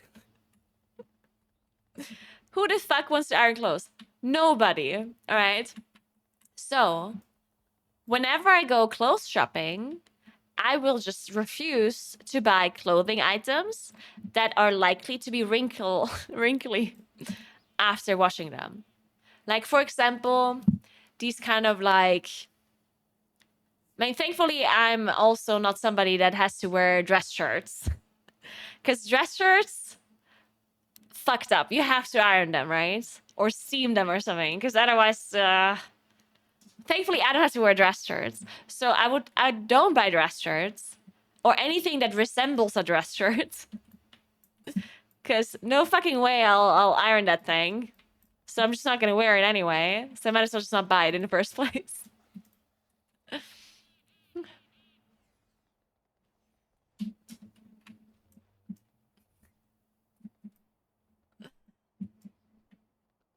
I don't even own an cast. I don't own an iron. I literally, even if I wanted to iron something, I do not have the ability to. I do not own an iron.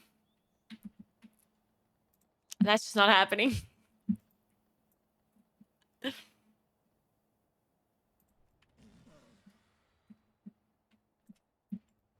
A hot cooking pan.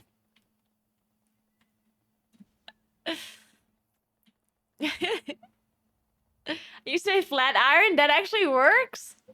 I do have a steamer. Now, is it called a steamer? It's like this machine, a handheld machine that blows out warm steam. I have that. So if something is really wrinkly and I really want to wear it, I'll use that thing. It's not perfect, but it works. It's not a blow dryer.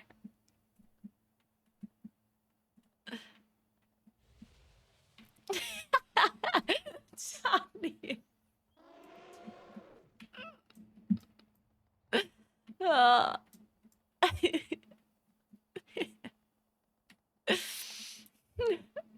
A lot of friends using pellets to heat and prices vary a lot. Yeah, but so does all the other heating sources, right? Like, it doesn't really matter where you get your heat from. The prices can always vary. Like, sometimes pellets might be cheaper than an alternative. Sometimes it might be the other way around. It just kind of depends. So...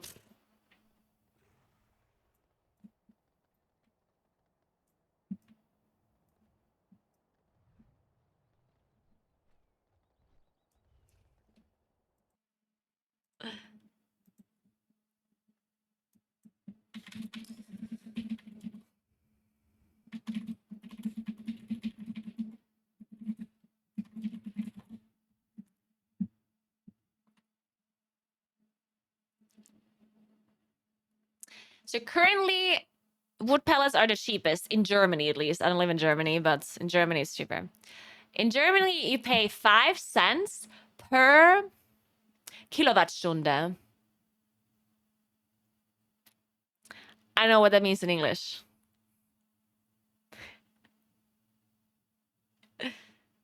You probably have a different measurement, right? Because you all have different measurements for everything. What, do you use kilo? Well, I guess you do. Of course you do. Yeah, sorry, my bad. I've mixed it up with the metric system. Of course you use kilo and micro and stuff. All right. Kilowatt hours. There we go. Okay, so 5 cents for every kilowatt hour is pellets. And if you compare it to oil or gas, it's the cheapest. Whenever this article was written, I don't know when that was. It could be different now. January 2021.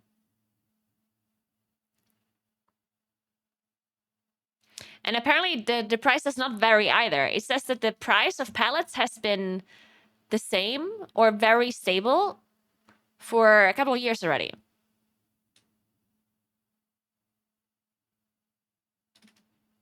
Of course, this article is from Germany, but yeah.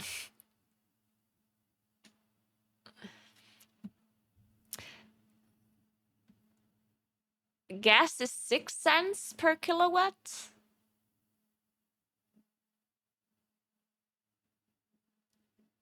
Apparently. But I mean, it doesn't matter. It's all this. It doesn't matter because I can't change it anyway. It's gonna be pellets, you know? I can't change it. It is what it is. Hey, Nick, what's up? Thank you so much for 1 year. What's up? Big fan, check Discord. I will, of course, check Discord.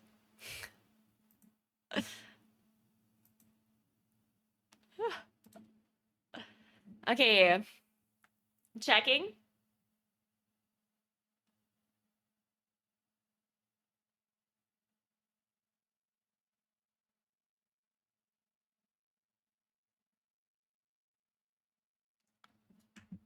Sounds like a plan. Sounds like a plan.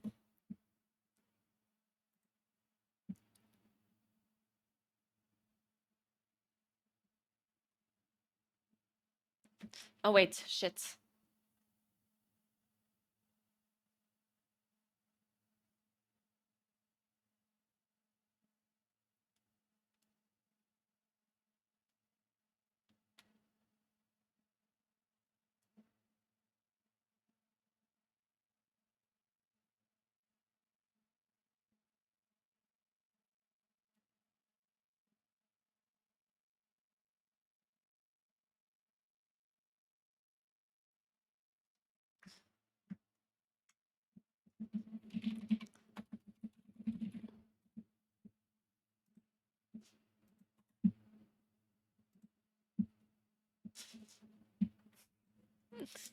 Huh.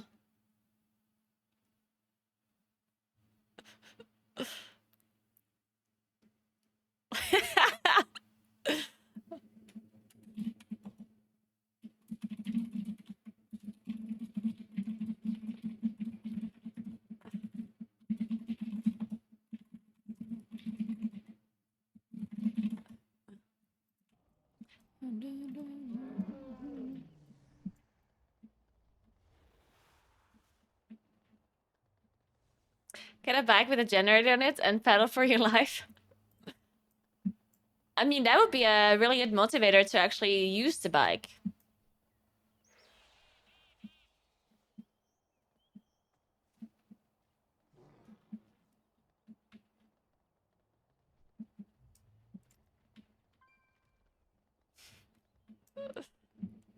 I'm playing Alliance currently.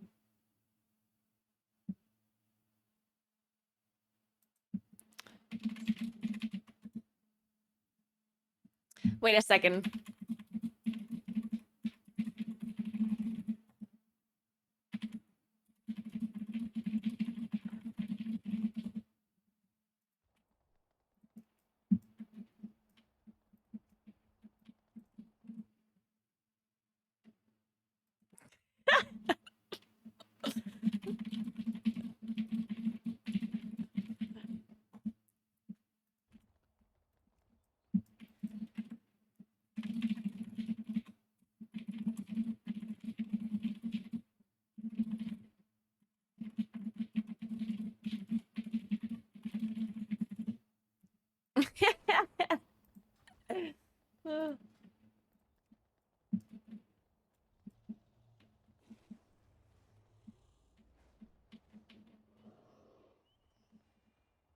I mean, I would do a full pre-made group. I just don't have one. I'm also like I would like a pre-made group, but I don't want to put the effort in to really look for a pre-made group because I feel like it's just too difficult for me to find one because the times that I can play are just very restrictive. Like first of all, I don't play in the weekend, which is the time where most people want to play. And during the week, I don't want to play in the evening. I want to play during the afternoon. And try finding 4 people that only play afternoon during the weekdays and not on weekends. No one wants to do that.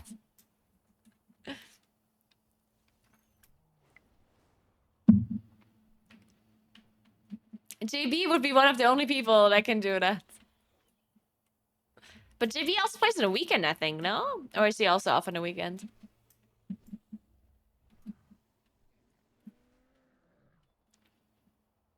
Also, I'm a Moonkin. So not only do I have all of these restrictions, I'm also not a meta class. So it's very difficult for me to find a pre-made group, for at least for this key level that I need, right?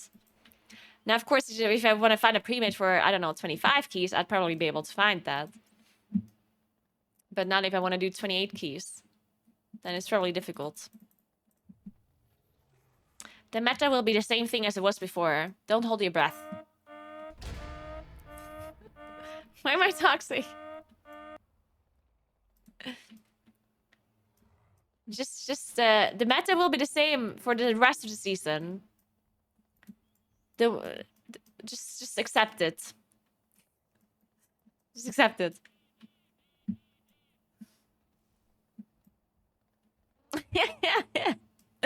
I'm gonna be right back 1 second, and then we're gonna do another key before we play Snap. We're back.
All right.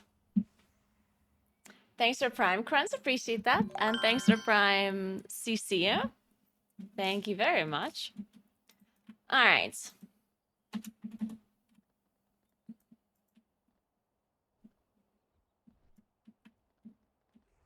I do need 27 Breckenhide, but I can't kill the totem. I just can't.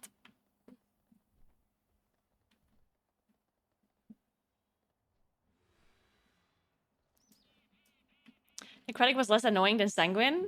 Wait, do you play a tank? There's just no way you played a tank. Because of course it was less annoying if you were not the tank. But for tanks, Necrotic was for sure more annoying than Sanguine.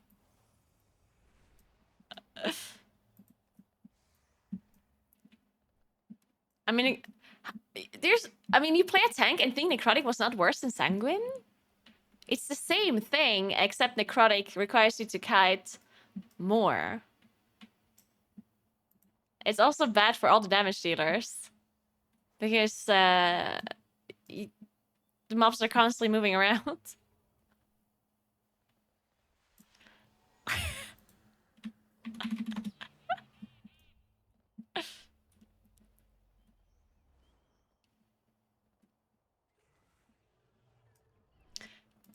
I think...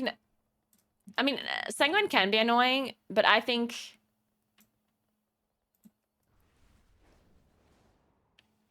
I think that Sanguine is an affix that it can play around pretty well. Depending on some of the mobs. I mean, there's some mobs that are just honestly stupidly, like, coded.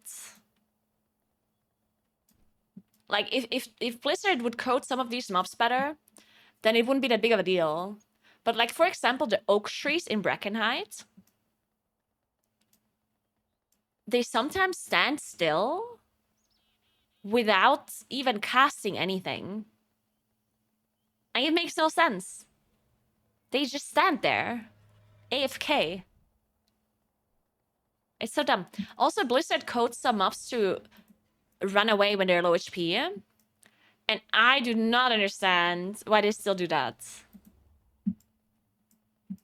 Like, how are you supposed to control Sanguine with mobs that flee in fear when they're low HP? Like, it makes no sense. Hey, why are we meowing?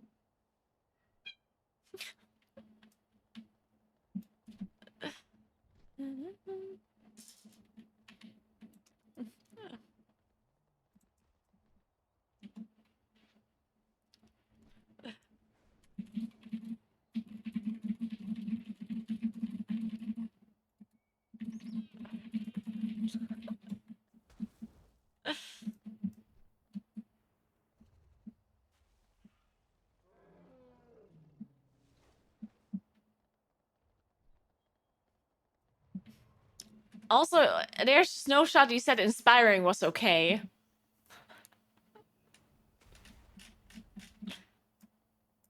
Inspiring. What an affix. Can't believe they even thought that was a good idea.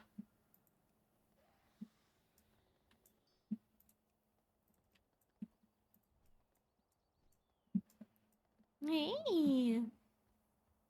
What are you doing? Are we going on the desk again?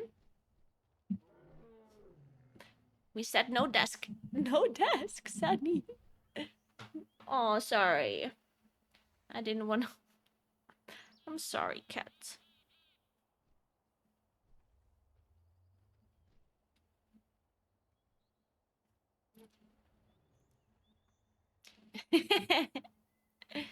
No, no, no.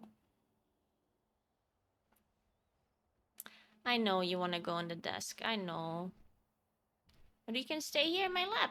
Hmm?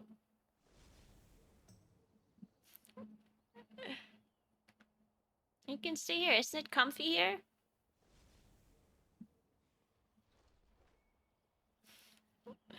His name is Sunny. Hey. No, no, no. I'm sorry. I'm sorry. Yeah, you can stay here. I watched a little bit of his Dark Materials. And I kind of, I don't know, I didn't like it that much. Like, it was interesting, but it just I didn't get hooked on it. I don't know. Yeah, maybe the book is better. The show was like, I don't know. Because, yeah, I think the book might be more interesting because the idea seemed interesting, right? It's just the show itself seemed a bit, like, all over the place.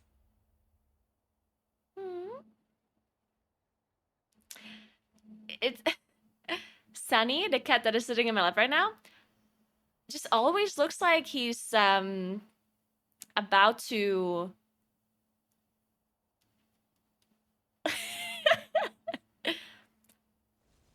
That's my hair, Sunny. He always looks like he's about to pounce onto something. He looks like a feral cat. Right? But you're not feral. You seem like it, though. He also attacks my feet when I'm sleeping.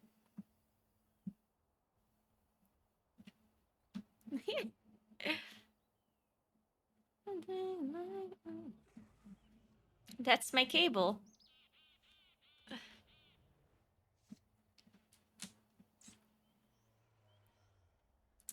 No, we don't play with that.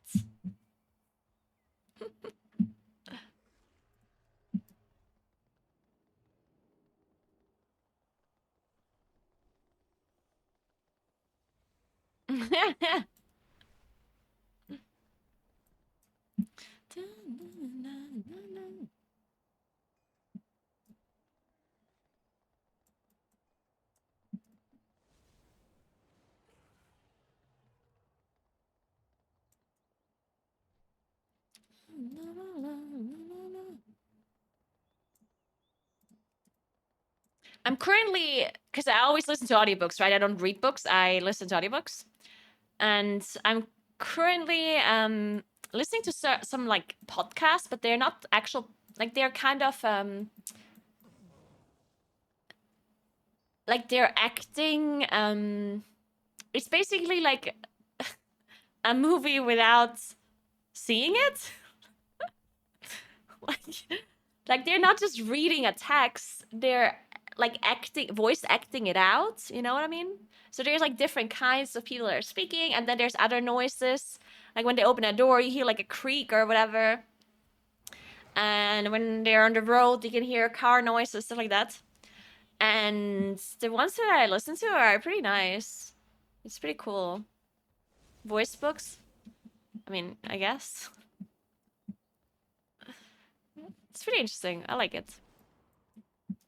The thing that I like about those, at least so far, is that I don't have to, because when I listen to audiobooks, I don't want to fully pay attention to it. Like, I don't want to just sit there and do nothing else. So I usually listen to audiobooks when I do other things.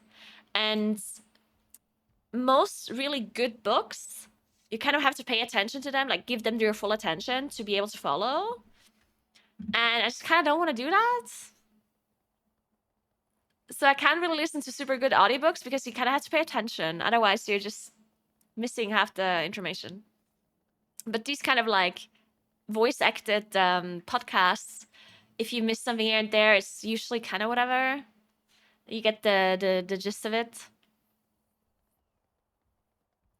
But the best audiobook I ever listened to was Project Hail Mary.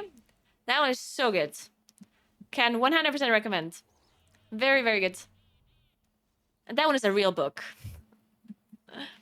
And thanks to the Prime, Lightfoot. Thank you very much. Gonna be alright.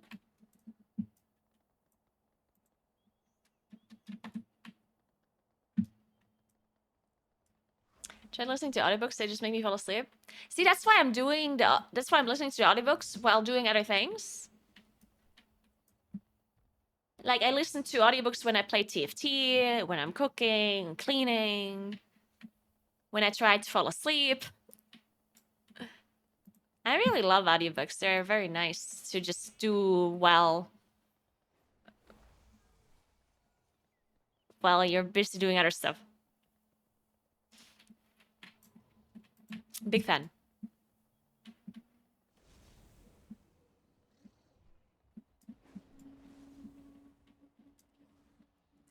Gonna be alright. I think I just described every movie for blind people. Yeah, but it's different, right? Because it's specifically made to only hear and not see. Most movies are made to see. So when blind people watch them, they can listen to like the audio descriptive voiceover, right? But it's not the same.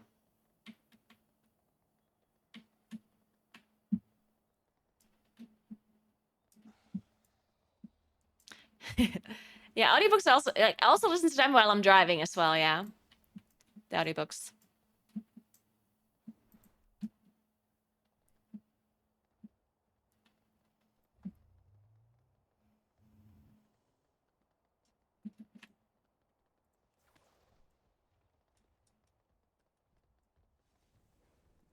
And I think his Dark Materials audiobook has a really good audiobook as well. Like, the problem with audiobooks is sometimes you just have not so good voice actors. Because it makes a big difference if the person reading the book is doing a good job. Like, sometimes there's a good book, but then the person that is reading it is, like, doing a really bad job. And then it kind of sucks. So you have to make sure it's actually a good audiobook. And his Dark Materials is actually voiced really well, I heard. It has like a big cast. Like it's more than one person reading the different characters, I think.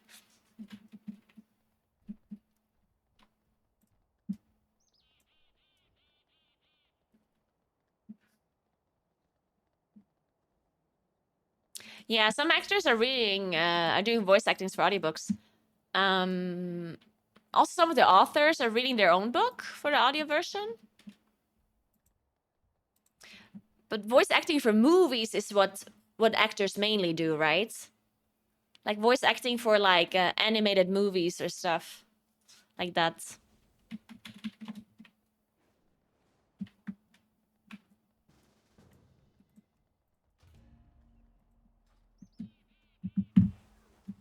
I want every audiobook read by Christopher Walken.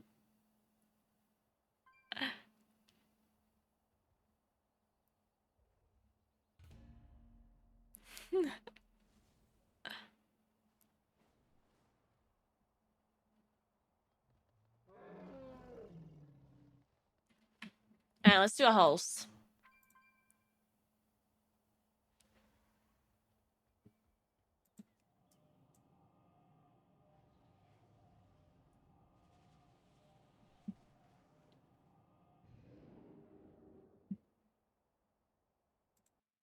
You can play New Moon or Fear Balloon, it doesn't really matter.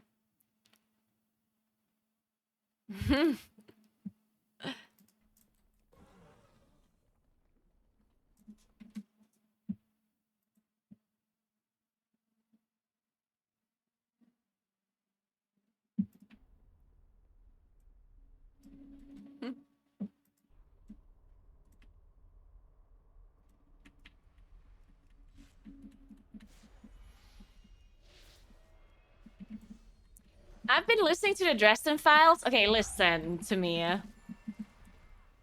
So I've been Googling, good audiobooks and whatever, and everywhere they were talking about the Dresden Files because the voice actor is doing such a good job. And I agree. The voice actor is doing a great job. But I just can't get into it. I don't know, and I tried a lot. I listened to the first 2 books and to the first quarter of the 3rd book. Because some people said, oh, you have to... Like, the book really starts going from the 4th book onwards. So I, really tried to commit. I was like, okay, fine. I'm gonna read these books. I don't know. It's... I don't know. I stopped again. It's just, I don't know. It might just not be my thing. At this point, I might have to admit that it's just not my thing.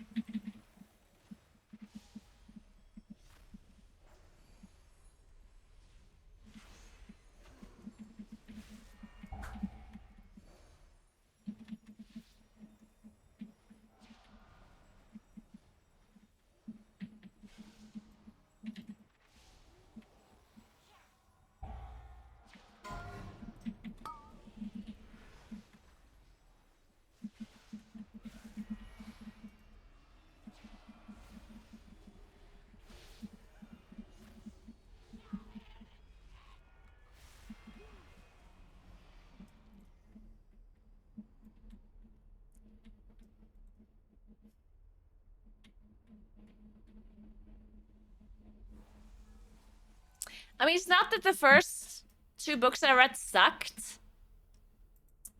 I feel like the first 2 books just felt like there's not enough character development. Like, it was like a contained book where it was about a specific case, and then as the book finished, this case was over, and then the next book, the second book, was also about a specific case, and then that was over, and then it moved on. And I feel like the character, like, usually when you want to listen to a series, then I want there to be like character development, and they're, you know, like the characters are like, you know, evolving and changing, and things are happening. But in these books, it was mainly just about this like isolated story, and that's just like, I don't know. I needed the characters to do something, and they just did it.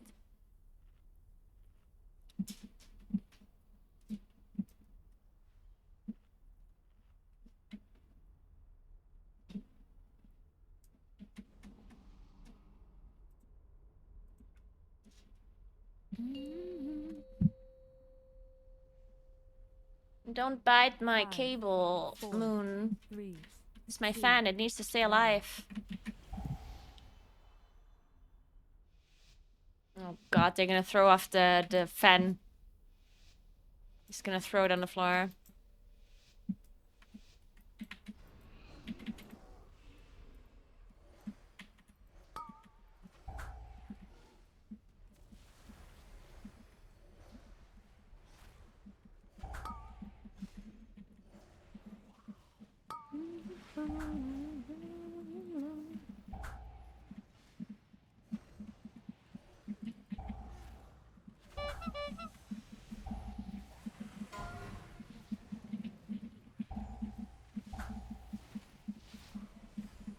Zephyr. skin. Shielded.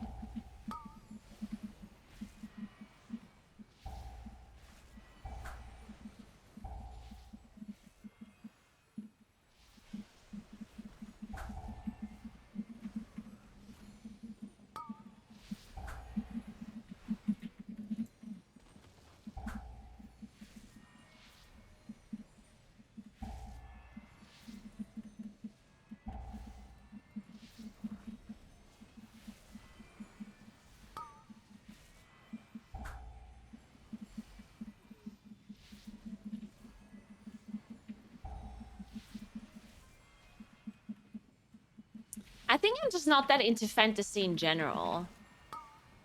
In books.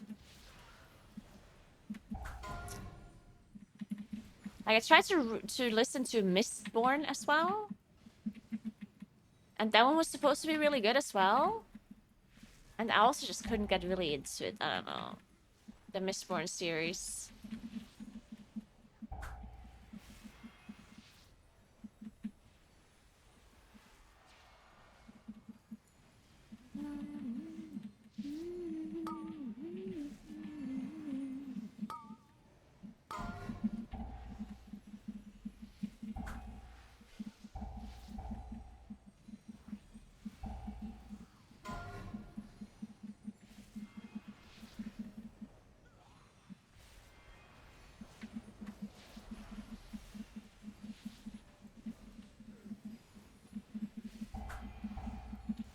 And it's not that I don't like fantasy, like, in general, but not like, like if everything is just, like, completely made up, like the whole world is made up, then I guess I just don't like that much, I think. I think it's just not my thing.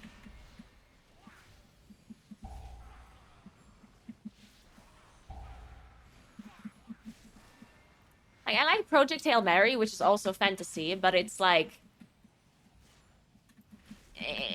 It's, I think the genre is called, like, hard sci-fi, where it is made up, but it's, like, close to what's possible, you know?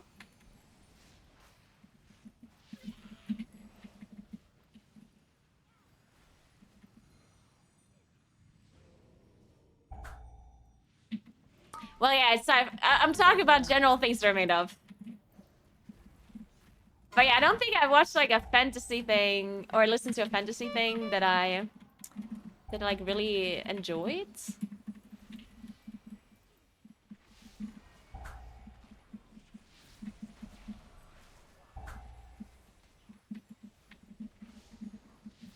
What is the thing like what is it called? Like I listened to Arc of a Scythe, which I think is fantasy.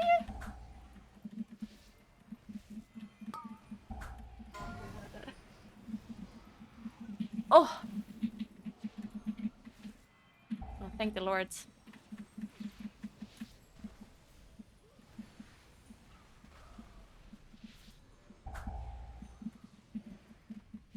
And I like that one. But that one also is like a little bit closer to what could be true.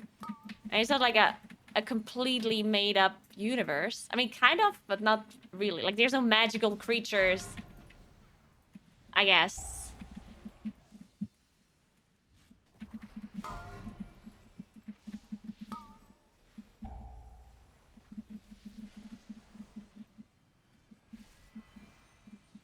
Shielded.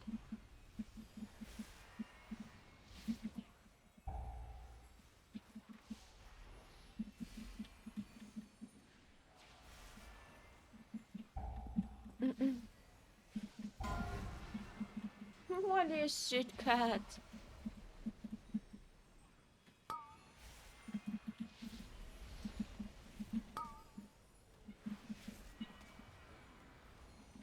Yeah.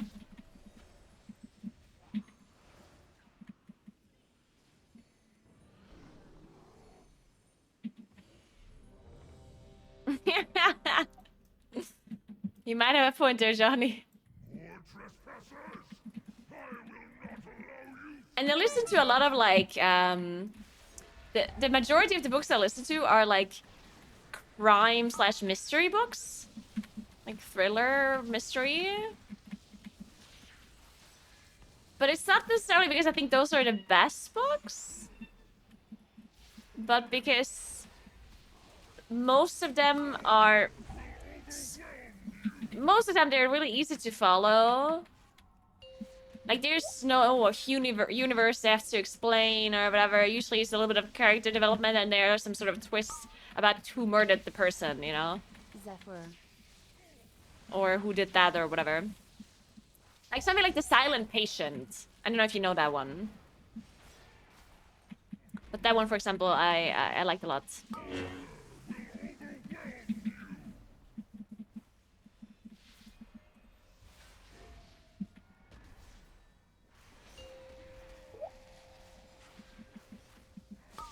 Shielded.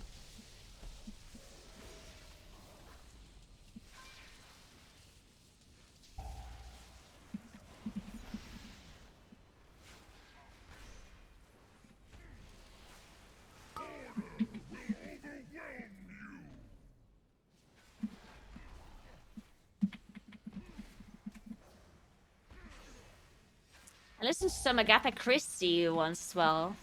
I like them a lot too. What was it called? And Then There Were None. That one was really good.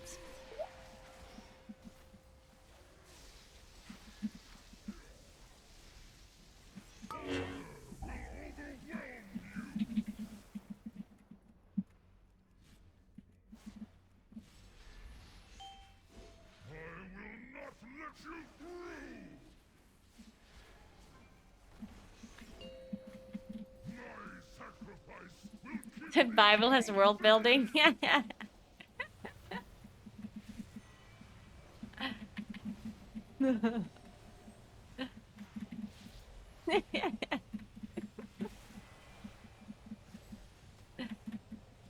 Yes, I started listening to the End Chronicles, but I have a hard time following them because the way that works, as far as I understand, is that they basically take Agatha Christie books and they're like condensing them.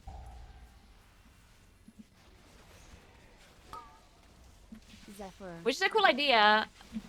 But for me, as I said, like I'm listening to other books as I do other things. And in a condensed story, you have to pay attention more. if the flap is cut out. And then I have this issue again where if I don't pay attention for 20 seconds, then I miss something important.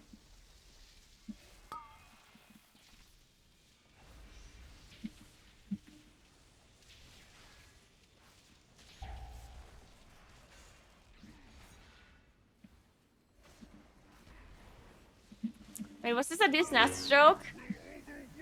Because I did listen to this thing, but it was some sort of abbreviation. And I assumed, like, it was literally called something abbreviation Chronicles. And it was exactly what I said about Agatha Christie books, like, within, like, a whole thing.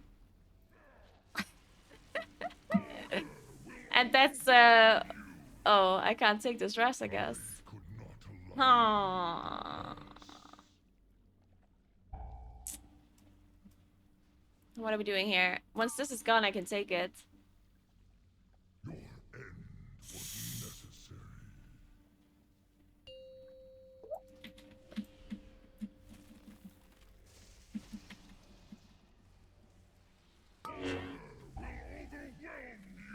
I can rest in a sec. Oh, I'm dead. Fuck! Yeah, I couldn't rest because I was dropping the zone. Oh, shit. The rest just came up as my paddle was about to drop.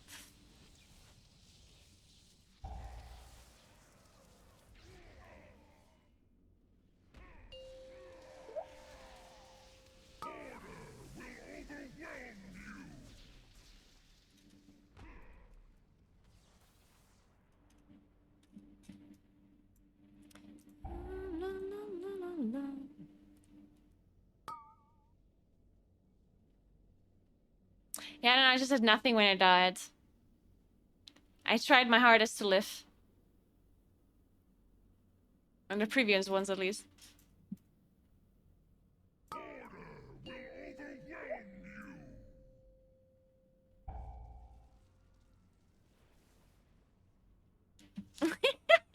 Savla.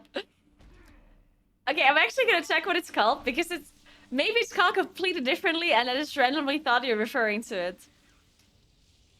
I'm actually looking what it's called.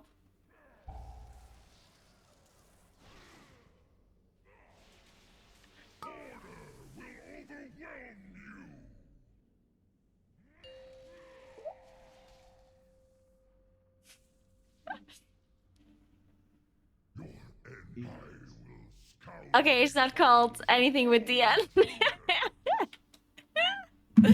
I, for some reason, just thought that's what you're referring to. In my mind, that's exactly what you were talking about. Dun,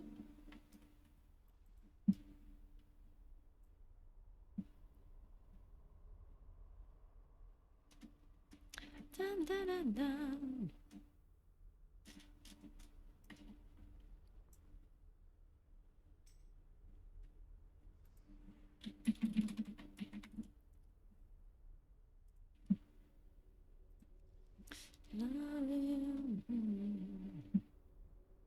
We tried.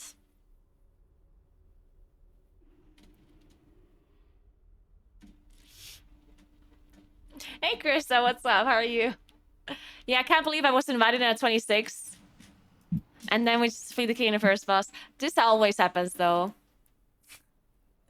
But thankfully, tomorrow we can do 26s with our eyes closed.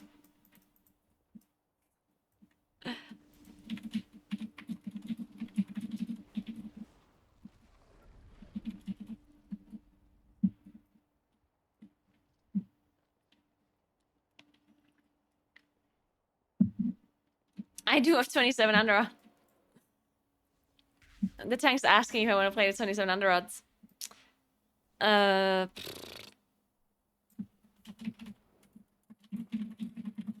play, I guess.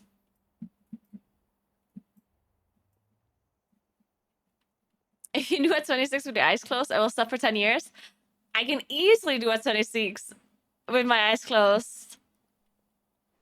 All I need to do is pay for a boost. What do you mean? I just have to calculate if the gold that I have to spend on a boost is worth more or less 10 years of subscriptions.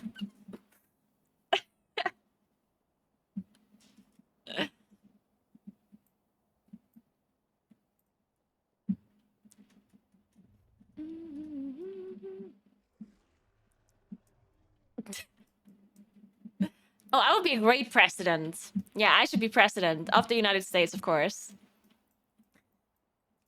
Who cares if I'm an Italian citizen? I will be president, and everything will be great.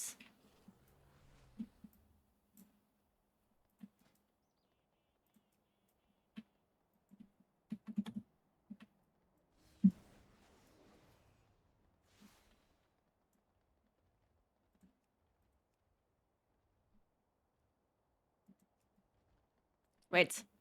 No, wait, that's the wrong one. Wait. I thought he made a key. Oh. Wait, now I'm confused. He said you can queue.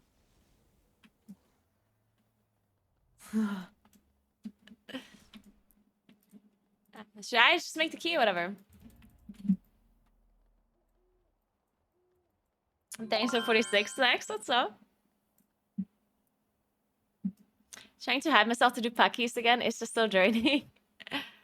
I personally only don't mind doing packies because I'm streaming. Like, I don't think I would pack a lot if I wasn't streaming. But when I'm streaming, I just like, depending on the key level. Sometimes I just queue for keys that are not like giving me score or anything. They're just like, they're still decently high, but not like super high. And then I'll just talk about whatever with my stream. So it makes it a lot easier in my opinion. Because even when things go wrong in a key, I don't necessarily care that much because I'm not invested in it that much. You know, like this 26 halls we just depleted. It's like whatever, you know, it happened. I was talking about audiobooks in the meantime, so.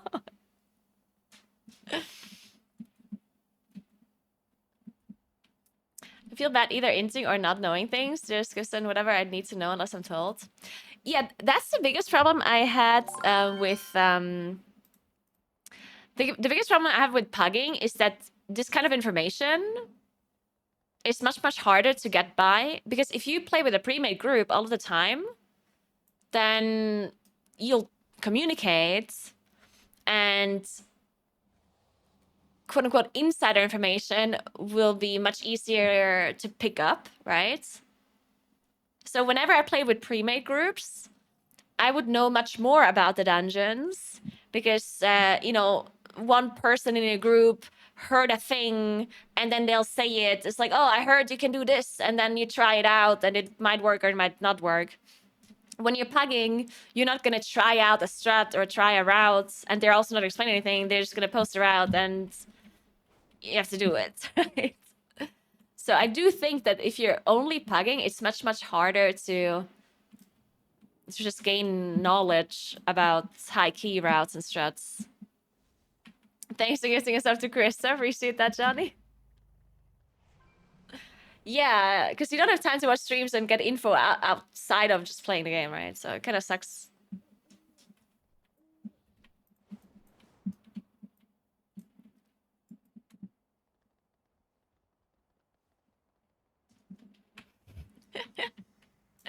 But I do think, like, as long as you're not queuing for super high keys, you'll kind of learn what they want you to do by just playing the game most of the time. But on high rating, I already feel like an idiot when I queue up. Like, if I get invited by a group that has like 3.6k score that is doing at 28 key, because sometimes it happens that like I randomly get pitied and they invite me to like a really high key. And even then I feel like I'm already like I feel like everything I do is wrong. Because I know that these people are very experienced and they're doing 29 keys and 30 keys. And my highest keys are 27, right?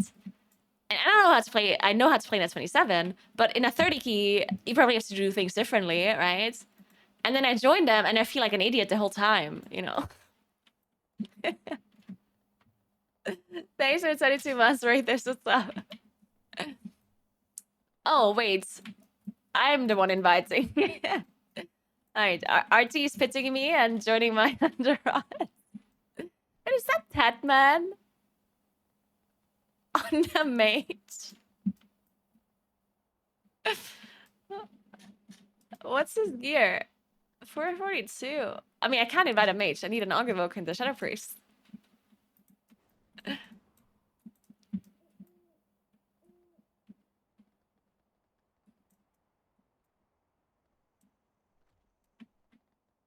Yeah, playing a DPS is for sure easier to pug.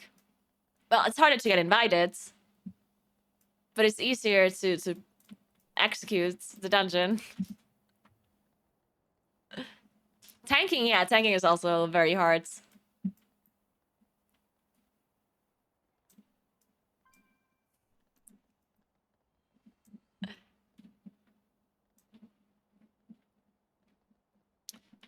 Let's invite his Ogrevoker.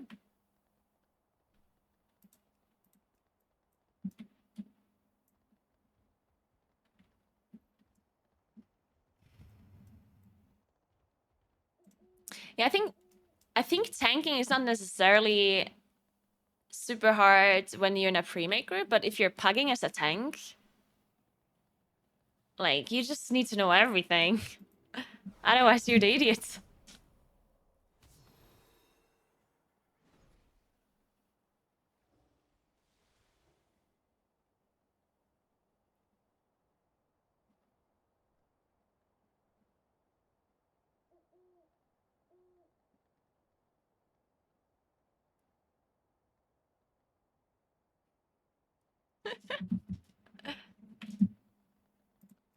Whatever, let's invite this first.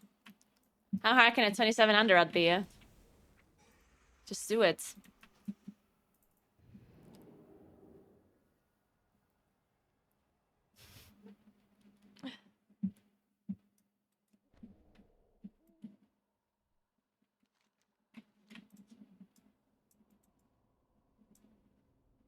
Archie's gonna carry us, don't worry about it.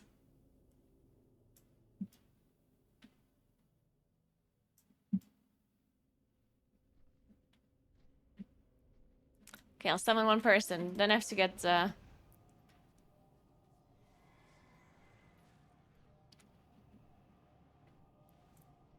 I have to get Astral Power. yeah. Archie says, I haven't done a good deed this week, so we're helping out the chicken.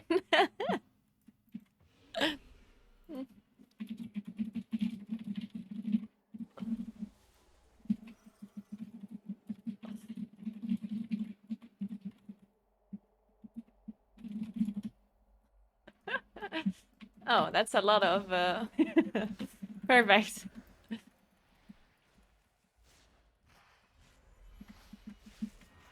I mean, there's always upsides and downs. Like, I think a tank, in my opinion, a tank can carry a group the most in a pugging environment, right?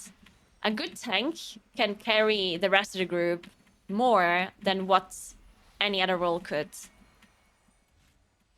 in my opinion. But then at the same time, you also have more responsibility, right? So it depends what you want to do. If you want to be the one that has the most responsibility and the biggest, like, capability of carrying the group, then playing a tank is perfect. If you don't want that, then playing a tank is probably a bad idea. I don't think a healer can carry the group very much. I just agree.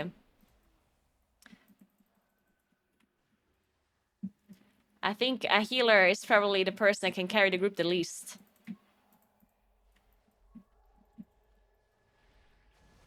I'm always talking about pugging, right? I'm not talking about a pre-make group. I'm talking about pugging.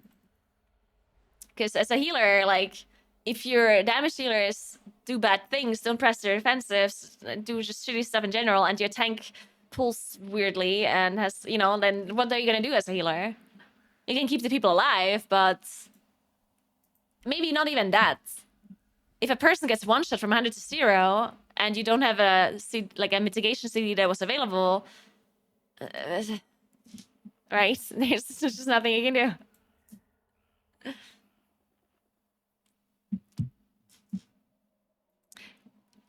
I mean, any role can carry the group to an extent, right? A really good damage dealer can carry the damage. They can interrupt well, use their utility well. Same with the healer. The healer can heal really well, do a lot of damage, CC, utility really well, of course, right? But I think like you're limited in the things you can contribute to as a healer. And same as a damage dealer too. Like as a damage dealer, also pretty limited in what he can do. As a tank, on the other hand, I think you have a lot of decisions you can make that contributes to your success. All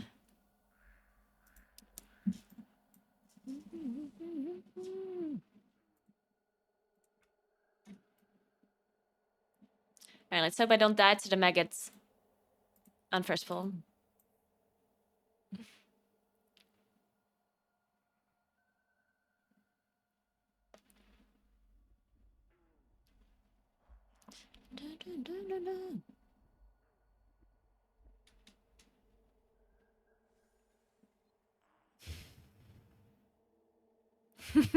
Artsy.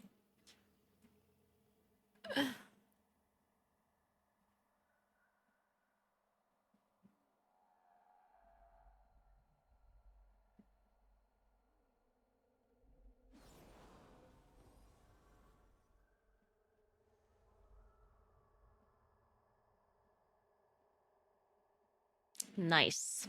Oh, I'm the leader. Oops. Wait, I'll give you leader. That's easier.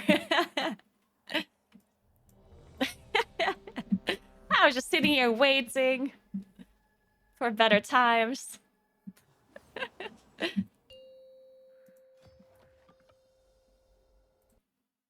Someone else is bad. 3, 2, 1. Alright, let's do it. I also updated that snap, by the way, Kuros, because that's all I had to do, right? I just had to update. I did that. It was super fast. The Titans constructed this facility after the fall of the Black Empire to run experiments on all manner of beasties. Oh shit. Who knows I what said that secrets they can paladin. do? It may Thankfully, the be maggots. answer to defeating the old gods. I might just. Oh my god. I'll use the maggots. That's it, a tank. Are we resetting? I guess so. That's Pronto. I'll shut him out. Zephyr. I mean, this is just not gonna work. I'll soothe the maggots.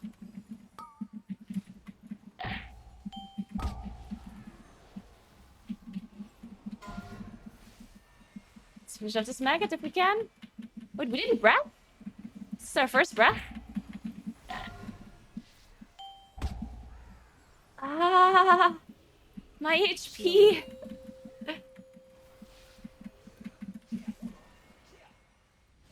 It's okay, we're doing it. I don't know how we have recovered this full, but we did. Nothing happened, don't worry. I think that was a typical Vengeance Demon Hunter aggro problem right there, right? I think he just had aggro.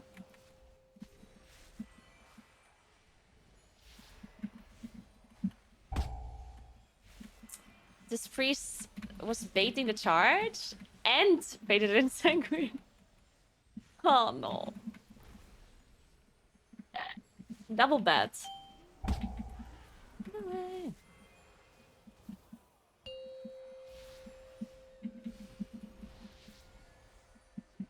Send the night away.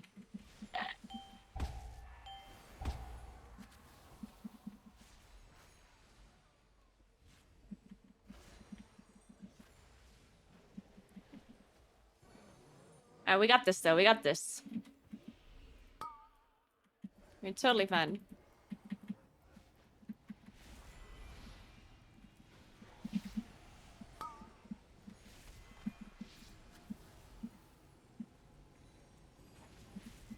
I would have been so mad if this volcano would have knocked me now. I was casting a full moon at the end of my pulsar window. I would have just been so upset. Sacrifice.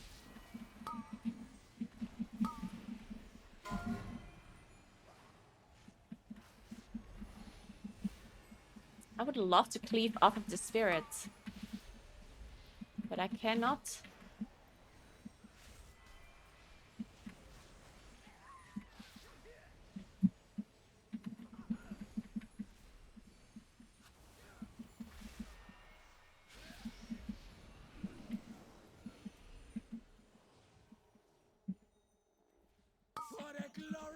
For the glory of Gahoon. Okay, we have all cooldowns. I'm sending Incarnate. Or are they waiting for... Okay, they're not.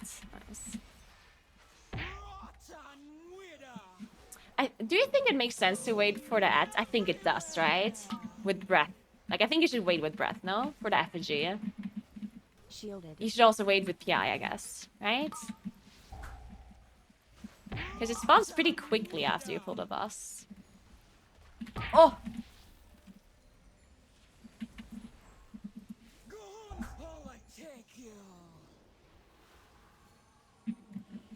Well...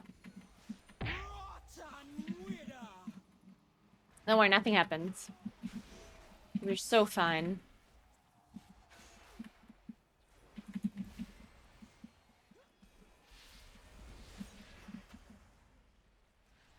We've never been finer.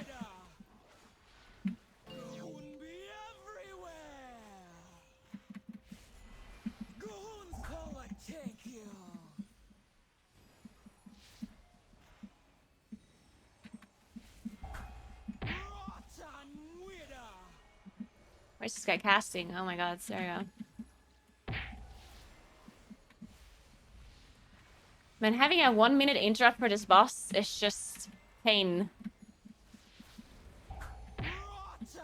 I see the tank dying and it's like, what am I supposed to do, you know? I see all of these blood bolts casting through and I'm just like, yeah. I'll interrupt again in a minute. Don't worry. Just survive 1 more minute, then I can help. I think we have to kill this effigy too. Boss is too high.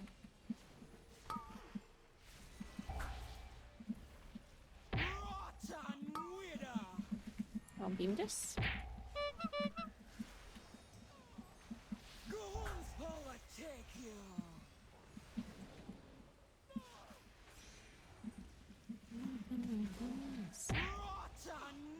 Shielded. Oh, we did it. We're back. We're back. Can I save this full star? I will. Fuck it. 1 million HP. Yeah.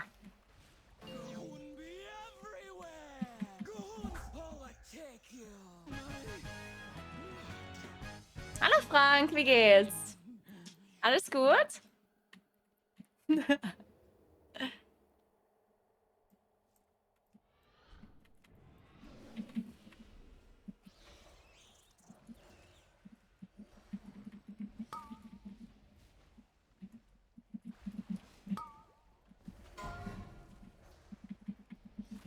Oh? I did not want to beam that. Is the round stacked yet?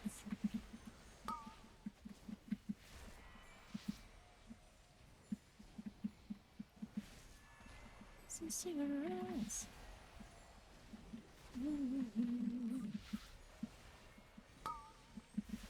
I'll beam this. Oh, I pulled the lashes behind. That is my mistake. We should have done a bigger pull anyway, though. More master. Side incarn. And that's. Ah, fuck! Releasing. Fuck, my incarn was up. The tank died too! Oh my. I'm not sure if this is recoverable. We would have to be really fast at this point. Yeah, I think this might be a 26. Oh no.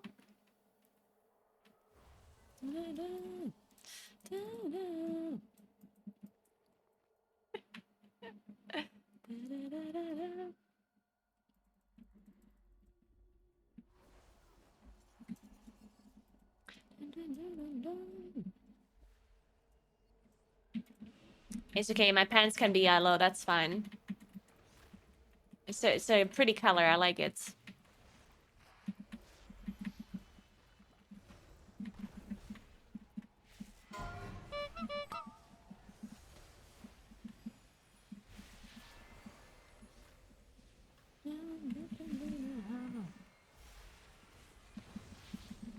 Stupid volcano.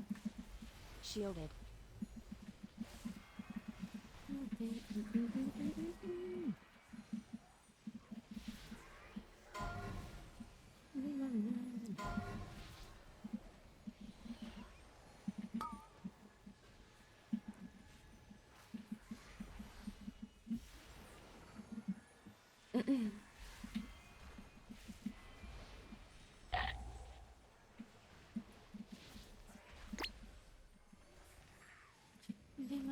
Sacrifice.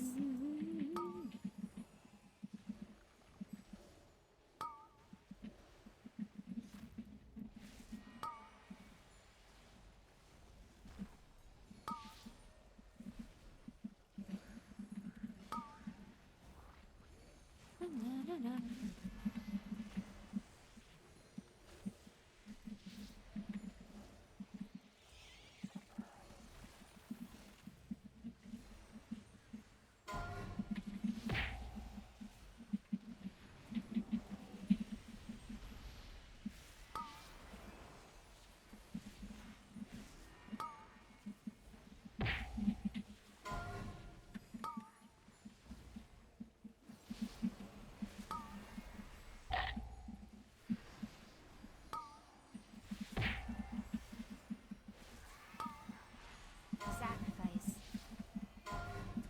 Oh! More mastery.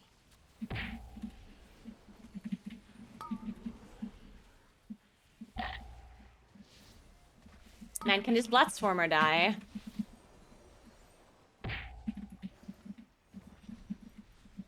How is this Bloodstormer still alive? Alright, there we go.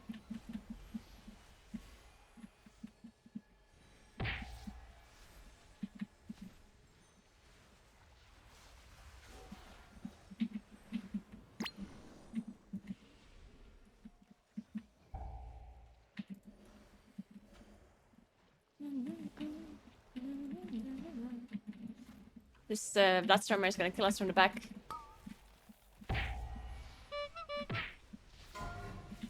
And my full moon procced on it. Oh. Why is it always like that? Like, why does every full moon always proc on the one single mob that is not stacked with the rest of the pack?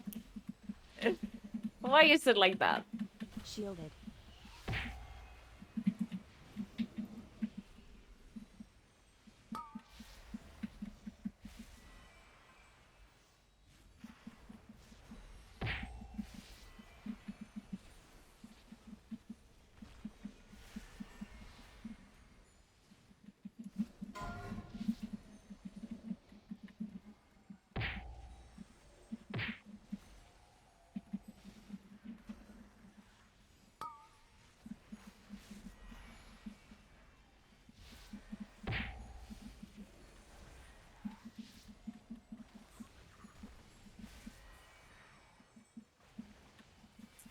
We're just gonna have to pull the boss, I guess.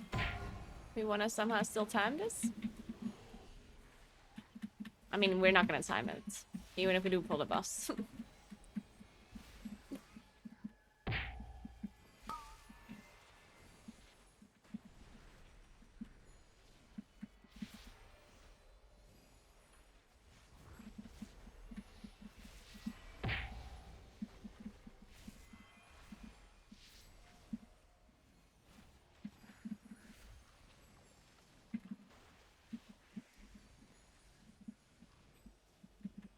We don't have breath or PI. Oh, and we lost it.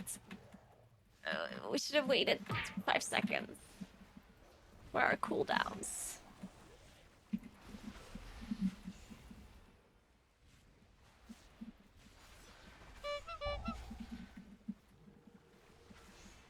Yeah, whatever, it's fun.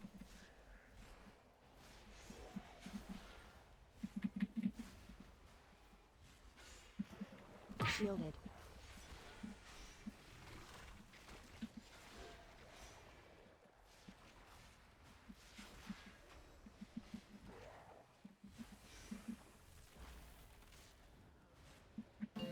Zephyr.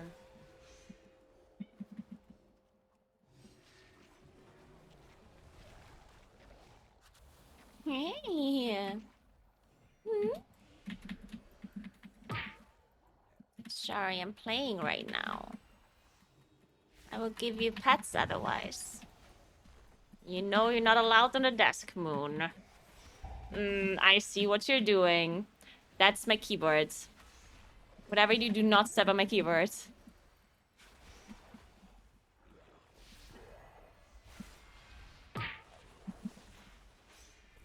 Yeah, you can sit down there. That's perfect. Don't play with my bracelet. More mastery.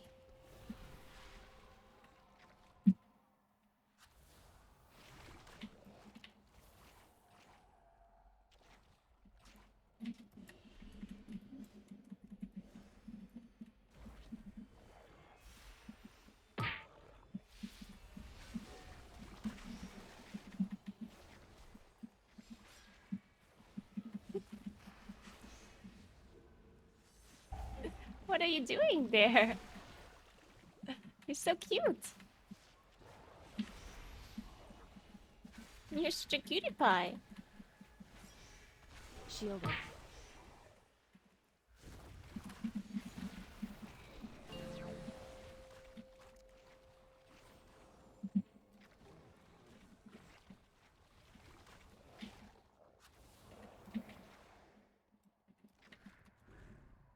Not on the keyboard, my friend. Yeah, nah.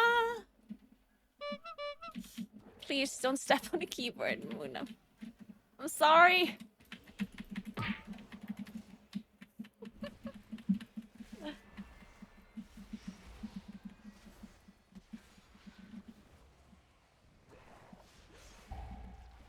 That's the keyboard, my friend. Not the keyboard.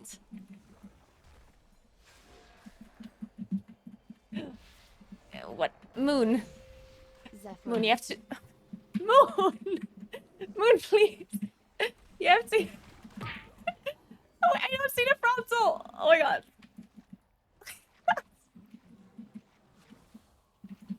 This fucking cat. Come here, sweetie. Come here. Come here. Come here. Come here. Hmm?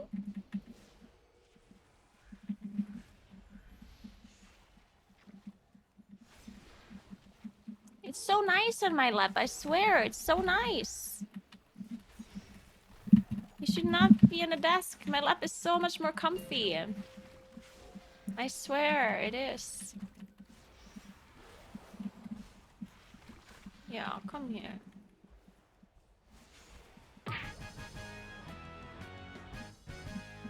Hmm?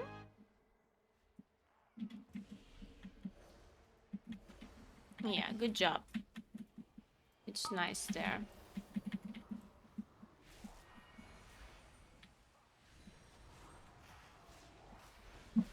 Oh?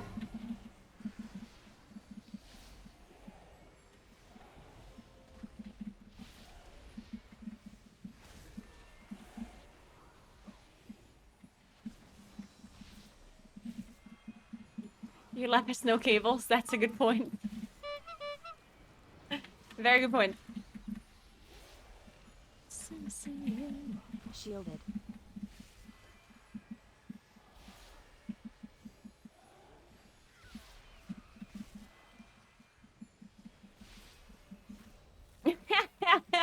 Archie was like questionable ink art.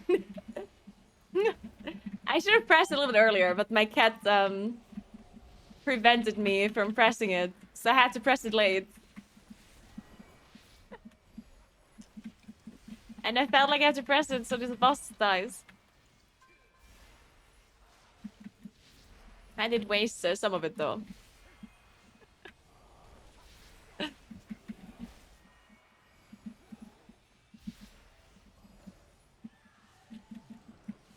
We have to pull the defilers.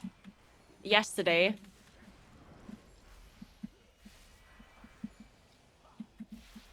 We have 10 minutes left. Why are we soloing the Guardians? Ah, what manner of beast is this?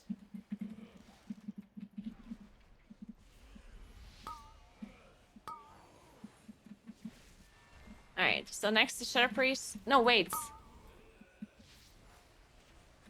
We already messed up our interrupts, because the Aug Evoker did the first one. Okay, never mind. Aug Evoker still has ready. So it's now Aug Evoker and Artsea. And then it's me and Demon Hunter. Which one does Demon Hunter do is the question. Okay, I do this. Okay, we're good, we're good. Nice taunt. I like it. Rot must spread. Oh, look at that. My Incarn's ready. Perfect.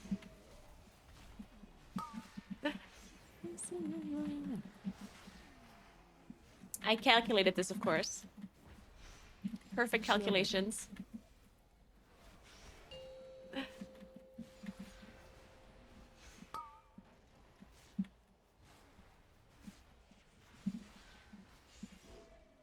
What are we doing here?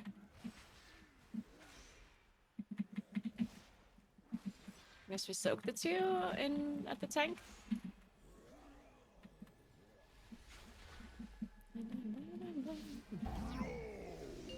War mastery. Wait, we just used everything. Wait, no, wait. How does he? Oh, he probably got hit by a ball. Because we had AM and Sapphire. It's impossible to die through that. Where's he going? I'm just gonna go next to him. No, don't go away. No. Man, I was actually in a perfect position and then he moved last second. And now we have a mushroom there. Aww.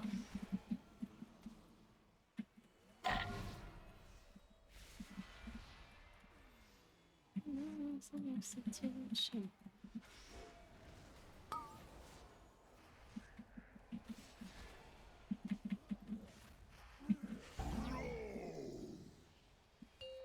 Am I bear forming this? I guess so.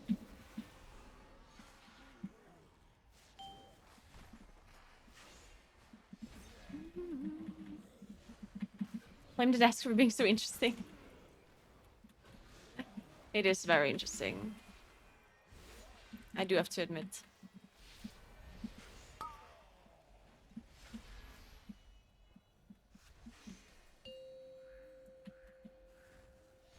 Oh, I'm so glad I didn't have to interrupt that full moon.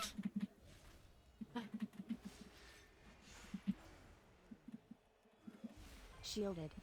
Alright, so if we pull all of the trash on top of the last boss, then we can do it. If you're watching Blizzard, allow us to pull everything. On to the last boss.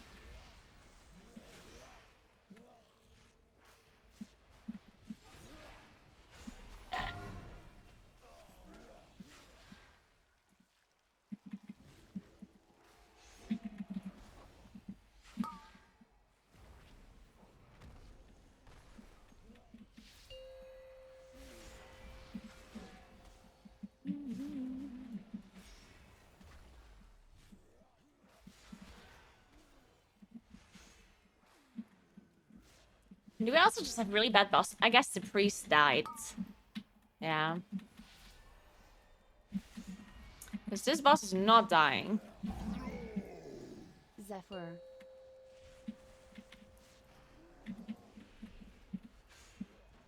And I do not want to send a second incarnate.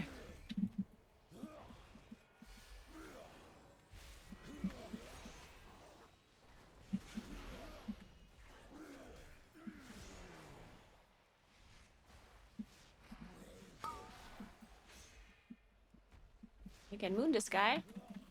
Yes.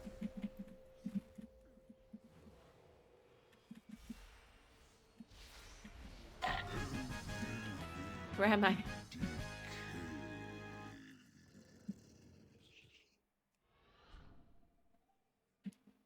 Uh, 5 minutes. That's how long the boss never takes. seen that kind of corruption before.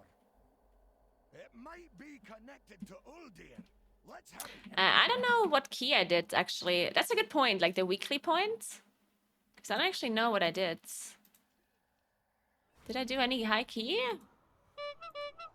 Oh, I did at 27. Then I technically don't need this.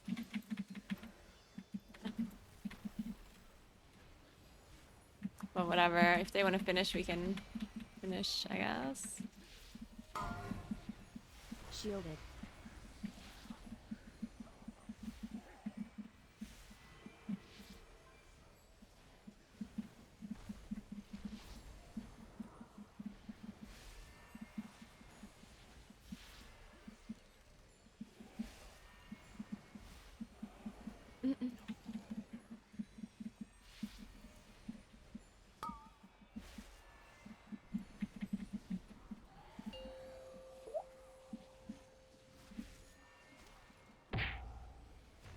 Oh my god, I'm lining myself.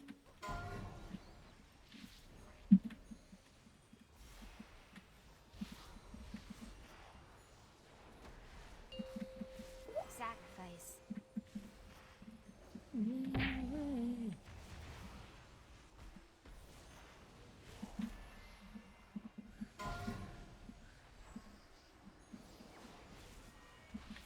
Sanguine?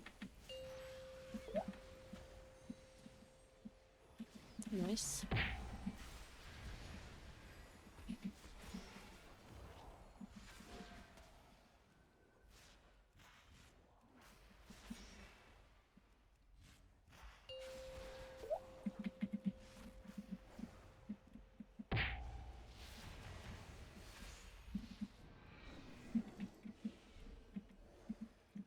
Planetary infection imminent. How did we lose so much? Oh, I know now. All good.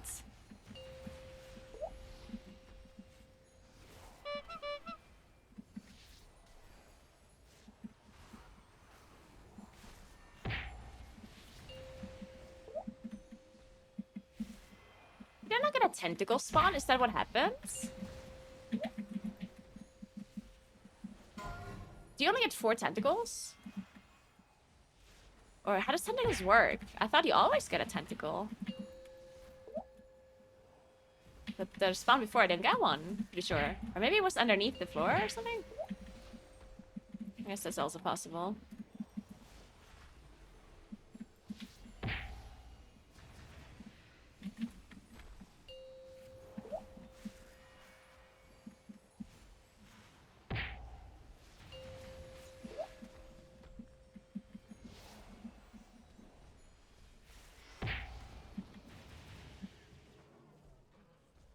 Okay, we have 2 minutes for bus. Virulent specimen detected. It's 3 per spawn? I mean, maybe? I feel like I always got one in the past. But maybe I was just really unlucky.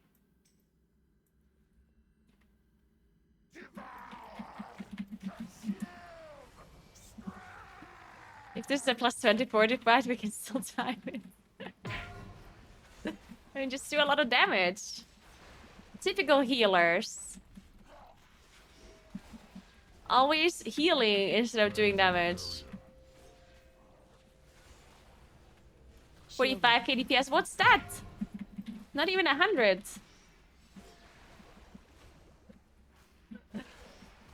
This is unacceptable. Cleansing area.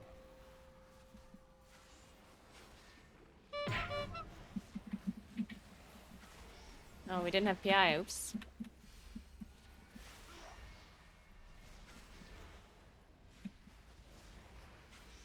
Cleansing area.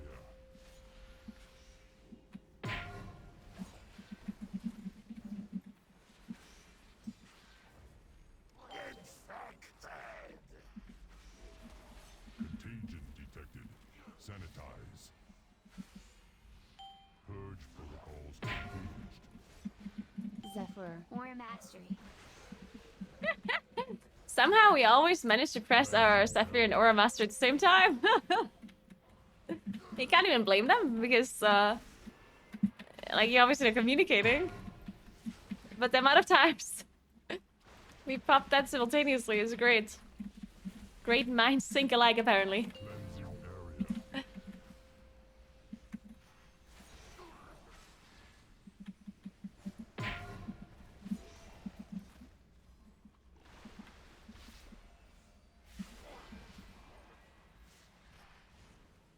Cleansing area. Cleansing area.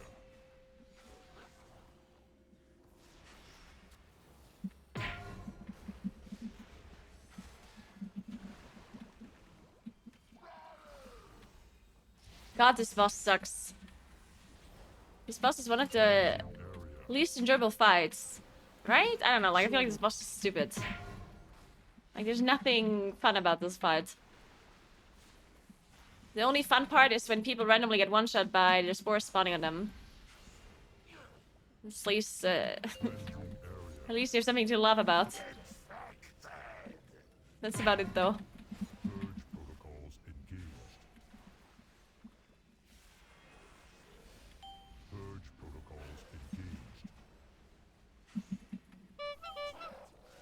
Why is there spores coming from the front? I'm starfalling. Cleansing area. Ethical starfall up. And another one for good measure.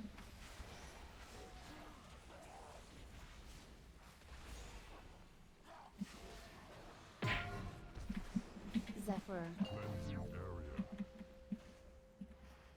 Sacrifice. Cleansing area.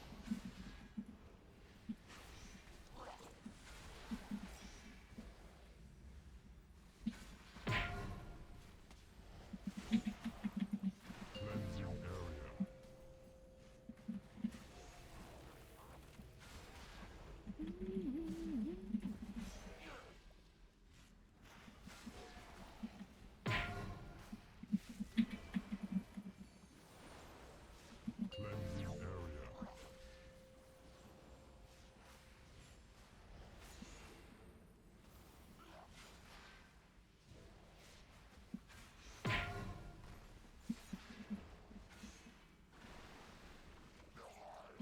Cleansing area.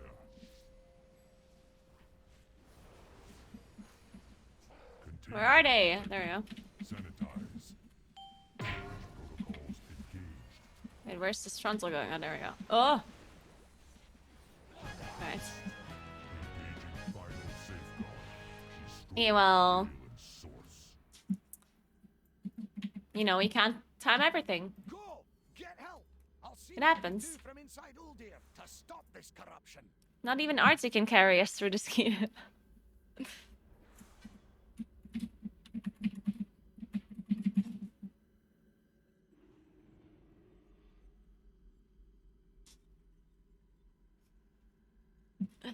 I'm sure Artsy didn't want to leave after the second wife.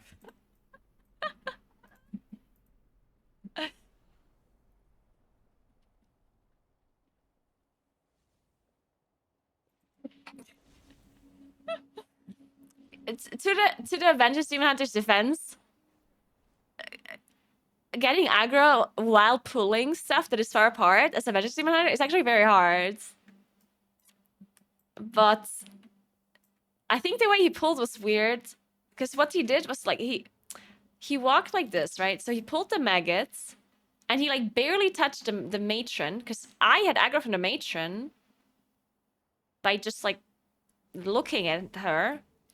And then he pulled the ticks, and then he like attacked this pack here. Like I feel like he barely touched these muffs here. It looked like it kinda. Oops. Kinda looked like it at least.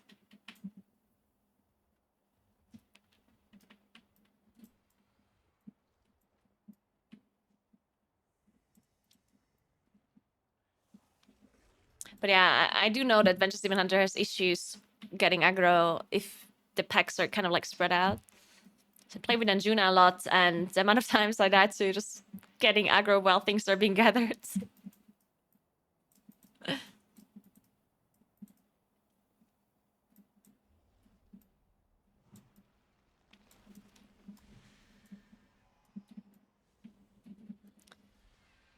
It was a good try, yeah. Close enough.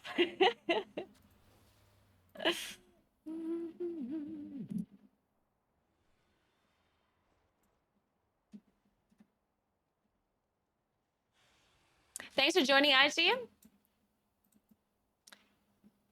It was close enough, close enough. I actually have to leave now.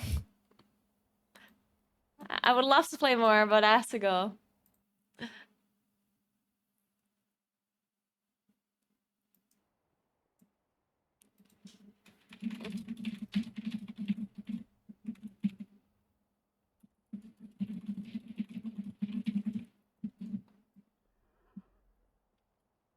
Thank you, Frank. You too. Dankeschön.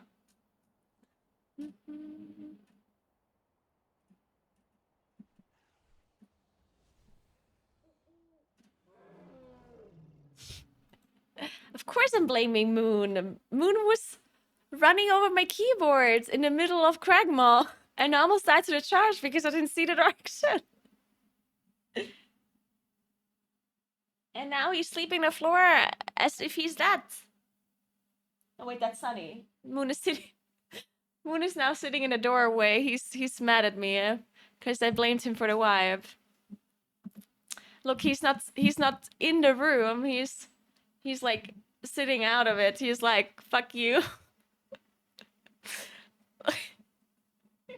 He's staring at the wall. Moon. Hey. Aw, I'm sorry. I'm sorry, Moon. I'm sorry. But he can't be on the keyboard.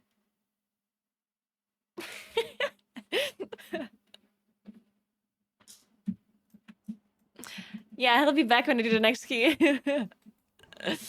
Alright. Alright, guys, I'm gonna be back 1 second, and then we're gonna play some Marvel Snap. We're gonna be playing some cards, and we're gonna have some drops. It's gonna be amazing.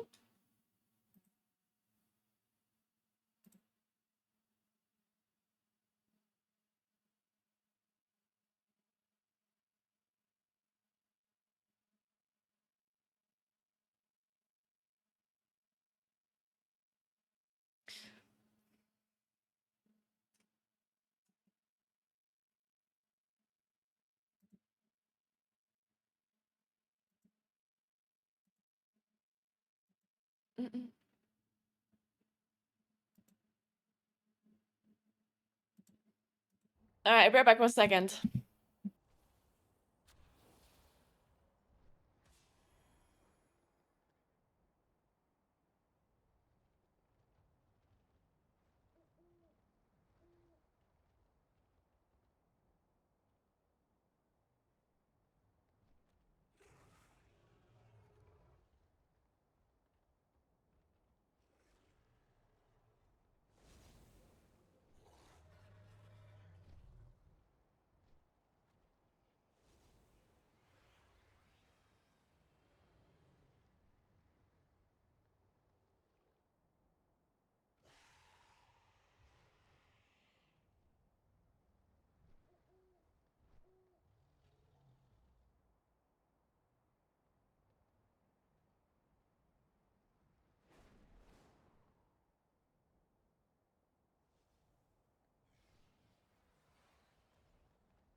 All right.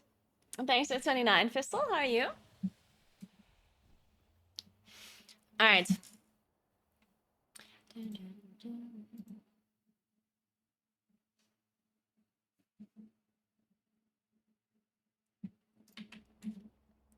We're still 9 minutes early. What are we doing for 9 minutes? I gave I gave the cats some food. They were very happy about it, right? Now they're grooming themselves and looking at me weird.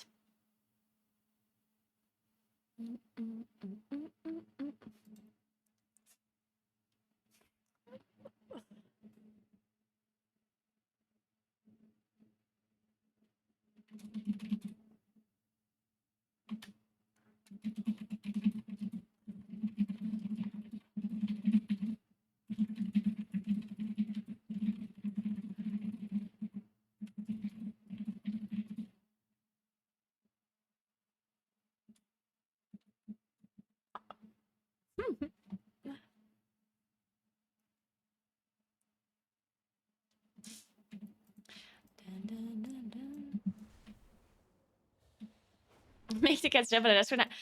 The thing is, I put more sticky tape on the desk now, and when Moon just jumped on the desk, he didn't know about that. That's why he was freaking out in the middle of the key, because he tried to move behind the mouse pad, and that's where I put more sticky tape. And then his paw was stuck on the sticky tape, and then he freaked out and like jumped on the keyboard. I put so much sticky tape on this desk now, literally everywhere except the mouse pad. And I hope they are gonna learn that the desk is not a nice place that they don't want to be at. I made them a climbing wall in the living room. They should be using that. And there's a very nice cat tree behind me.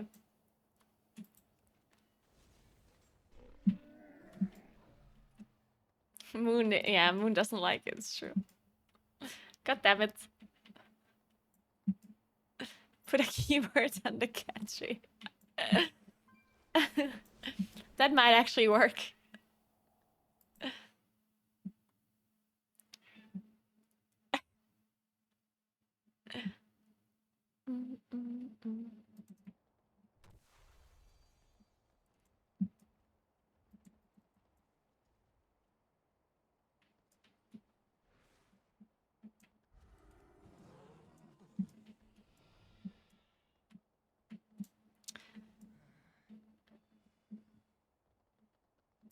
I mean, let's just start the game in the meantime.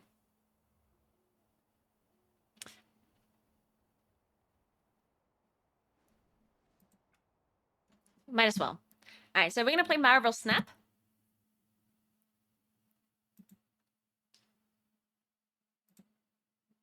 You can download it on Steam.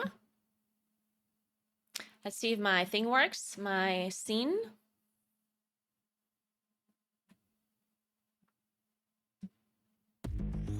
And it's a card game. Is the music loud? The in-game music.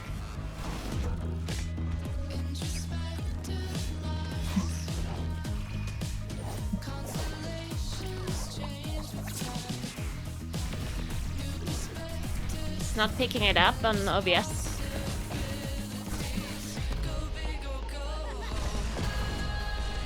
I don't know why.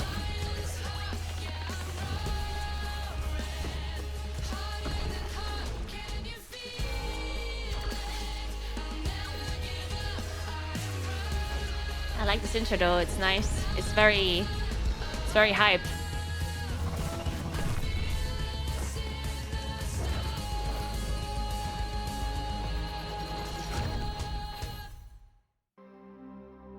Love that. Okay, now we just have to fix the scene.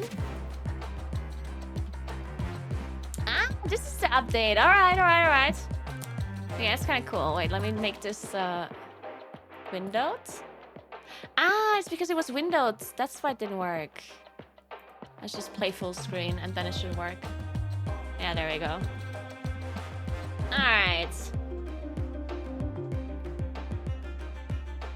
Hey, Leon, what's up? Alright, so big shout out to Marvel Snap for sponsoring the stream, of course. So we're gonna play a little bit of this game. I, of course, don't have a great deck yet. So the way this game works, I didn't play that much.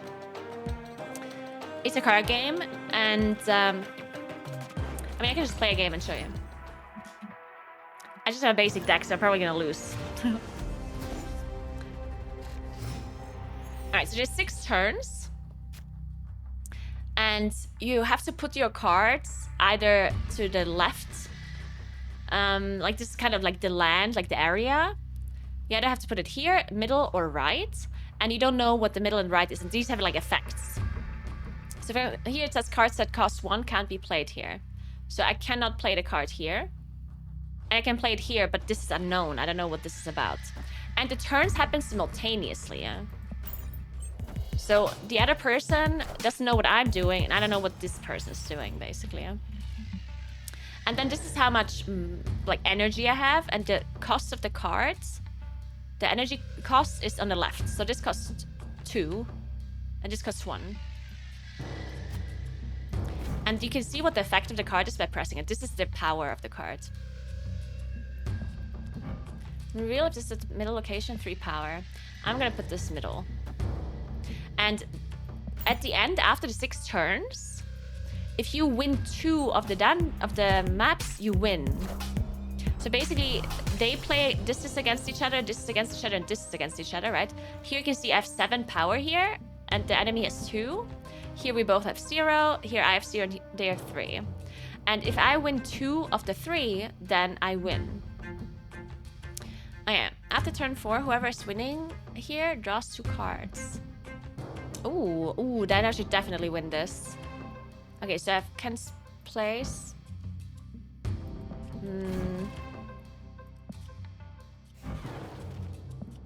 I think I just played this. Actually, no, I played this. Because I want to win this. Because it's turn 4 soon, and I want to win this to get the 2 cards, right?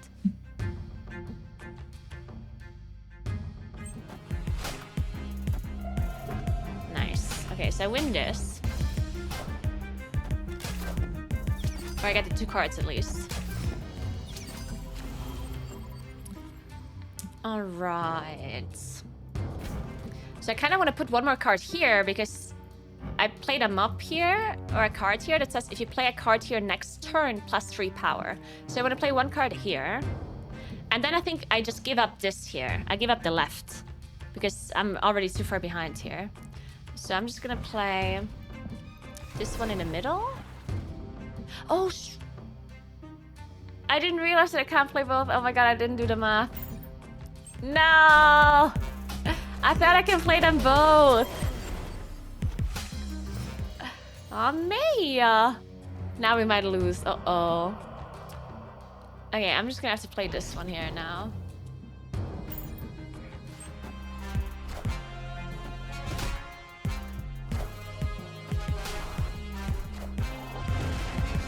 Okay, I'm still winning the middle.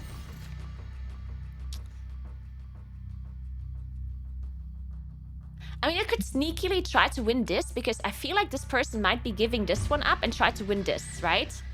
Like, if I was them, I would think that I'm giving this up. So they are probably playing cards here. So I could play cards here and win this sneakily, but I also have to put 1 more here so I don't lose. Because the middle one I already won, I think.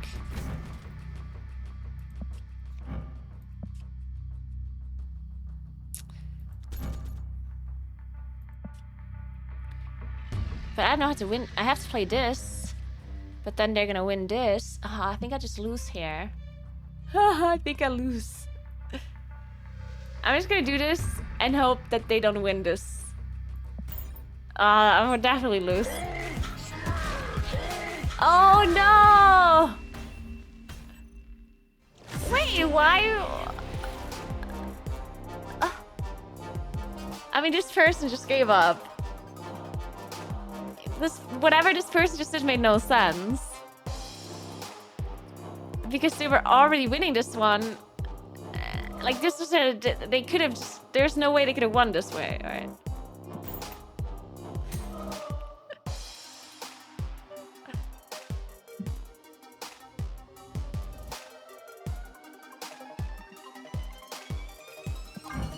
And yeah, so when you play the game, just is free to play, by the way. And you get these, you get like these shards that you can upgrade the cards with, but it's only a cosmetic upgrade. Right now, this is a rare card, which makes it like 3D. And then I can upgrade this. Oh wait, I don't have enough. Yeah. Okay, so you can just upgrade them. Like first they're common, then you can upgrade them to rare or uncommon, then rare, then epic.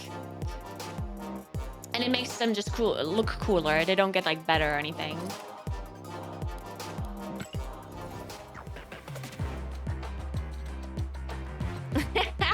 Johnny. Ben Brode is a core part of Marvel Snap. Lots of card game streamers really rate the game. Really rate the game or hate the game? Now I'm confused. I mean, so far what I've played, I like it. It's like super fast. But I still think it's interesting enough. Like it's difficult enough that you have to put a decent amount of thought in. I think it's a pretty cool concept. And yeah, this is launching on PC now. You were able to play this on PC before, but it was basically set up for phone, right? Like I played this earlier because right now the update went live where it's full screen. And before the update today, it was you were only able to play it on like the vertical layout, like the phone layout. You were still able to play it and it was fine, but now they had like they have the widescreen where everything just looks nicer now. And that's why they're doing this promotion. And there's also drops on Twitch. If you guys want drops, I think you have to connect your accounts. So if you guys are a Snap player or you want to play Snap, then you just have to connect your Snap account to Twitch, and then you'll get the cards from watching the stream.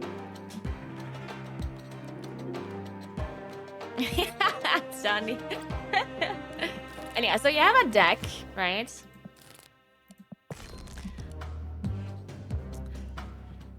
But since I just started playing, I don't have that many cards to really choose from. Therefore, I'm not sure if I should really change anything. But this is a lot easier to understand because your deck is not like huge and the rounds are very short. So you don't have like 30 cards in the deck that you have to think about like what they do and whatever, and you don't play like a certain like comp or whatever.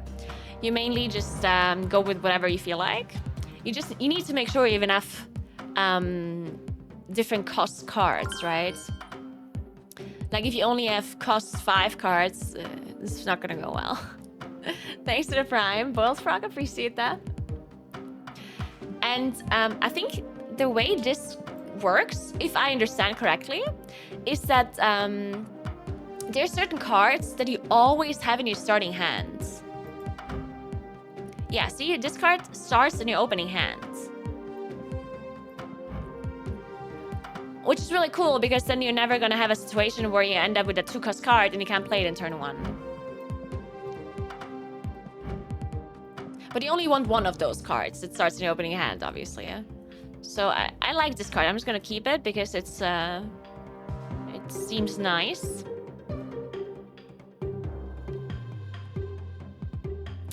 Man, I'm so sad because I asked them, because I have an Iron Man helmet that I gave to my brother for Christmas.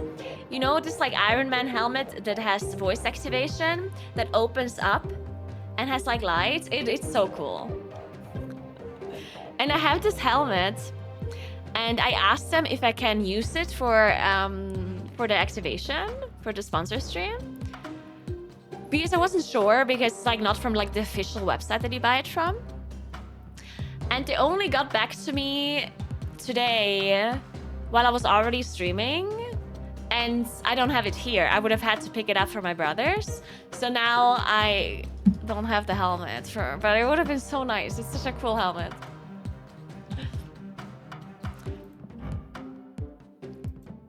Okay,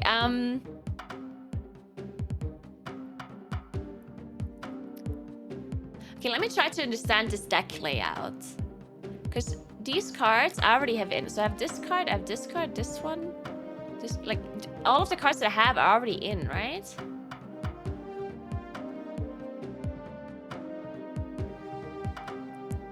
Yeah.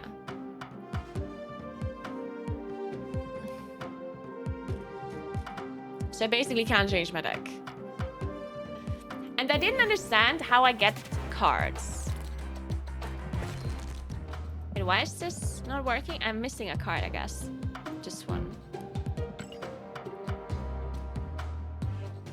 Okay. Yes, I didn't perfectly understand how I get cards. I assume I can also buy them with the currency I get from winning.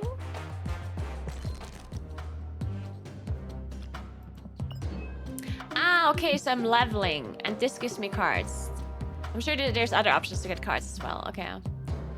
Okay. So I get this from...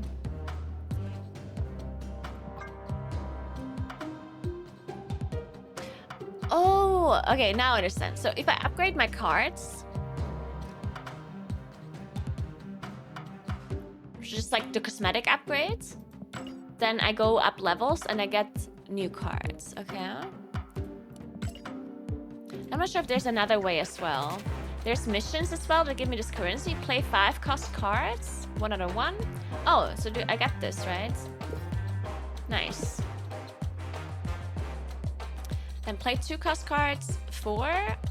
Play 3 cost cards. 3. Play 2 cost cards. Okay. Play a match. Upgrade a card. Need to do 3. Unlock a new card. 5. Okay. Alright, so since I got a little bit of recruit season claimed, unlocks at 20. If you have 3 other cards here, plus 3 power. Okay. Okay, cool. So I have a new card that I can play.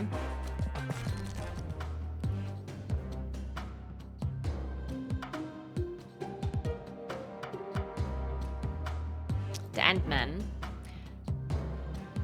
If you have 3 other cards here, plus 3 power. Okay. Do we want to play this instead of this guy? Maybe, so it doesn't lock me down. This just seems better, right? No, there's 3 other cards here. I think I removed this one, the Misty Knight. That one is just... Let's play this one instead. Okay.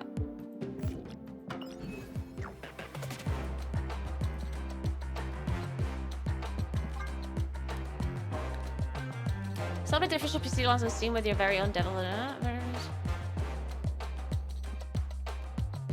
there we go. It says with native widescreen and beautiful gameplay. Blah, blah, blah, blah. Nice. Alright, so we get a card. Plus 2 power for each card in your hand. Costs 5 mana. I don't think I want to play... I mean, I guess even with just 1 card, it would be a 5. But I feel like I don't have that many cards. I guess it's because I don't have many cards that make me draw more. Let's just play. It is good. I feel like I don't have a lot of cards that make me draw, though. So I feel like at the end, I always have very few cards in my hand. Cards here have plus 5 power. Okay.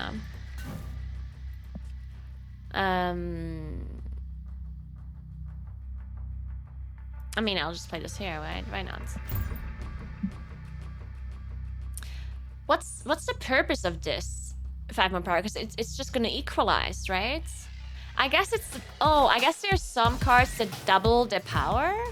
And that would be very valuable on this area. After you play a card here, double its power. Okay.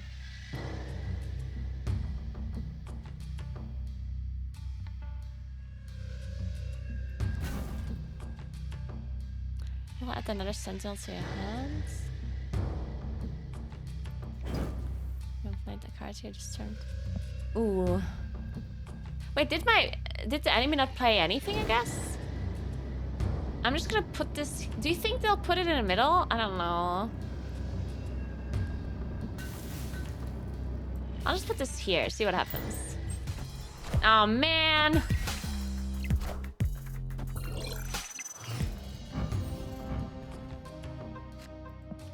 Okay.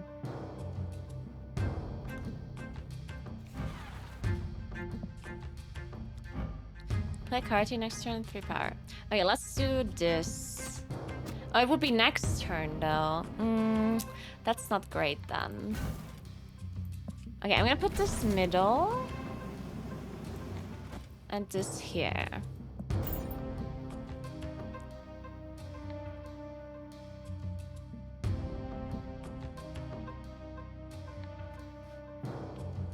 So now I get a copy of this cards.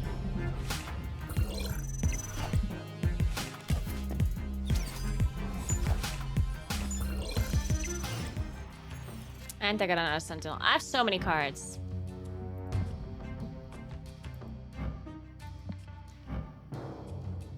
So I want to play another card here. And I want to play this in the middle. So I want to play this here and then the sentinel right, I guess. So we do this and that. The problem is I lose the middle probably, yeah. Because this person's playing only middle.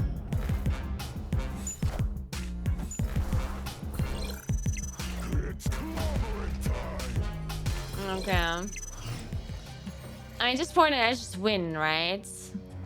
Because I win left and right? I don't think this person can win left and right still. Okay, what do we have? We have 5 mana. 2 sentinels. 1 Hawkeye.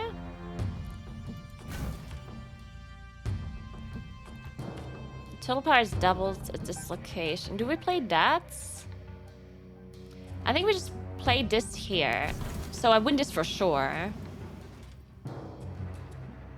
And then we just try to win this at the end with like the Hulk. But I kind of need to... If I want to get +3... Yeah, let's play this here.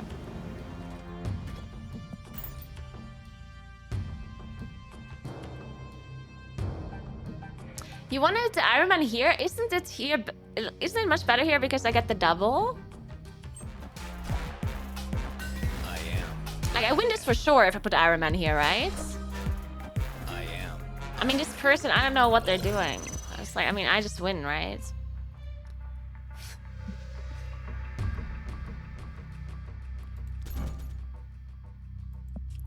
I'll just play Hulk here and then I just win, right?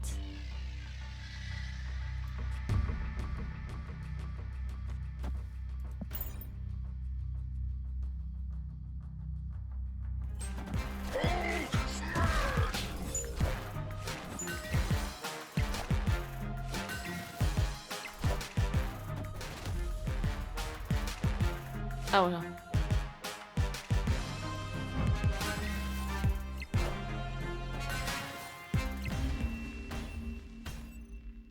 Alright. Yeah, that's a good point. I could have doubled my Iron Man, yeah. But the double Iron Man wouldn't have been better, right? Because if I play Iron Man here, then I get 14. So the Hulk is actually better here than Iron Man, right? Because I didn't have much power on this side.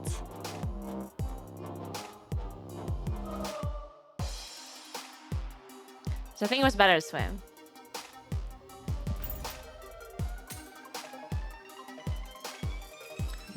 Oh, I forgot that you can snap, right? I think this button here it's called snap, which I think doubles the rewards, if I understood that correctly.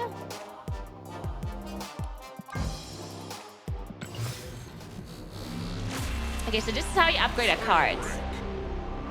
So now we made this uncommon. And because I upgrade this card, I now get this card as well. Do 1-cost cards have +1 power? Okay. 4 mana cost. Interesting. Okay. Maybe I do play this other card actually, the one that I just got. The Let's play that. Let's play this dinosaur instead of the abomination. I don't like this abomination. Let's just play this instead. I don't think I want to play this. I mean, one cost having 1 more power, it doesn't affect many mobs. It's just these 3.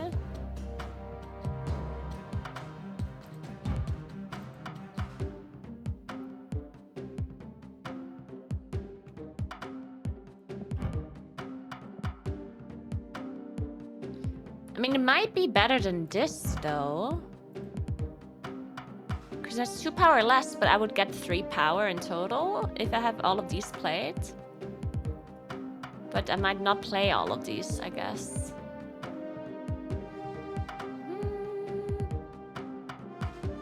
Let's play this for now.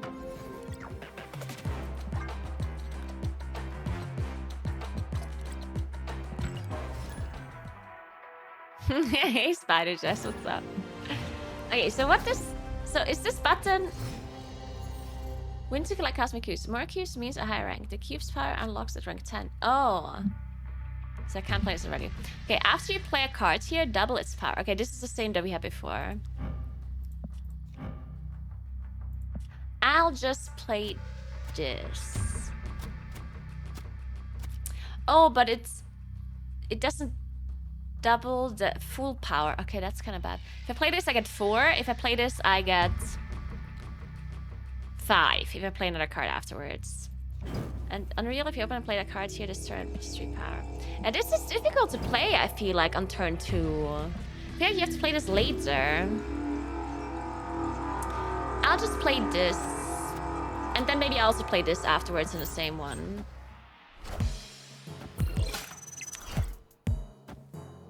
Wait, what does Ant-Man again? If you have 3 other cards, you have plus 2 power. Oh, okay. Yeah, see, now I have a problem. If I play this, I have no idea where this person is going to play there. 6 cost cards cost 1 less. Okay. Like, this seems a bit, I don't know. But I've played this here.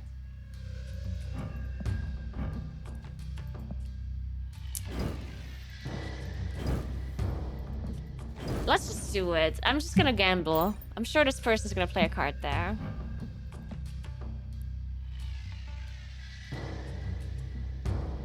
Oh, they're not gonna play a card there. No! It kind of made sense that they didn't. Oh, they were also gambling. On turn 5, cards cost 1 more. Oh? So this, like, is negating itself? Well, not everything. Okay, interesting. So, this does nothing. I could play this here. Oh, if you have 3 other cards here. Okay, that's too much. I think I just played this. And I played here.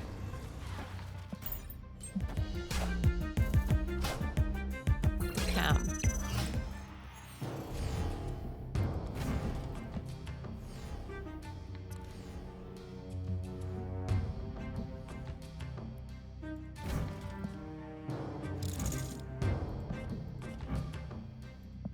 I think I just played this here.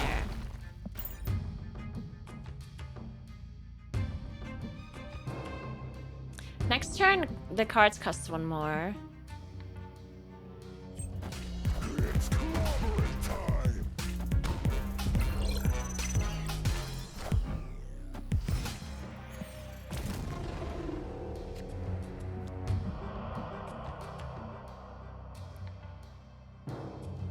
Okay, I have to play a 2 cost and a 3 cost here.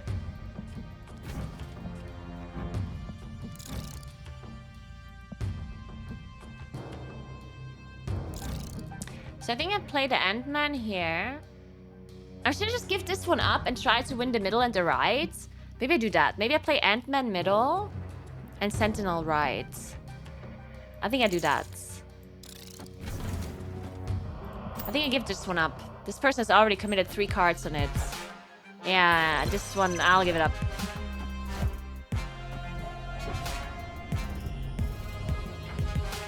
I could still technically win this one, though. Okay. Oh, okay, then I have this one. 2, 4, 6. This is gonna be 9.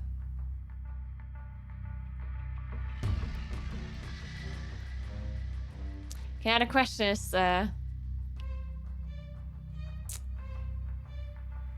do they have a Hulk or something? So I already lost this. I have to win these two. It's very difficult. I could put this one here. If they put one more card here, it's plus 3, 5. I mean, I don't have good options. I can put 5 here and 5 here. Or I put 9 here. I think I have to go with 5 and 5 and just hope for the best. I think I just have to do this.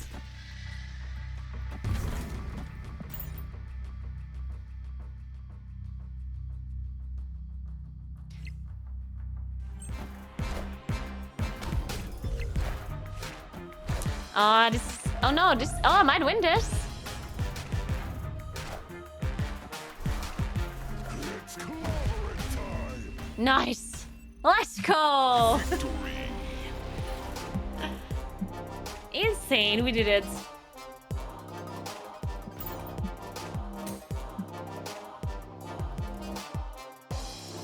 Oh, I can upgrade this one.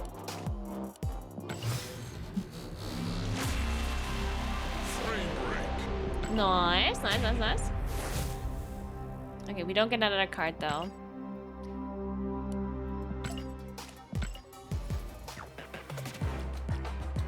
Ooh, I can get this one here. Win matches 3 out of 7. Wait, I won some matches. So, oh, it was unlocked, I guess. Unlock a new card 3 out of 5. I can claim this.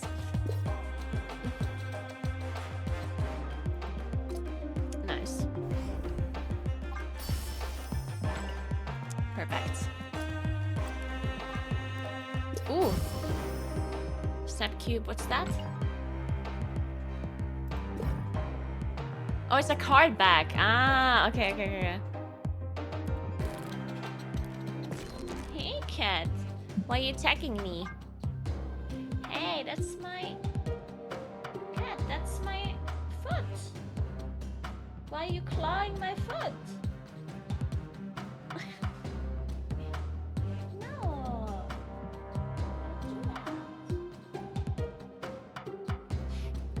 Goddamn Sunny. Let's use it, it's cute. Alright, I think I like my deck somewhat for now. Let's play this deck for a little while.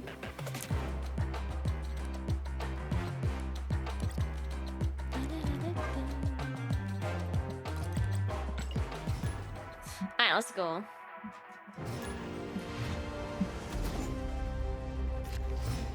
Oh, I got the Hulk already. After turn 5, move all cards here to other random locations? Wait, does it move them automatically?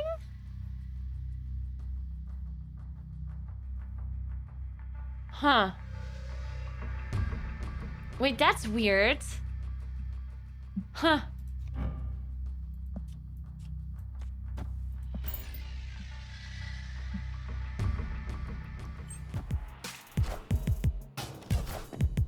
Double Hawkeye. I don't have a 2-cost card. On turn 5, cards cost 1 more. Oh, there it is. You know, if your opponent played a card there, it's... Ooh, I might actually get this. Oh, the person might also be playing this. I think they might also play this card here. If they have it in their hands.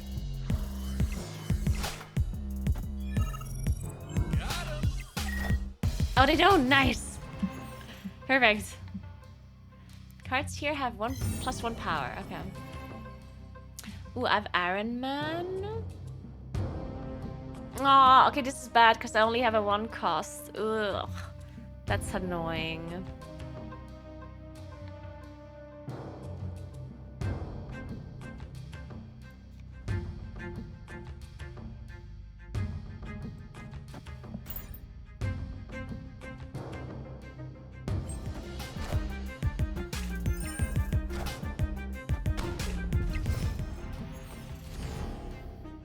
Okay, I can only play the thing. What's the purpose of just moving to a random location? Like... Huh.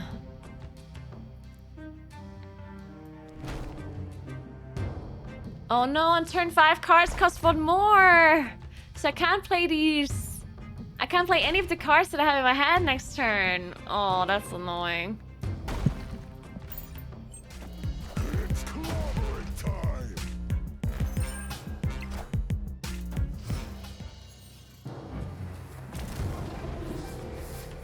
Aww. That's so annoying. I'm gonna just put this here. It's clobbering time.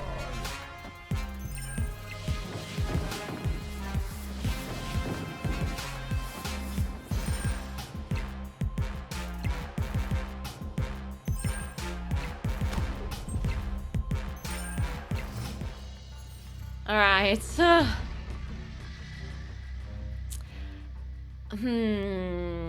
What do we do here?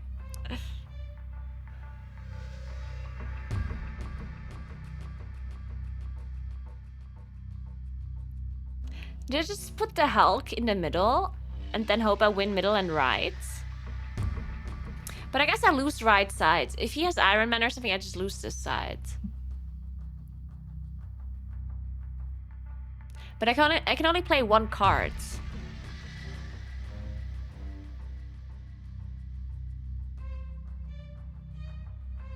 I have to play Hulk. Because doubling this does nothing. I just get 10. I have to play Hulk, but I don't know where. I think I put it middle. And then I hope he does not win the right side. Yeah, I think that's what I'm gonna do. Because I can't do anything with right, and... Yeah. I'll lose. Yeah. That was really risky by this person, but I didn't have any card. I could only play 1 card, right? So this was the only possible move I could have made? I guess? Oh well. Yeah, I don't think I couldn't have won this, no matter what the other person did. Because I can't win middle and left. And the right, I can't play any cards.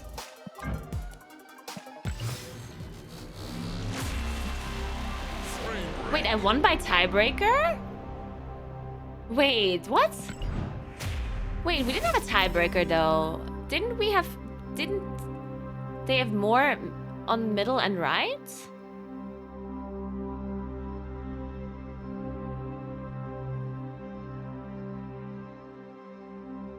Ah, it's because they didn't win the left. Oh, I get it now. Ah, because they didn't play anything in the 0. Ooh, alright, cool. Okay, I got it. Isn't it case have 2 power? That's pretty good. I like that. Wait, we didn't lose a single game yet. Oh my god, we're so good at this game. I'm actually so good at this. Alright, I think I want to play this card. That card seems pretty good. It's a 3 cost. I have 2 3 costs. It only has 2 power. 1 power for each opposite card in this location. I think I replaced this the Punisher card. Or I replaced this one. I think I replaced Cyclops.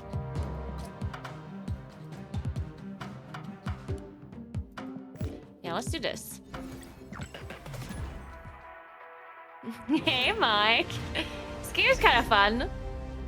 I do love card games. Cards here have +1 power.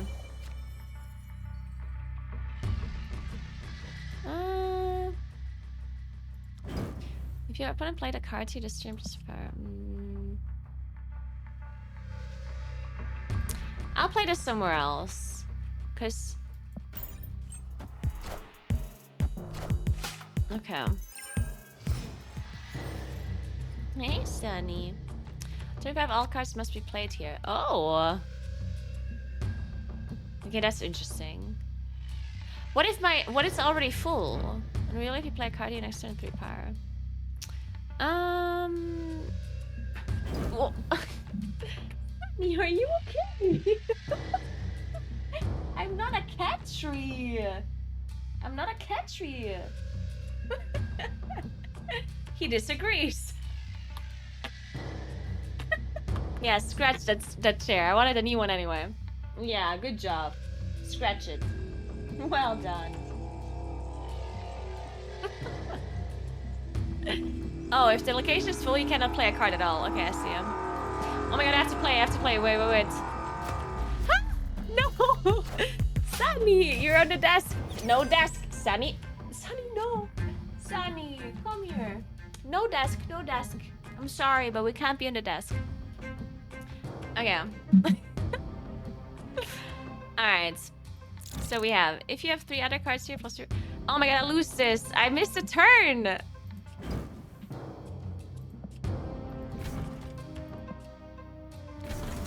Cards that cost 1 can't be played here. Oh. Then I do this, and I do this. What's that cat? No.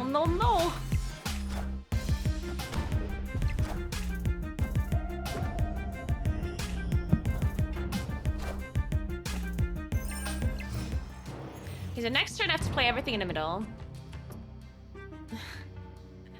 What is it, cat? No, don't go on the desk. Cat! I'm sorry, cat. I'm sorry.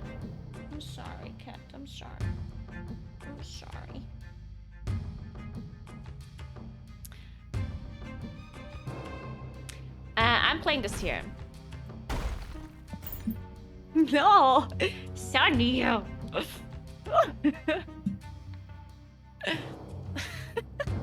This goddamn cat. Ooh, Jessica Jones. If you don't play a card here next turn, plus 4 power. Ooh, that's so smart, because you can't play a card there anyway. Ooh, okay, this one's gonna be really good here. I think I just played this, right? 1 power for each opposite card in this location. Ooh, I can also play this. This one is plus 3. It's just gonna be 5 by default. Nah, I think I'm just gonna play this. This one's gonna be strong. I have cat hair in my face. Okay, how do we win this? Oh my god, we can't win this. I missed a turn. I don't think we can win anymore.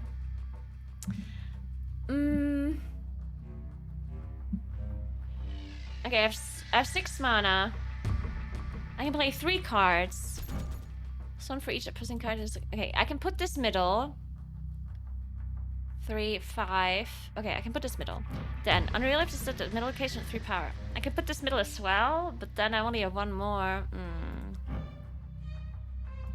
Okay, this is a bad 1 cost. I can play 3 2 costs. I can play this middle.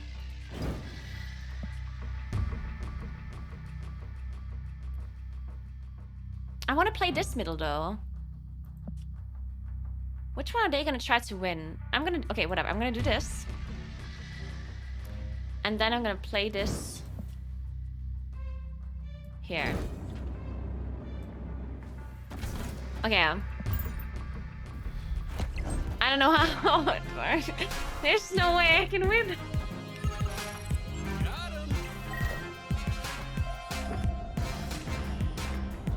Wait, I just win. He just let me win the left? Oh, he played Hulk. I still win. Oh, let's go. Let's go.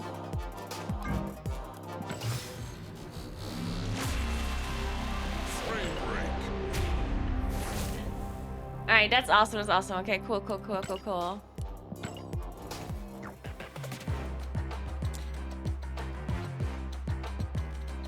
That was a gift from Sunny. I might have missed a turn, but I still won.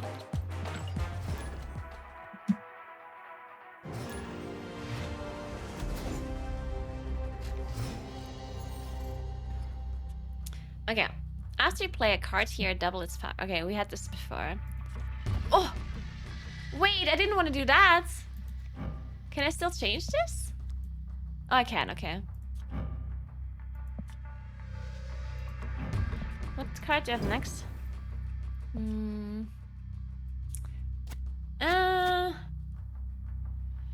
gonna play this.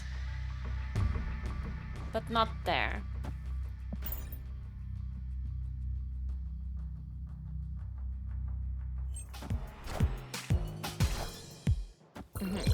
Okay. Cards here can't be destroyed.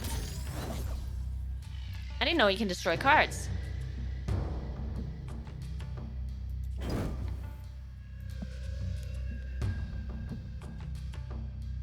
Okay, I can... At this point, I can just gamble, right? Or I play this... Wait, what do I have next turn? I'm going adjacent locations of plus... Adjacent locations. So, I'll play this middle afterwards. I mean, I can't play this middle as well. I can. Let's just do this. Yeah, I think this is fine.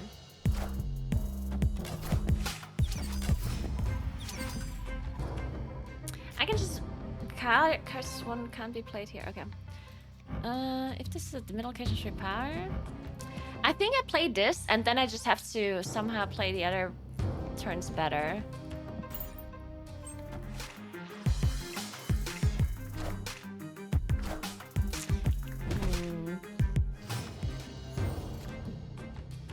Alright, I have Iron Man.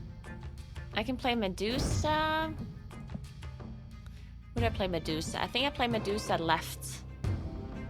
No, wait, Medusa I have to play middle. Wait, I don't want to play it middle, though. Because I have such... I only have 8 here. That's so bad. Oh. I have to play it on the side. I can't play it middle. I'm putting this here. I mean, I can't play it middle because I'll just lose middle then, right?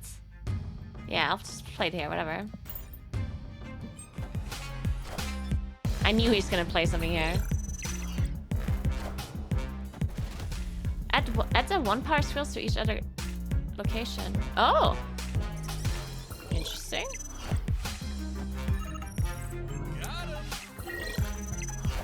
The problem is I don't have a lot of cards for the dinosaur now.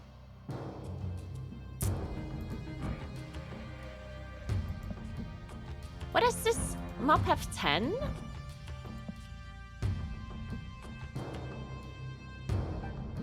Huh?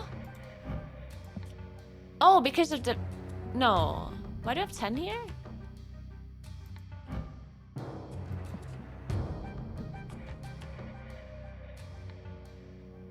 Oh, it's because it was +3 and then doubled. Okay. I think... Oh my god, what do we do? I'm just gonna lose.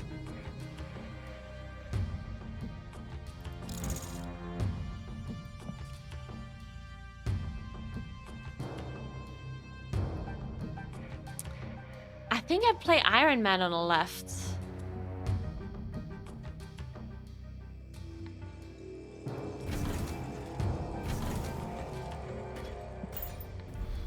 I think I just lose. I am Iron Man. I am Iron Man. Oh, they played Iron Man here too. Oh no.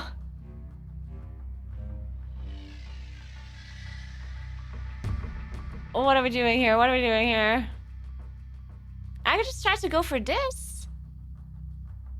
No, wait, he can't play any more cards here. So if I play a single card here, I win. So I play this here. And then I play the thing in the middle. Yeah. Or the devil guy. This is 5. No, 2. This counts with 2, right? 2, 4, 7. So I play this guy here, and then the Ant-Man left, right? That's what I do. Oh, wait, I'm an idiot. I thought it counts when I play the card and not afterwards. I'm stupid. The thing would have had more attack damage. I thought it counts when I play the card.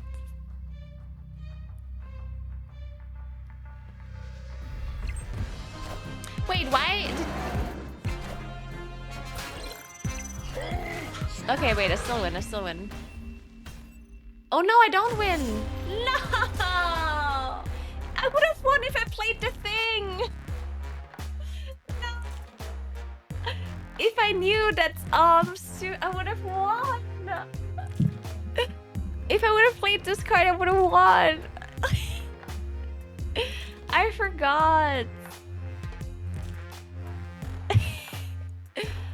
No, I would have won. God damn it.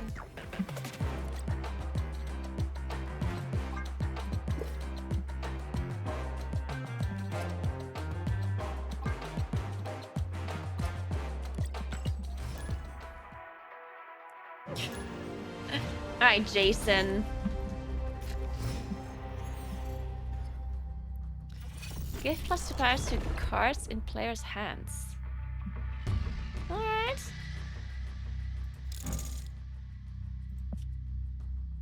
I'll play this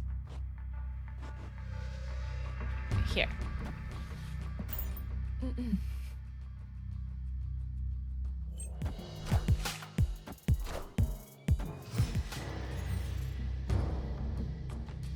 Cards cost 1 less. Alright, cool. Oh, I can play Ant-Man and this one. I think I put this one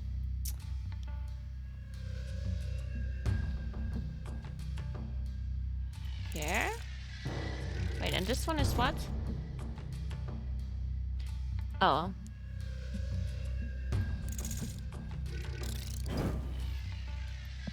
Okay, I'll play this here.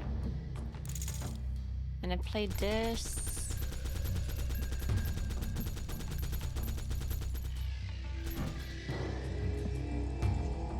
Here.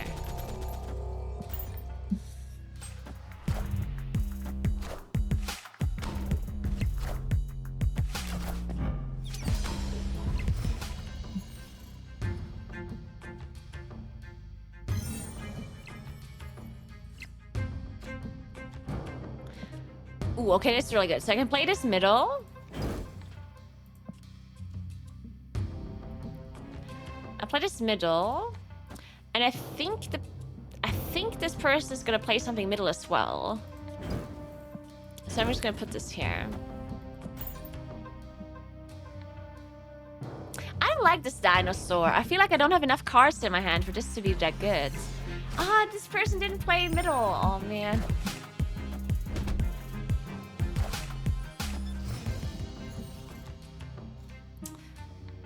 I'm Iron Man. Where do we put that? Did I just put Iron Man on the right?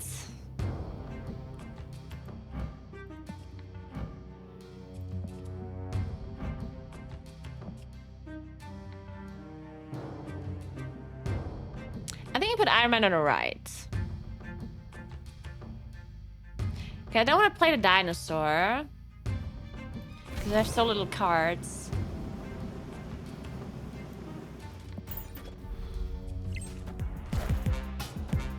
I am Iron Man. It's clobbering time. Man, this dinosaur is not very good. Okay, so we put this middle, and then we... I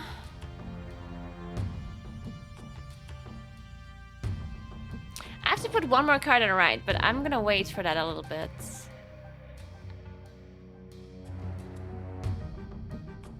Which one do we give up one of them? Like maybe we give... I'll put this here. And I'll put this left, I think. But it's only gonna have 3 power. It's gonna be very weak. And I only get one more card. Should I just save this card? No.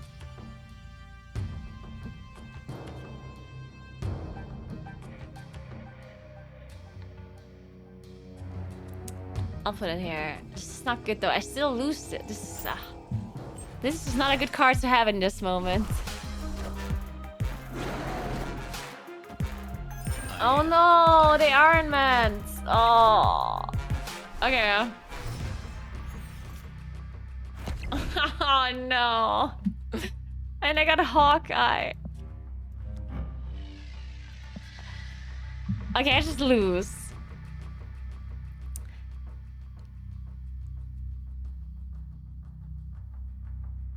Yeah, I can't win this anymore.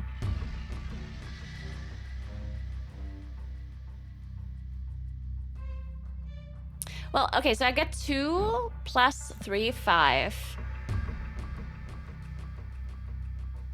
Plus 10. So I would have 34. Yeah, I can win. So I just have to put it here and hope for the best. But I'll lose. I mean, there's just no shot.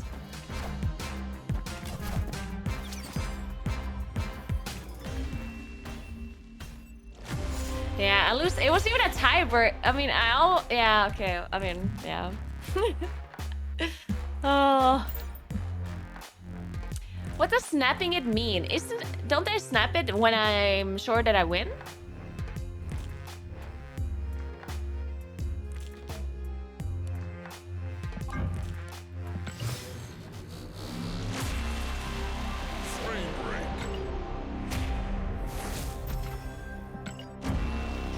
Give your ongoing cards plus 5. Unreveal and give your ongoing cards plus 5.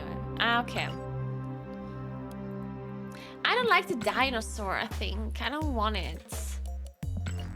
I guess to be fair, I was like, I had the world where cards cost less, and then you generally just have less cards in your hands.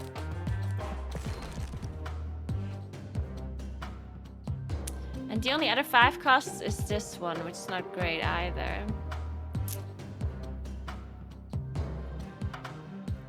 I only have 1 4 cost. Maybe I remove 1 1 cost.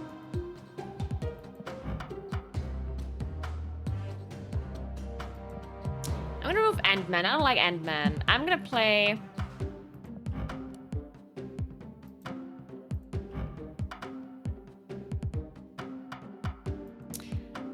Jessica Jones.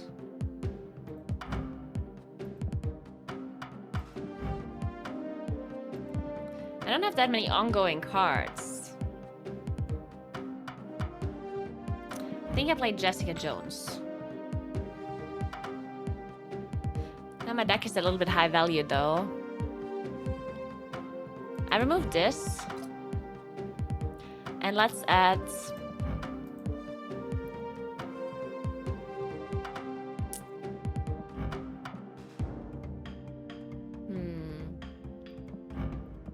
Do you want the Ant-Man back? Nah.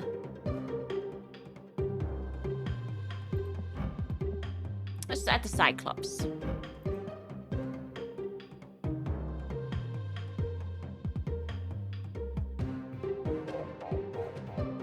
Or Shocker.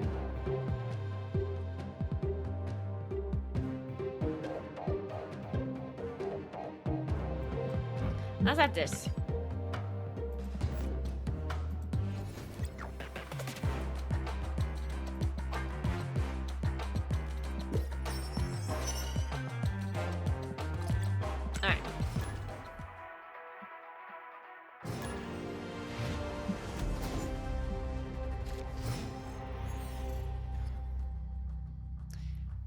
So ongoing effects here are doubled. Ooh.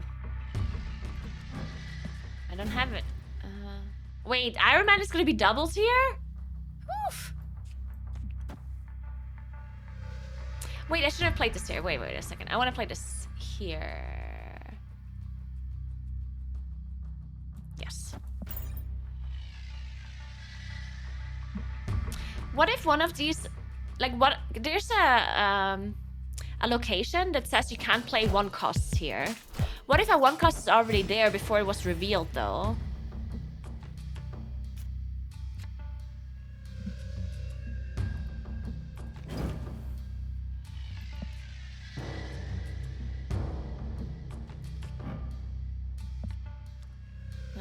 this here. And then we put Shocker here. I have to put some cards left though if I want to play Iron Man there.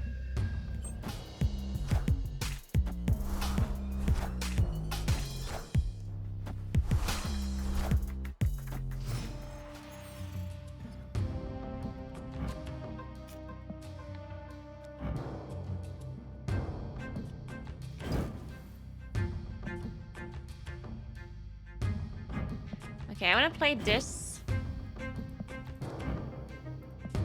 I'm gonna play this here and this here.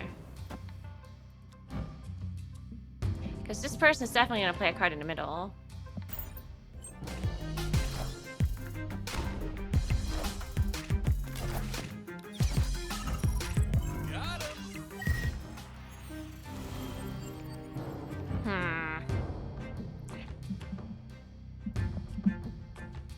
I could play this on the left. Because the ongoing effects are doubled. That means that the middle would get +4 power. Right? But this is such a weak card. And playing Iron Man here is kind of...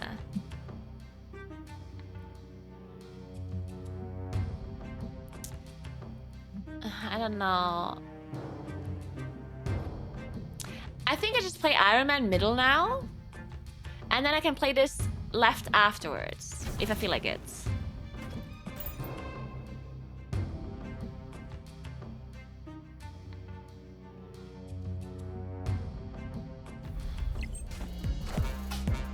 I am Iron Man. Because Iron Man on the left doesn't really do anything when I don't have any cards there.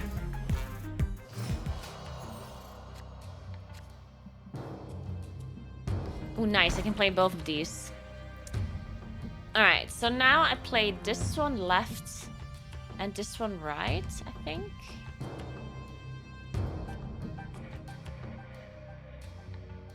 Yes.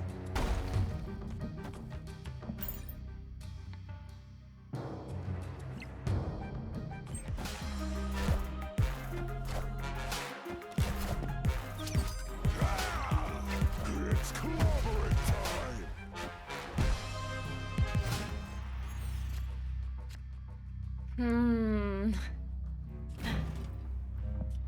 Okay, I only have a Sentinel to play.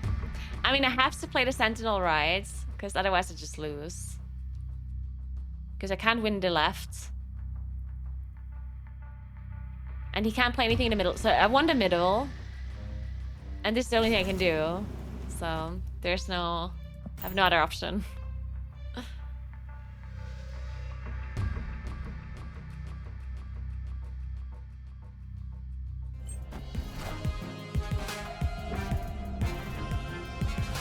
I might win, because this is... I am. Oh, I win. Yeah, we won. Oh no! No! Wait, what was this? Oh no! It's... Oh, that... Okay, oh my god! I just needed one more! Oh man! Feels bad. I'm just getting owned. I'm clearly just getting owned because I'm getting ghosted. I'm clearly just getting ghosted, guys. Otherwise, I would win all of these. Clearly.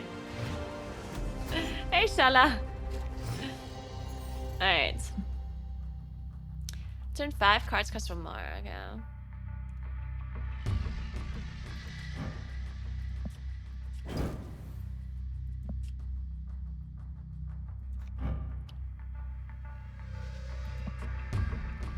I'll play this here.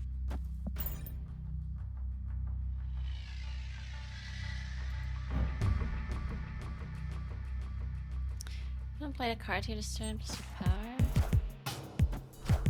I'm gonna try to win left and right.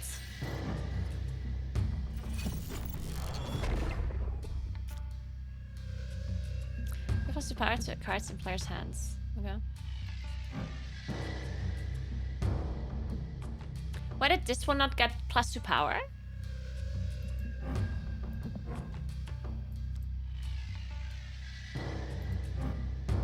Is this only happening on reveal?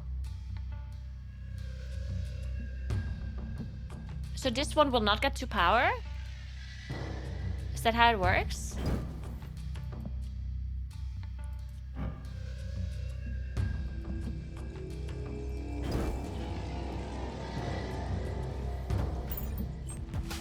Ah, I got them.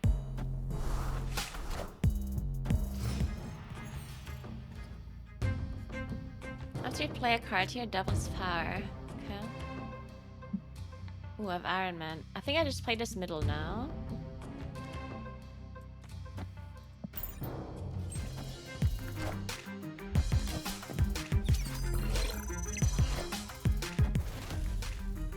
Real draw the top card of your opponent's. Oh!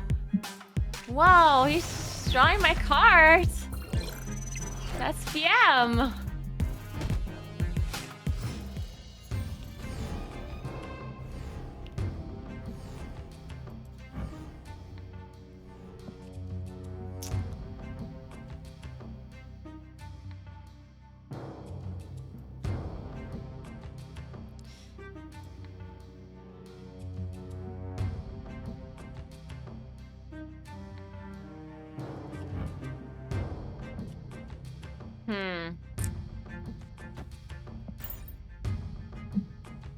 Next turn, the cards cost 1 more. I can't play Iron Man. Oh, he drew Medusa from my deck.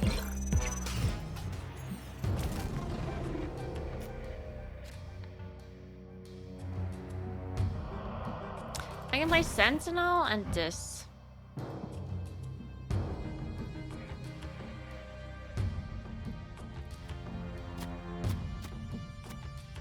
Play this.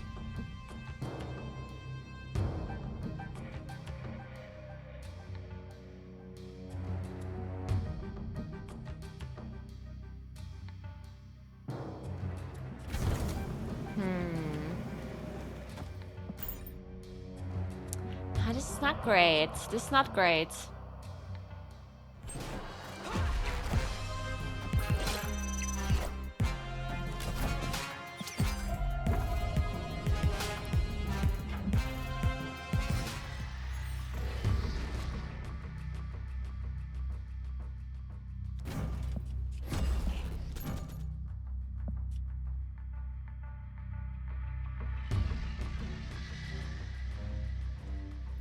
I know how to win this. I think I just don't.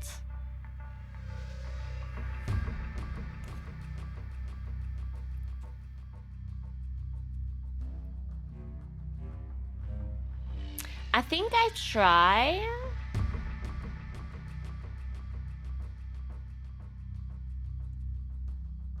I think I put 1 more card here because I think they might be winning, trying to win this right side.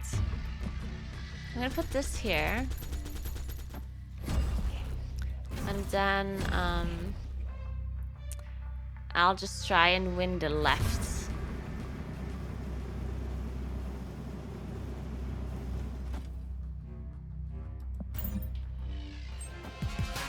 No! Okay, we lose.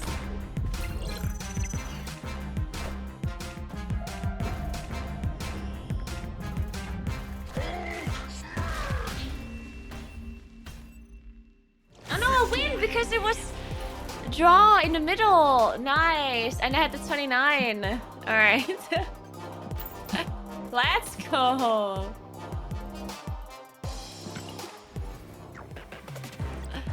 right, cool.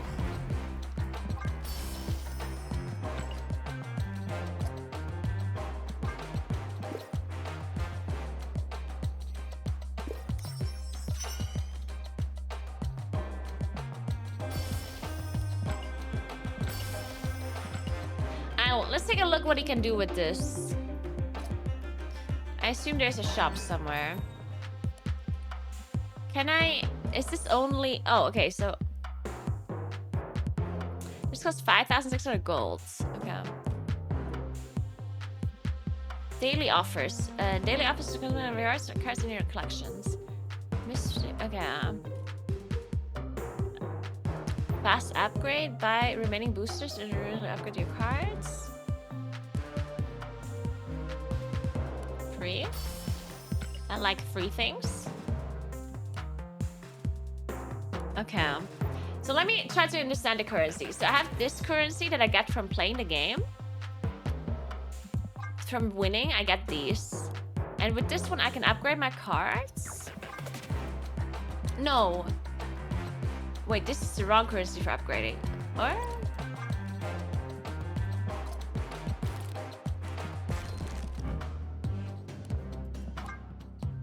Oh yeah, I do need this currency plus this green currency. Okay. So I need the green currency and this blue one. Okay. And then the gold. What can I do with the gold? With the gold, I can buy cards in here. And how do I get the gold? Also from winning, I guess.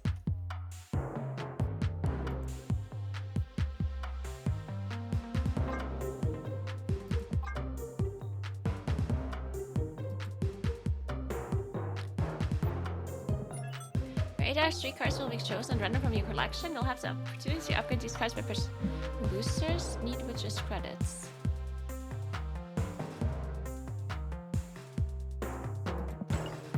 And how do I get boosters?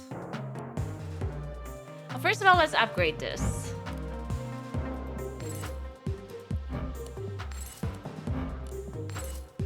Okay.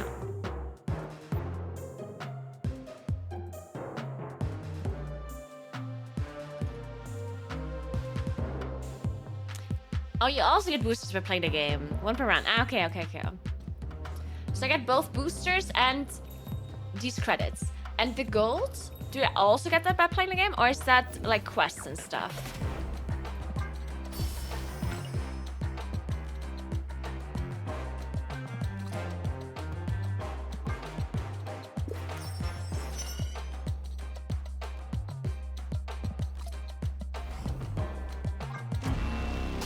Ooh, I got Colossus. Ongoing can't be destroyed, moved, or have its power reduced. Okay, that seems good for now. For later, I mean. So for now, my deck is kind of like I don't have any card destroying cards or anything. Oh my god, we leveled so much. Can move this once. Ooh, I can move. Okay, that's nice. Unreveal plus 2 power for each other card you have there. Alright. Unreveal, add a 7 power tiger to another location. Wait, can this be an enemy location or just mine? Probably mine. Okay, that's interesting. Unreveal, activate the unreveal abilities of your other cards on this location. Oh! Ooh, I like that a lot. That sounds very cool. I like this card a lot.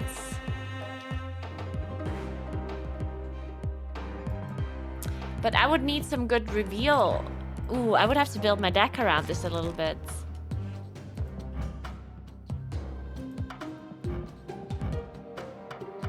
So Medusa would get 3 more power. This one would activate again. We'll get a Sentinel. This not, this doesn't. Jessica Jones would work as well. Yeah, see, I don't have that many unreveal cards right now.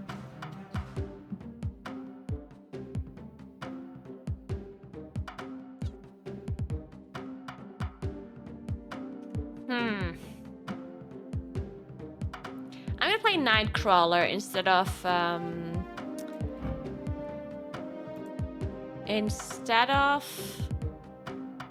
Hawkeye.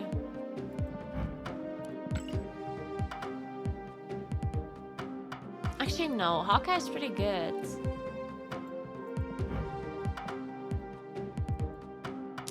I want to remove Medusa. I don't like Medusa. I mean, I do like Medusa, but I don't like it in combination with Mr. Fantastic.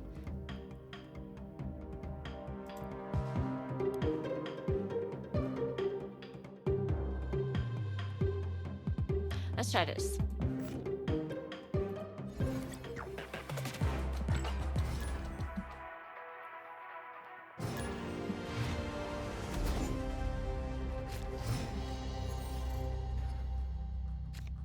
Guess it costs 1 can't be played here. Well, that's unfortunate. Then we'll play it here.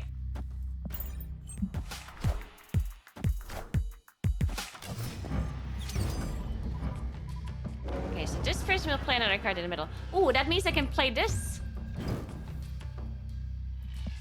But I don't know if I want to. Yeah, I want to. I don't have any other good options to play. Oh, whoever... Wait, I didn't even read this. Whoever's winning this location gets +3 power at the others. Oh! Wait. That's so powerful. Give a card in each player hands +1 cost.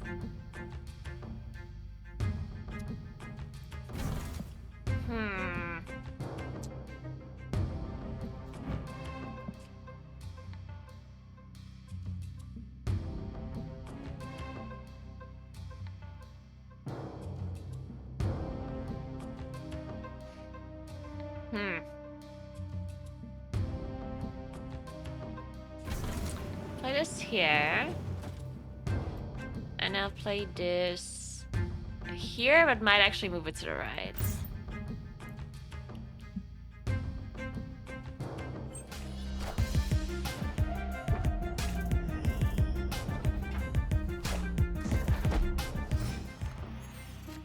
Wait, the person did not do anything?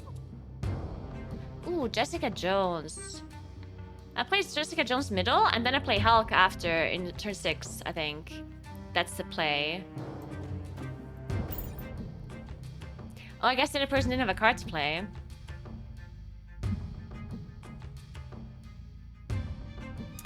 Yeah, so next turn...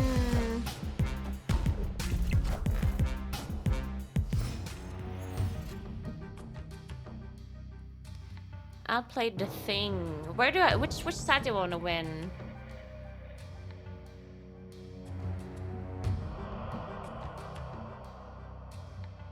Doesn't matter. This one is further ahead. Let's go with this one.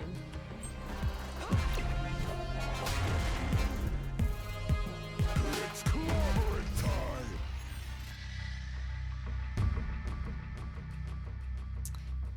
Alright, so now I just play Iron Man in the middle and then I win. Because I win middle and I win this side, right? Certainly. Yes.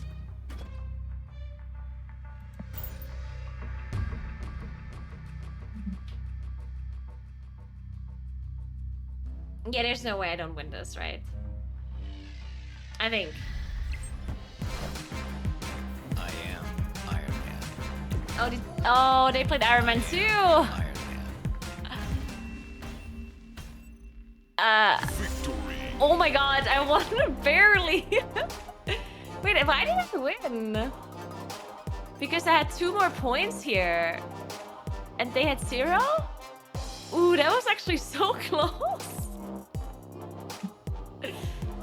Oh my. I won because of Quicksilver.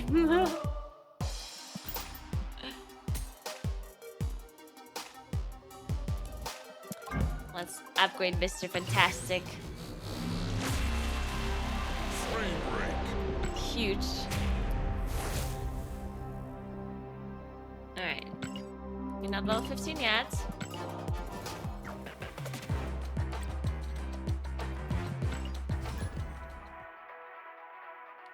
Are you guys getting progress towards your Twitch drop? Because I want the Twitch drop too, but I don't know if I get the progress if I don't actually open my stream on another monitor. Alright, after you play a card here, add a copy to your hand. Okay. I don't need a copy of Quicksilver. Well, actually, I don't have a 2-cost card in my hand right now, so maybe I want a copy.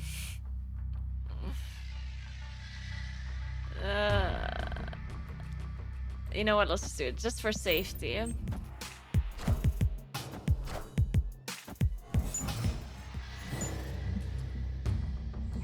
At turn 3, add a rock to the losing player's side. Oh.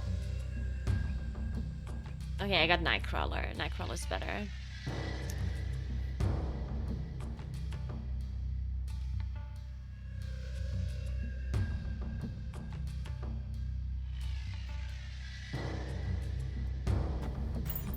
What does the rock adding? Like, it's just like a at the random location, I guess. Oh, they're replacing location. Okay, that's kind of cool. And this Krill switch location. +1 energy this turn. Oh, okay, nice. So I'll play Mr. Fantastic. And Quicksilver, I guess.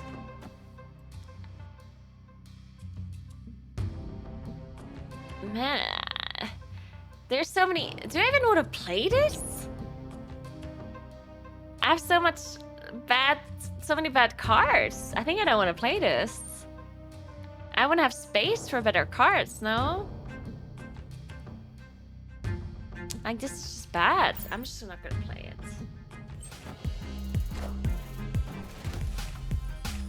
You always start this card on turn 2 and not before. Okay.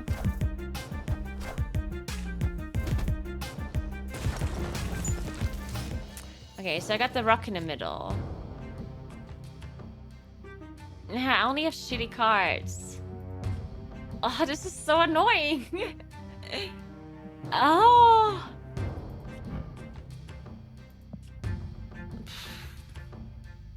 I just lose. Like, I can't win with these cards. Like, let's just... no. This is a struggle. I'm gonna play this here. And then, I don't know. I don't want to play this. If your opponent played a card here this turn,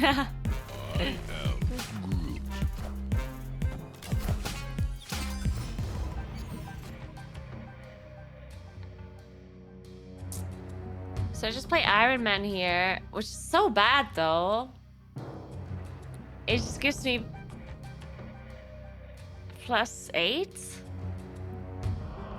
But I can't play these.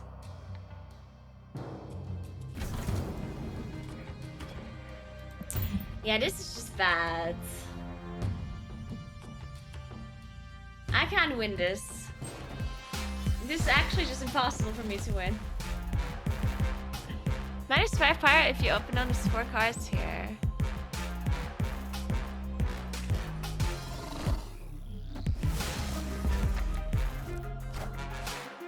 I am Iron Man. Oh wait, I can win this now. No, I cannot. Okay, wait a second. If I just play the Hulk here, to just win.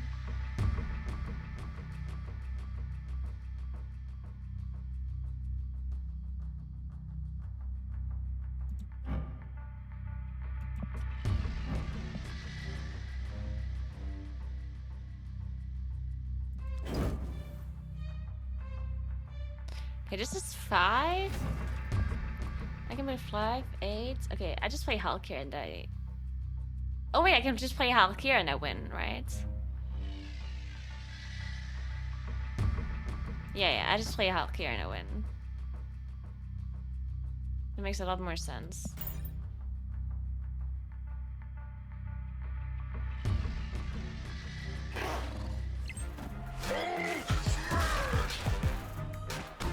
Nice, we did it.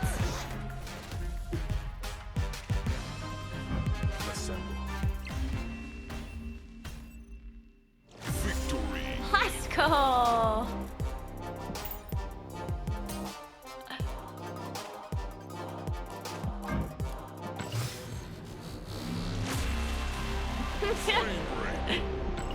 I keep thinking that I'm just gonna lose. halfway through the game. Like halfway through the game, I'm just like, oh, there's no way I can win this. Thanks for Primes. Thank you, Toe. Thank you very, very much. All right, we get some credits.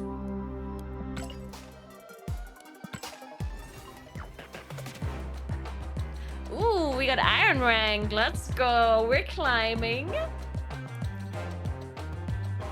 Starting in iron can lose ranks. Oh no. Oh no.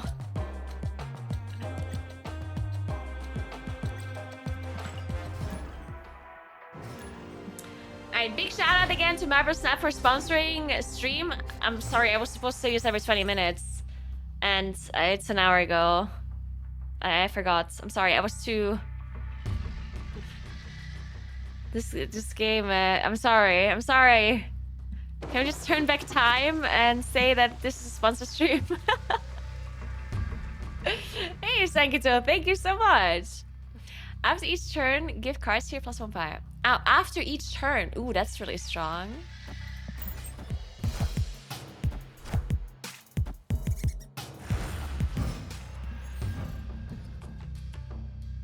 This is just a bad card. Why would anyone play this? This is just not a good card, right? Like this, this is just not good. I don't, I don't like the squirrel girl. Ongoing effects here are doubled. I don't have ongoing effects in my hand right now. But, ooh, but I have this. Ooh, that's so strong. I'm playing this here.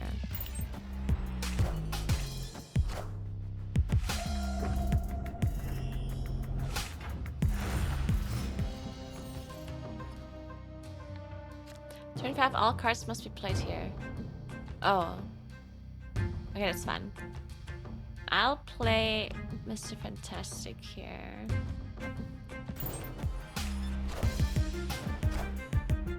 Haha, didn't play a card there. We gotta get our heads in the game. Alright, I think it's time... Oh, yeah, I played Jessica Jones here. Yeah. Oh, no, wait, on turn 5. Wait. Oh, I'm stupid. Wait, sorry. I'm stupid. It's turn 4. Okay, I thought it's turn 5. I'm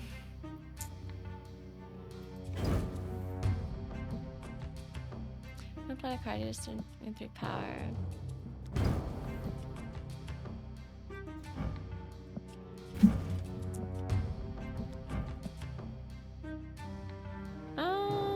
I'm gonna play this here.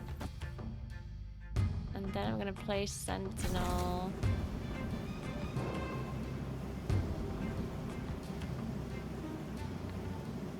Here.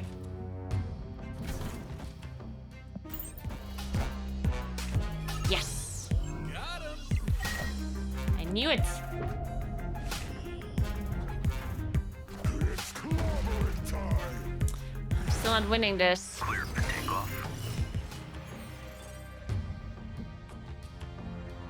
The cubes you'll win or lose double after turn 6. Nah, I don't think I'll lose. I got this. I totally think I'll win.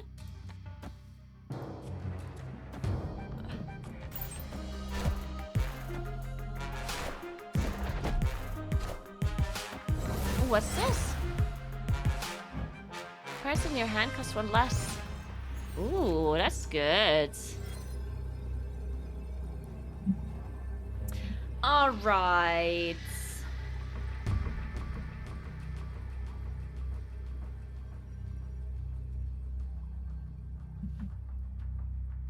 Do we Iron Man the left?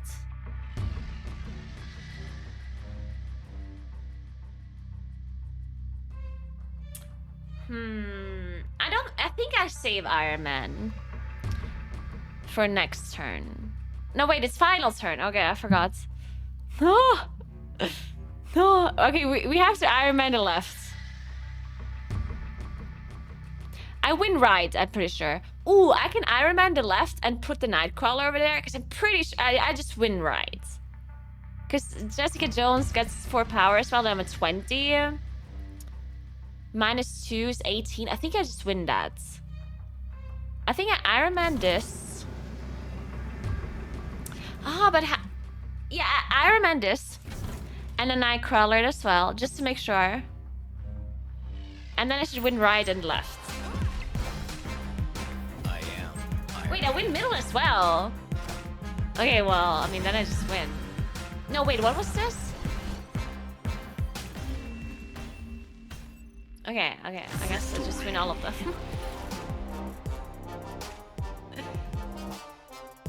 Okay, I still didn't 100% understand the cubes. Wait, what? Okay.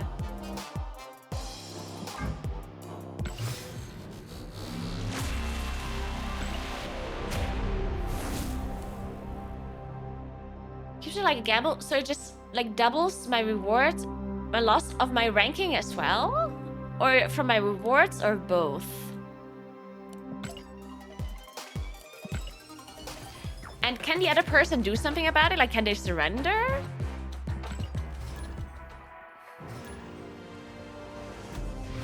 Oh, ranking. Oh, just ranking. Okay.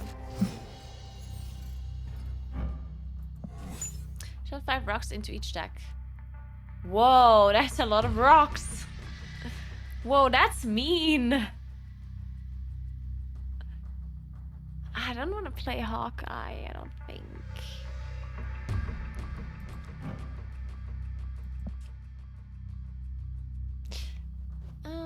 I'll play this.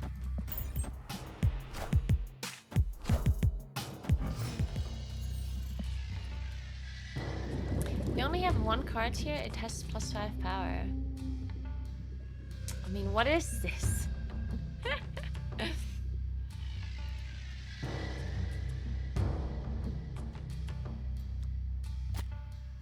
I only have rocks.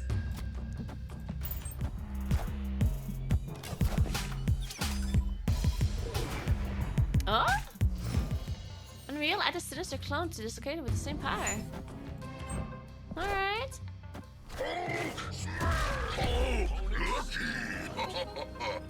Oh, they snapped. Cubes are battling over in double. Wait, why did they play the Hulk? Oh! No! Flicker, which players? Okay, should I just retreat? I think I'm retreating. Okay, this is messed up. They got a Hulk and I got a rock.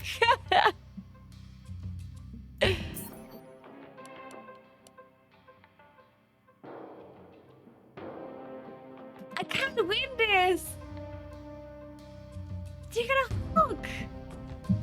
How am I supposed to win? No, but they got a Hulk for free. It's all. Put a card from each player's hand here. They got a Hulk and I got a rock. There's... Okay, you guys are coping so hard. There's no way I win this when they got a free Hulk. Oh my god. This is so bad. And I can't play anything other than a Nightcrawler. There's... I just can't win. There's... It's impossible. Assemble.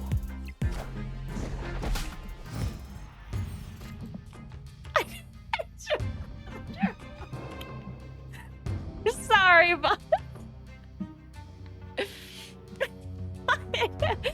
What am I supposed to do?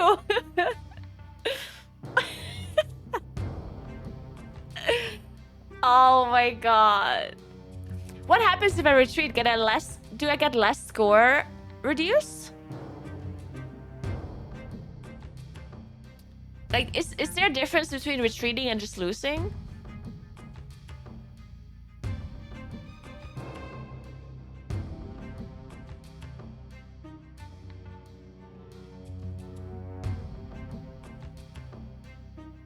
It's the same? Okay, well, then I might as well just play. This is so messed up.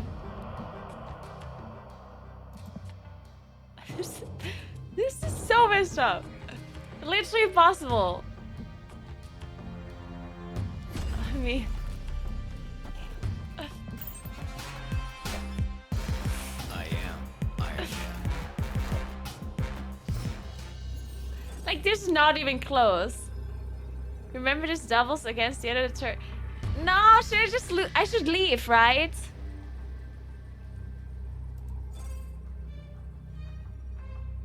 For the losses increase. I should just... Yes, okay.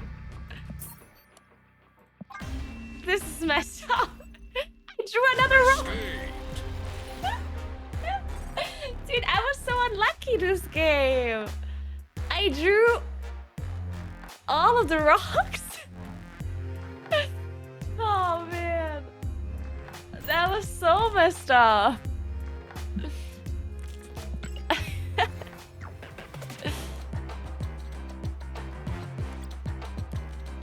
Also, I feel like the people have really good decks now all of a sudden that I'm in Iron.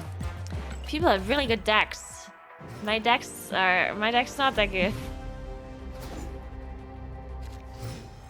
Okay, I'll take this. Cards here have -2 power. Alright then.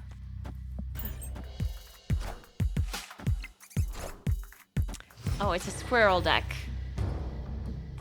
And squirrels to each location. Oh no! This person only has 2 slots on each of them. Oh no!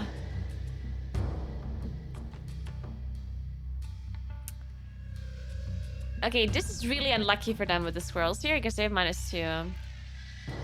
So, what do we do here?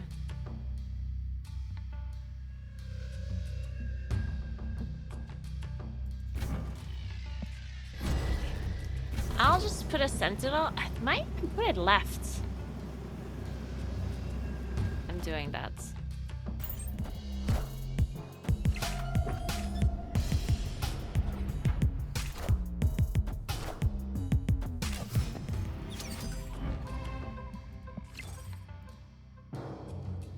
Wait, they snapped? Oh, snap. No, they didn't snap, right? Oh, cards have -3 power. I mean, this person just lost, right? Like, this one I already won now. They can't win this anymore.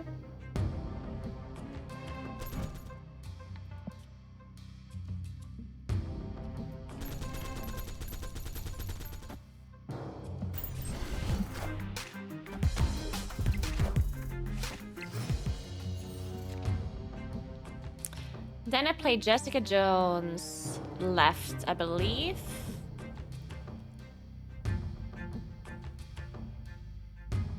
And then I can play Iron Man middle.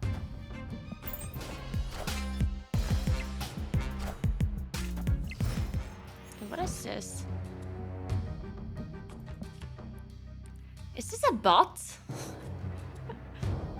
I mean, this person's not even trying to win, right? I don't know.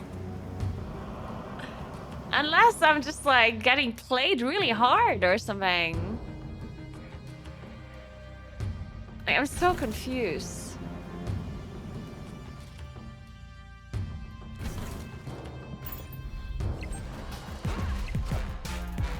I am Iron Man. I mean, I already won, right? Because they can't do anything left and right. Like, I literally already won, right? I'm in training games? Okay. Okay, I'll just put Iron Man here. And I mean, since I won this one already, I already won, so...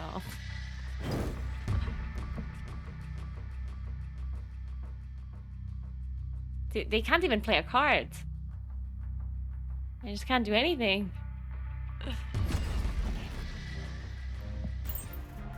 It's clobbering time.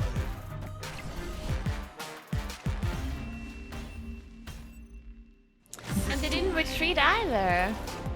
They should have retreated. Oh no.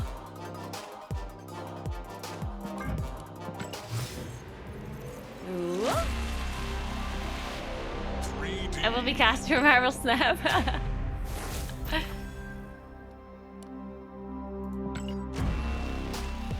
Real, after you play your next card, move it on. Wait, after you play your next card, move it one location to the left. After you play your next card. Huh? I don't get that. I don't understand this. Can someone explain?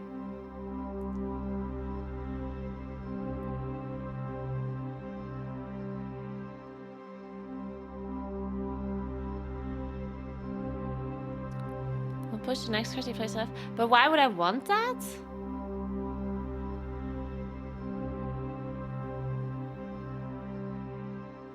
Oh, the next card will push this card to the left.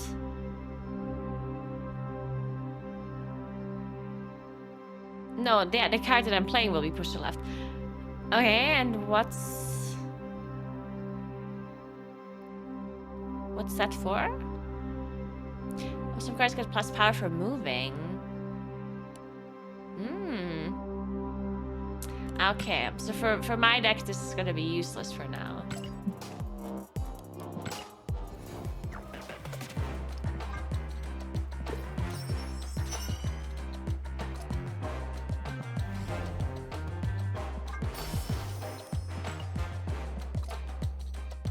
Okay.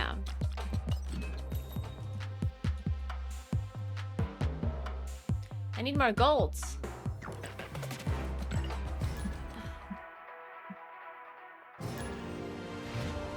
Oh, I can get into locked out lanes? Wait, so I can have a 5th card there? After you play 3 or 4 cost card, move it here. Oh?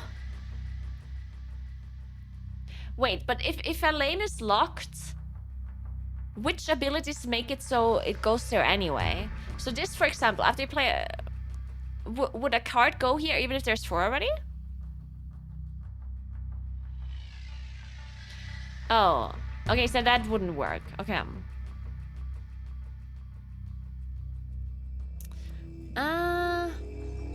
First the max, okay.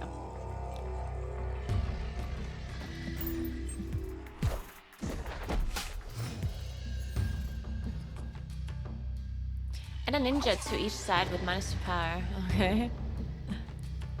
Okay, I'll leave this card to play. So I'll just...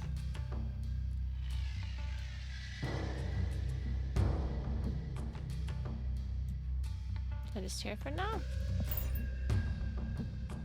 This person did not have a 1-cost card in their hands. Draw the top card of your opponent's deck. Okay. Turn 4, whoever's winning here draws 2 cards. Okay. I don't have greats. I don't have super great cards. Okay, what's this? They play card here +2 power. Okay. Okay, I think I just played the thing. Oh, well, the thing will move over. So if I play the thing here, does my Hawkeye get +3 power even though the thing will be moved to the left?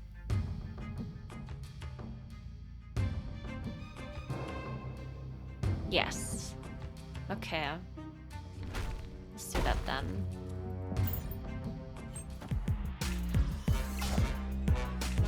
It's clobbering time!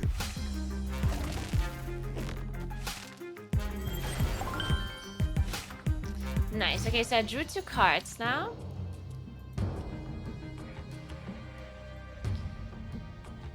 Thanks for Prime, Elora. Thank you very much. Card effects happen before location effects. Okay. Alright. What are we doing here? I think I want to try to win middle because this person already has 3 cards there. It's going to be kind of hard for them to win the middle. And then I probably want to win the right because they have no cards there at all. So I think I might just go with Mr. Fantastic. No. Yeah, I can go Mr. Fantastic.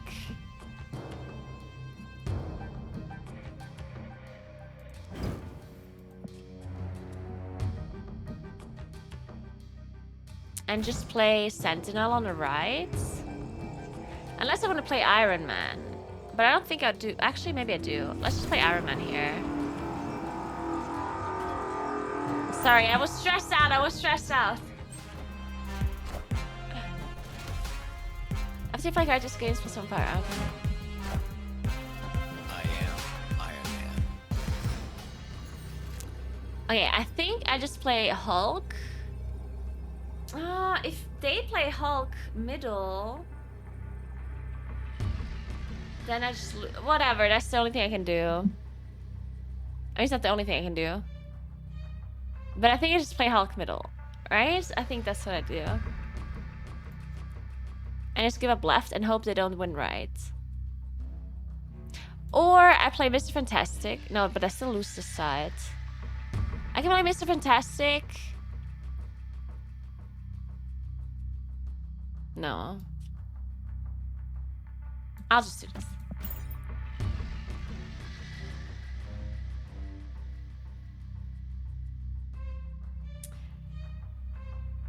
I could have played this Fantastic and then played like one more card to left and hope that I won there.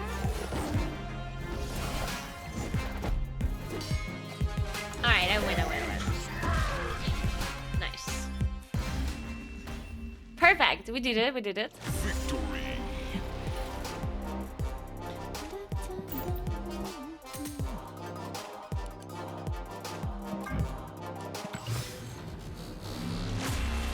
You wanted to put Hulk left? Why did you want to put it left?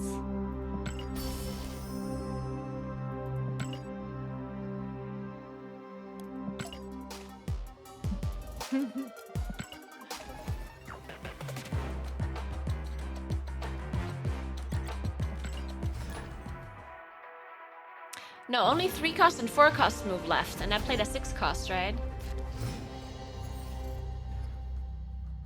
On turn 5, put a card from each player's hand here. Huh. Interesting, so I want to get rid of my low costs. So I can get... wait, what did I do? Let's put this here. I should try, if I get rid of my low cost, if you have no cards here, +1 energy each turn. Ooh. That's pretty cool. I'm gonna play this left. Oh, I wanna play this in the middle.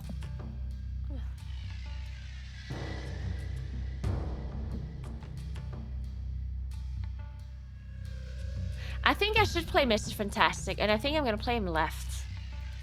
So then I just win the middle for now. I'll just do that.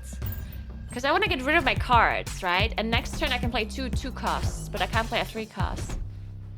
Wait, he's just playing Mr. Fantastic in the middle? What? You can't play cards here after turn 4. Oh no! Ooh, then I play this here.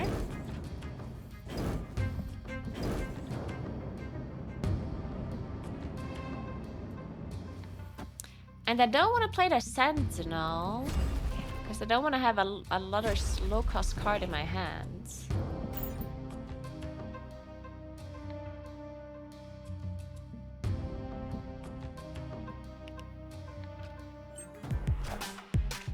Wait, they just didn't care about this, or what? Really give the next card you play 3 power.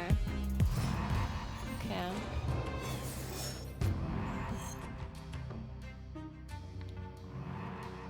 Oh, I can play all of these cards.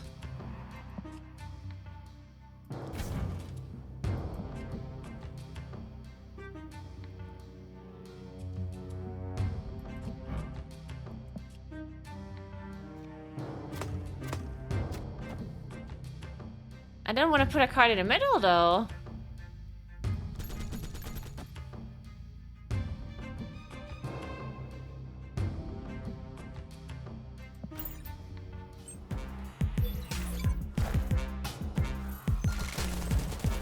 this?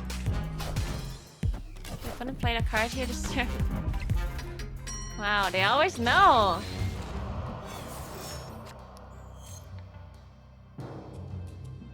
Okay, I have shitty cards.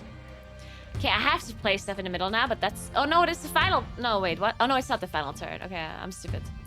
Okay, so I play these here. And then it's kind of RNG what happens. Oh, I could put the Nightcrawler on the left, which would guarantee that the random card goes middle or right. And then I can put the Nightcrawler away and put another card there if I want, right? I think I do that.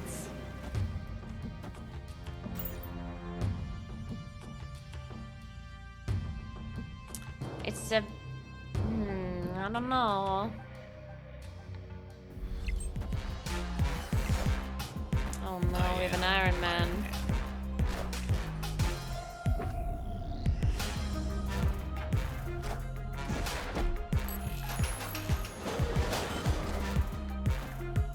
Oh, they got a Jessica Jones.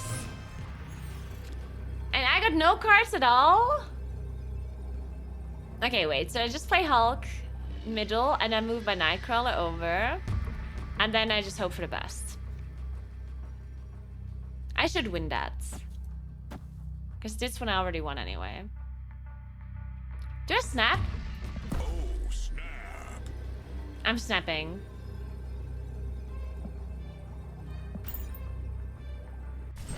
Can he snap so late? Wait, what's Odin again?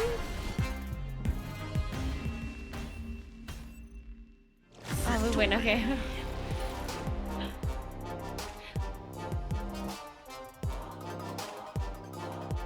Oh, it only goes from hand. That's why I didn't get a card. Okay. And that happens... wait, but earlier somebody said that the card reveal happens before the location effect. Why did I... But I didn't get the Sentinel before the location effect. Because I played a Sentinel and then I had no cards. Right? But technically, if the Sentinel effect would have happened first, then I would have drawn a Sentinel and then the Sentinel would have been played, right?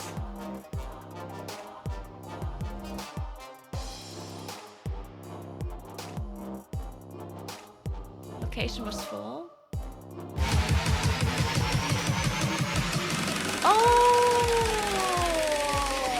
I understand now. I read it, Sevla! I guess I mistook this. Because I thought it puts a random card at a I thought it puts a card from my hand at a random location. I guess I didn't read this correctly. Yeah? It puts it right here. Yeah, I'm an idiot. I for some reason thought it would put it on a random location. That's why I put the Nightcrawler here to make. So I was thinking it will put the other card somewhere else, but I didn't realize that it's just this location. Alright, anyway. Huge shout out to Marble Snap for sponsoring the stream. I appreciate that. I appreciate that a lot. Reading is hard. Reading is for sure very hard.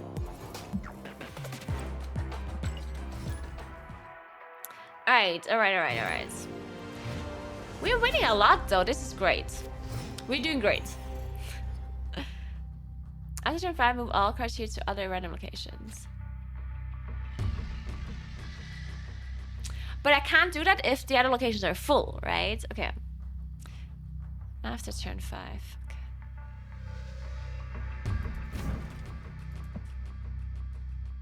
I'll put this here.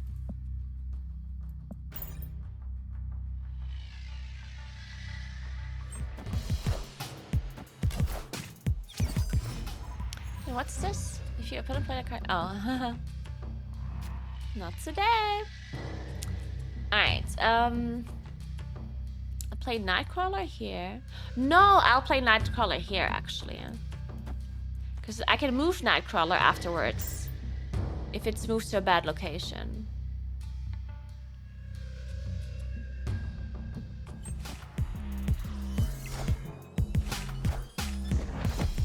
Draw this card and turn to another. Okay, wait. On turns 3, 4, and 5, no cards can be added here. Oh, wait, that's a problem. But they're gonna be moved there. After you play a card here, swap it with a card in your deck. Ooh. I hope it doesn't play a Sentinel. That'd be so annoying. I have really good cards in my hands. But I might be playing the Sentinel. Don't play the Sentinel! Wait, Punisher? Assemble. Where did this card come from? Oh, in your deck! Oh, reading is so hard. I thought it was just a random card from my hands. I'm an idiot.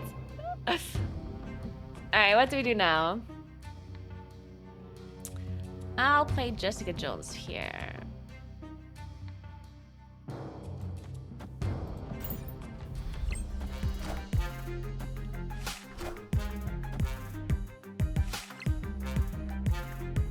Wait, what happened? Oh, it replaced Jessica Jones with Odin? Oh. Okay.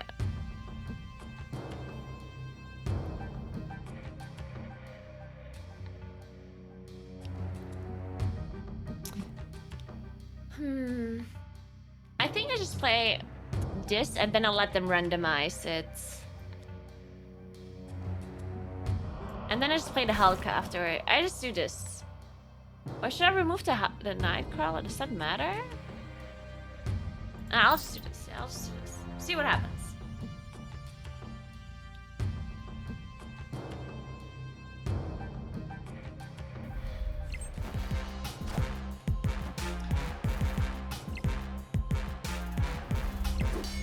Yeah, it is a bit random with this left location. The Strange Academy is a bit weird. Oh my god!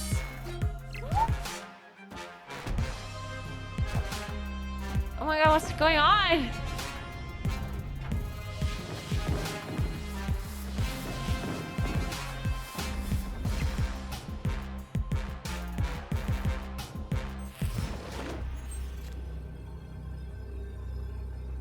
Oh my god. Okay.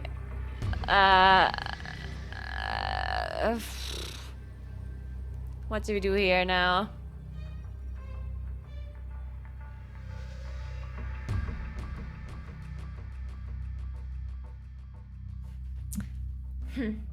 I think I'll try to win the right side because I don't think this person thinks that I am gonna do that.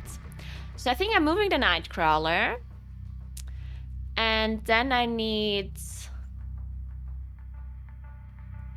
6 points. Ah, that's too much. Oh, I can put the thing. Okay, so I remove this. I put the thing here. And then I try to win the left side.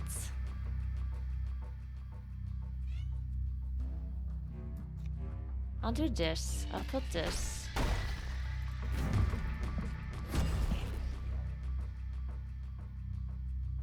Oh no, wait!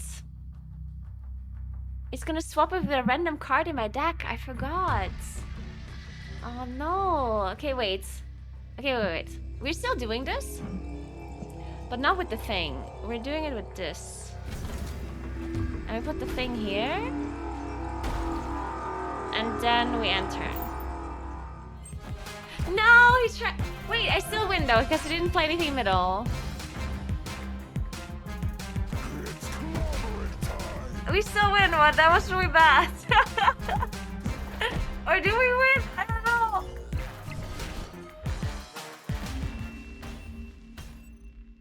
Okay, I forgot about the changing thing. I'm stupid. I should have not put a card here and just tried to win the middle and the left. The thing was fine. I should have put the thing here. And the Nightcrawler here, and then I should have put some card here. So.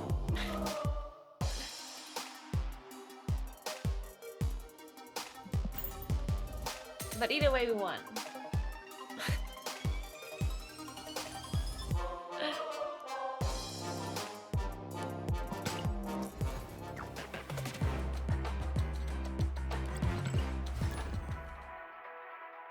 Okay, go. There's a hair in my eye. When a card moves here, give it 2 power. Ooh, okay, interesting. Then the Nightcrawler is gonna be really good. Okay, let's put this here.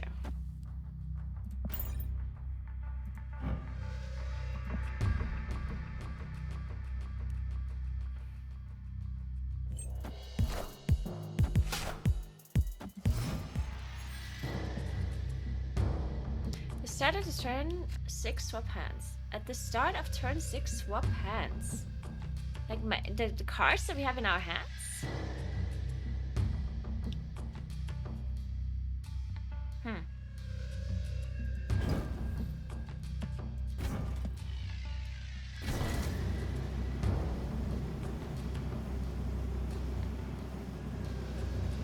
Okay,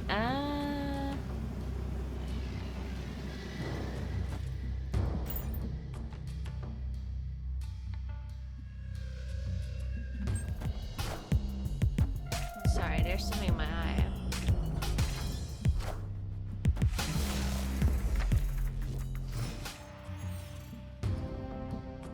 Only one card can be here for each player. Oh. Wait, that's so bad. Oh man, that means I just lose this. Oh, it's a disaster. It's a disaster. How are we supposed to win this now?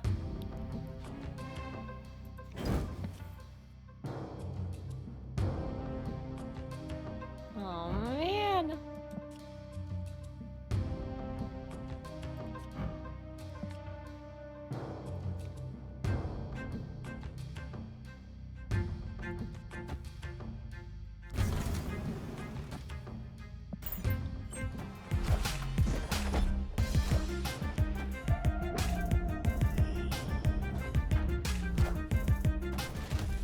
Discard the highest cost card from your hands.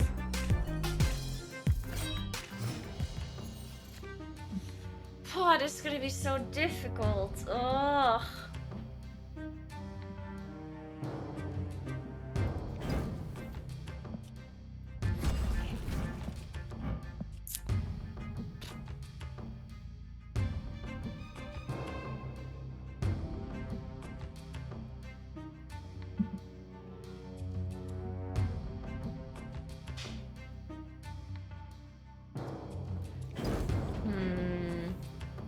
I'll play this here and this here.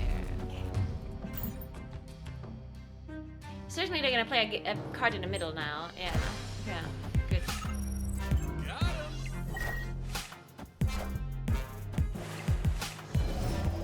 Ah, they still have more attack.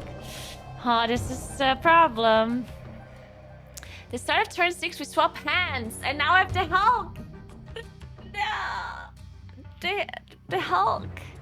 Okay, what to do? I have to be really smart here. So on turn 6, this person has to play a card on the right.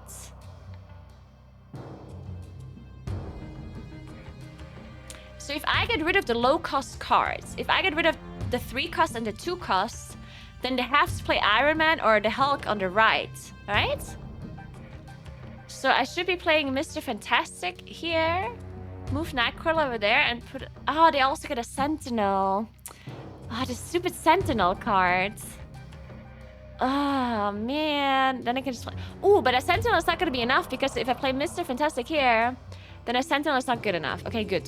So we move this over.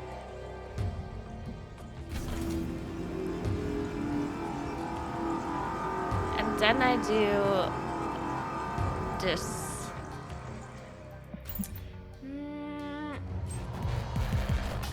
Oh, they played a card. It's still not good enough, though. Ant-Man is not good enough. Alright.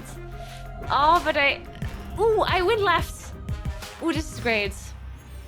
Okay, we're swapping cars.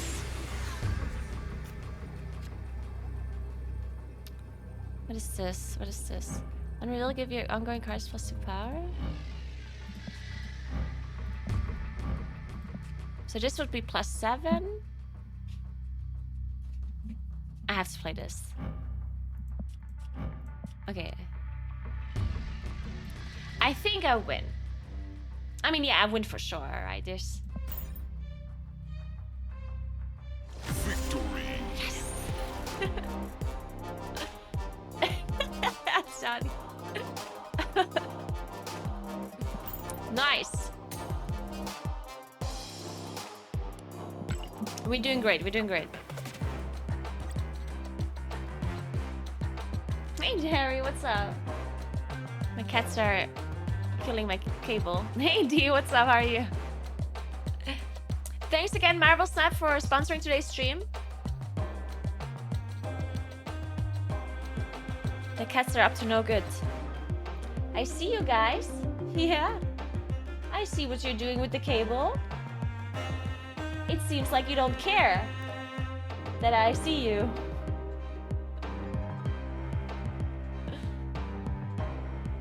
I did order another mouse, yeah.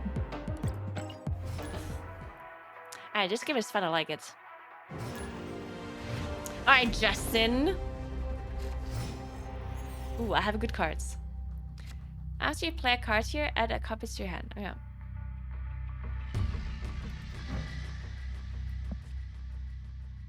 I don't think I want that. I don't think I want a copy.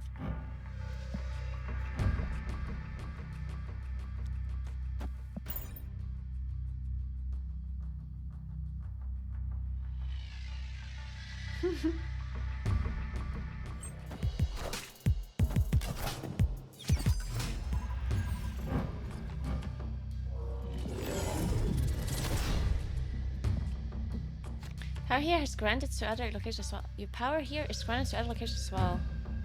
Oh. Wait, that's so pure. Huh. That's so strong.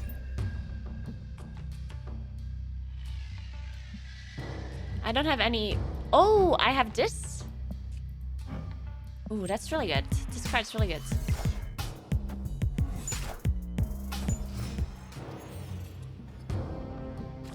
Cards that cost 4, 5, or 6 can't be played here. Okay. That's good for me. I'll play this here.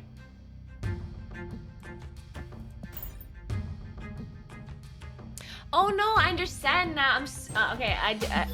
I was thinking wrong again. Hey, cat. I was thinking wrong. I thought that the ongoing effects are being attached to the other locations, but it's just the power, of course. Yeah, I can't read, man. Reading is so hard. Cat, do not attack my foot. Please. Alright,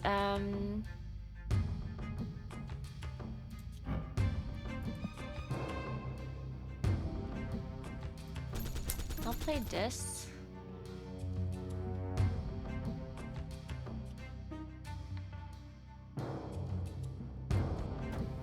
Let's do this for now.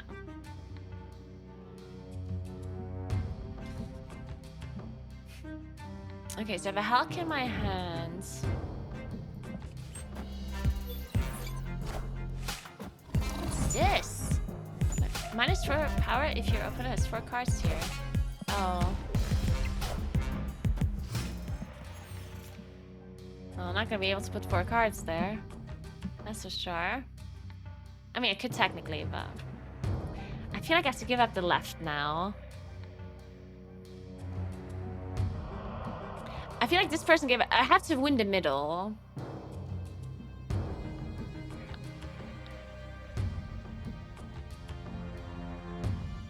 I'm gonna put this here. Actually... Yeah, okay, whatever. Because next turn I'm gonna play the Hulk, and I'm just gonna move the Nightcrawler somewhere else.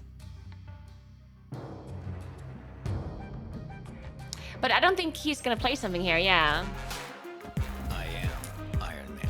Yeah, this card here was kind of a waste. I knew he was gonna play it here, but... Ooh. Okay, the Hulk is just better than Iron Man. Yeah, the Hulk's just better. Because Iron Man gives me 11 and this gives me 12.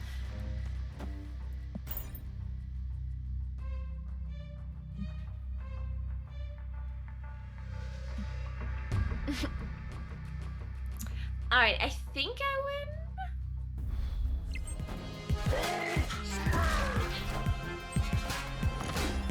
Who's this?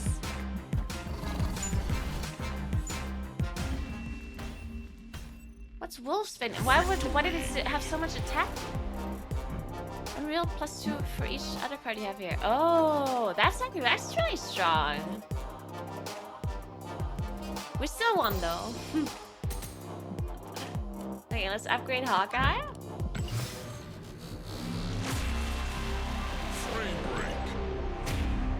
Okay, cool.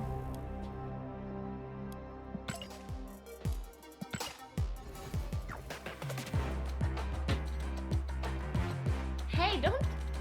Oh my god, the cat is clawing the underside of the chair. No, what are we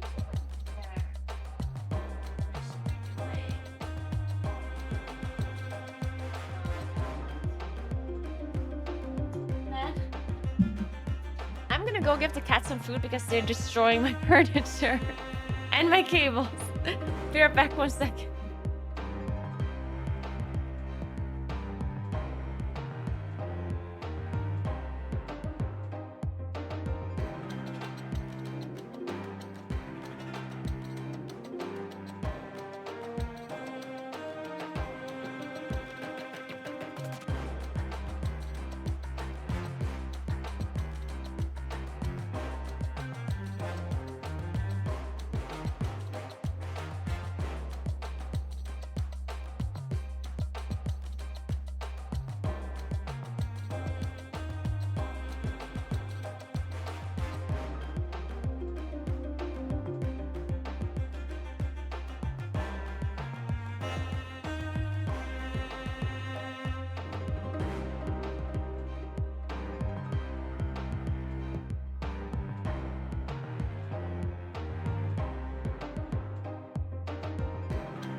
All right.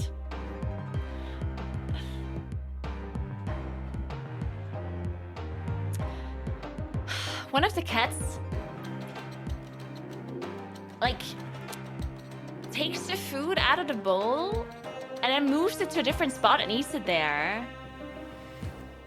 And he doesn't do it all the time. Like, I don't think he, like, doesn't like... It's not about the location of the food, and I don't think it's about the bowl. It's just that he wants to eat super quickly. And when both of the cats are at... Because I have 2 bowls for both of the cats, right? Or for each of the cats. And I'll put the food out, and then Sunny will, like, put his body in front of both of the bowls and eat out of one. And then Moon can't eat properly, so Moon will just, like, go in, take a piece of food, and puts it somewhere else and eats it there. And then, of course, the floor is dirty. Why can't they just eat like normal cats? Unbelievable.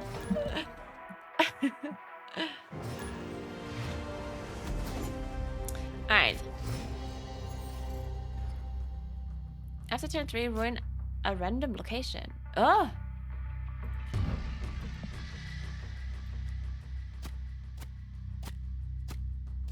Alright.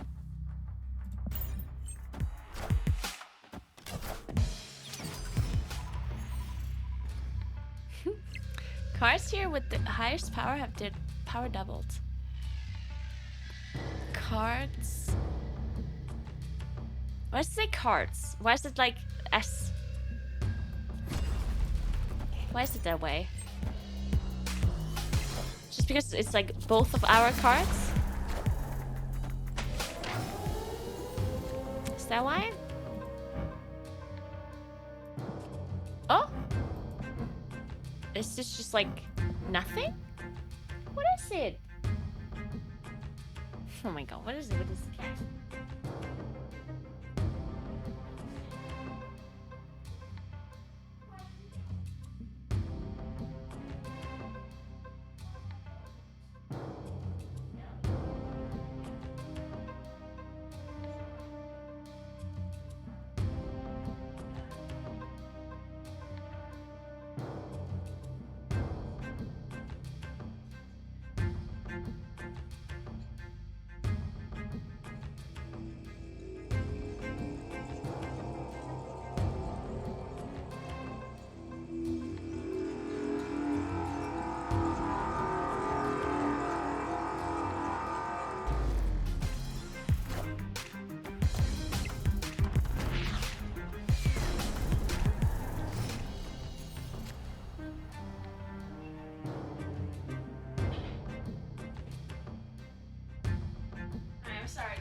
What do I have to do? Jessica Jones.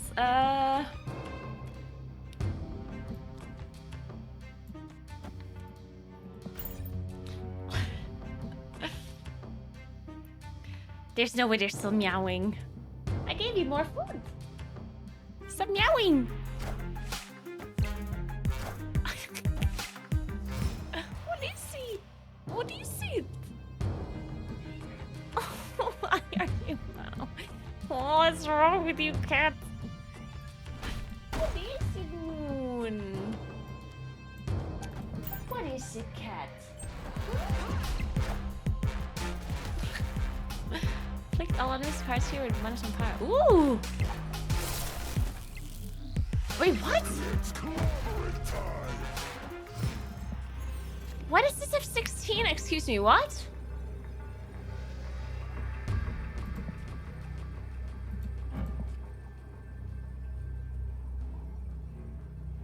Wait, I don't get it. What?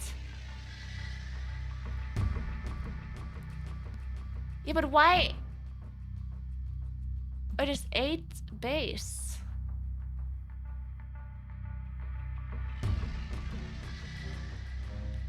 Shit. I mean, I just played a Hulk here.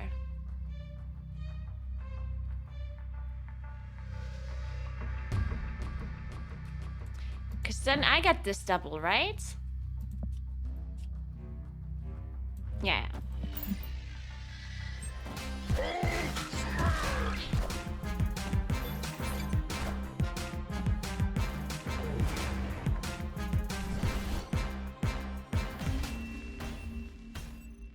Nice. Yeah, I was just confused on why this Spider-Woman has 8 power. Like, I felt like that's a lot of power. plus this effect. But I guess it's just a strong card. That seems kind of strong.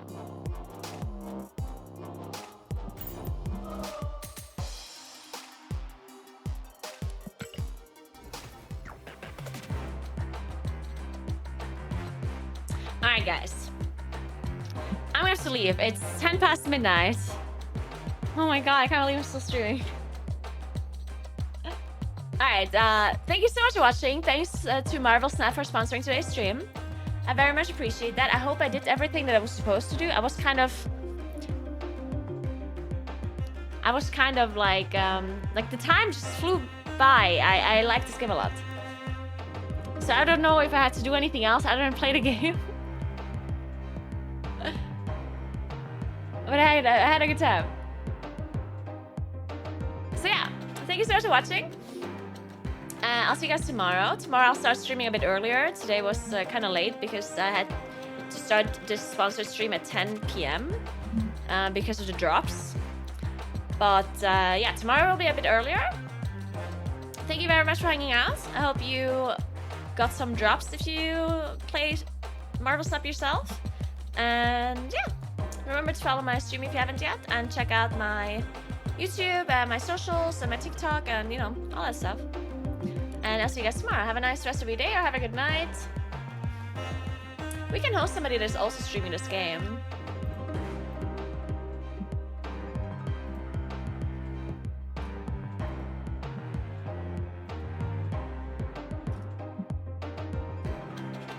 Oh, there's a lot of people streaming this game.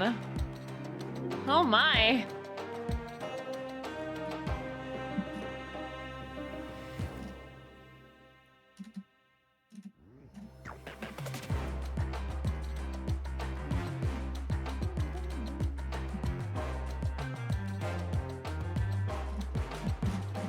Let's host somebody with not so many viewers.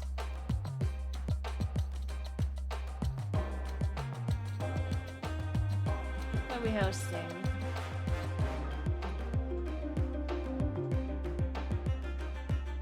Oh, she's a caster. Teeps, her name is Teeps. And it's a caster. That's awesome. Marvel Snap caster? Former Hearthstone pro.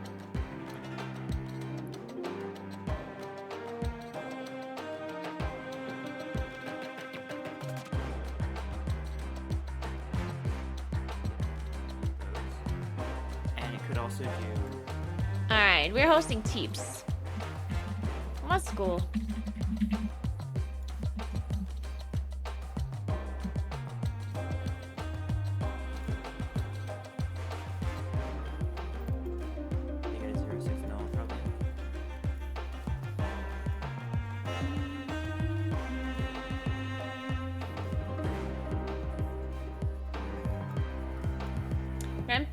Speedrunning, he's playing this, but a speedrun. Wait, like a speedrun, like not in this game, right? Because you can't speedrun anything in this game, right? Or is there like some extra mode you can play that has speedrunning?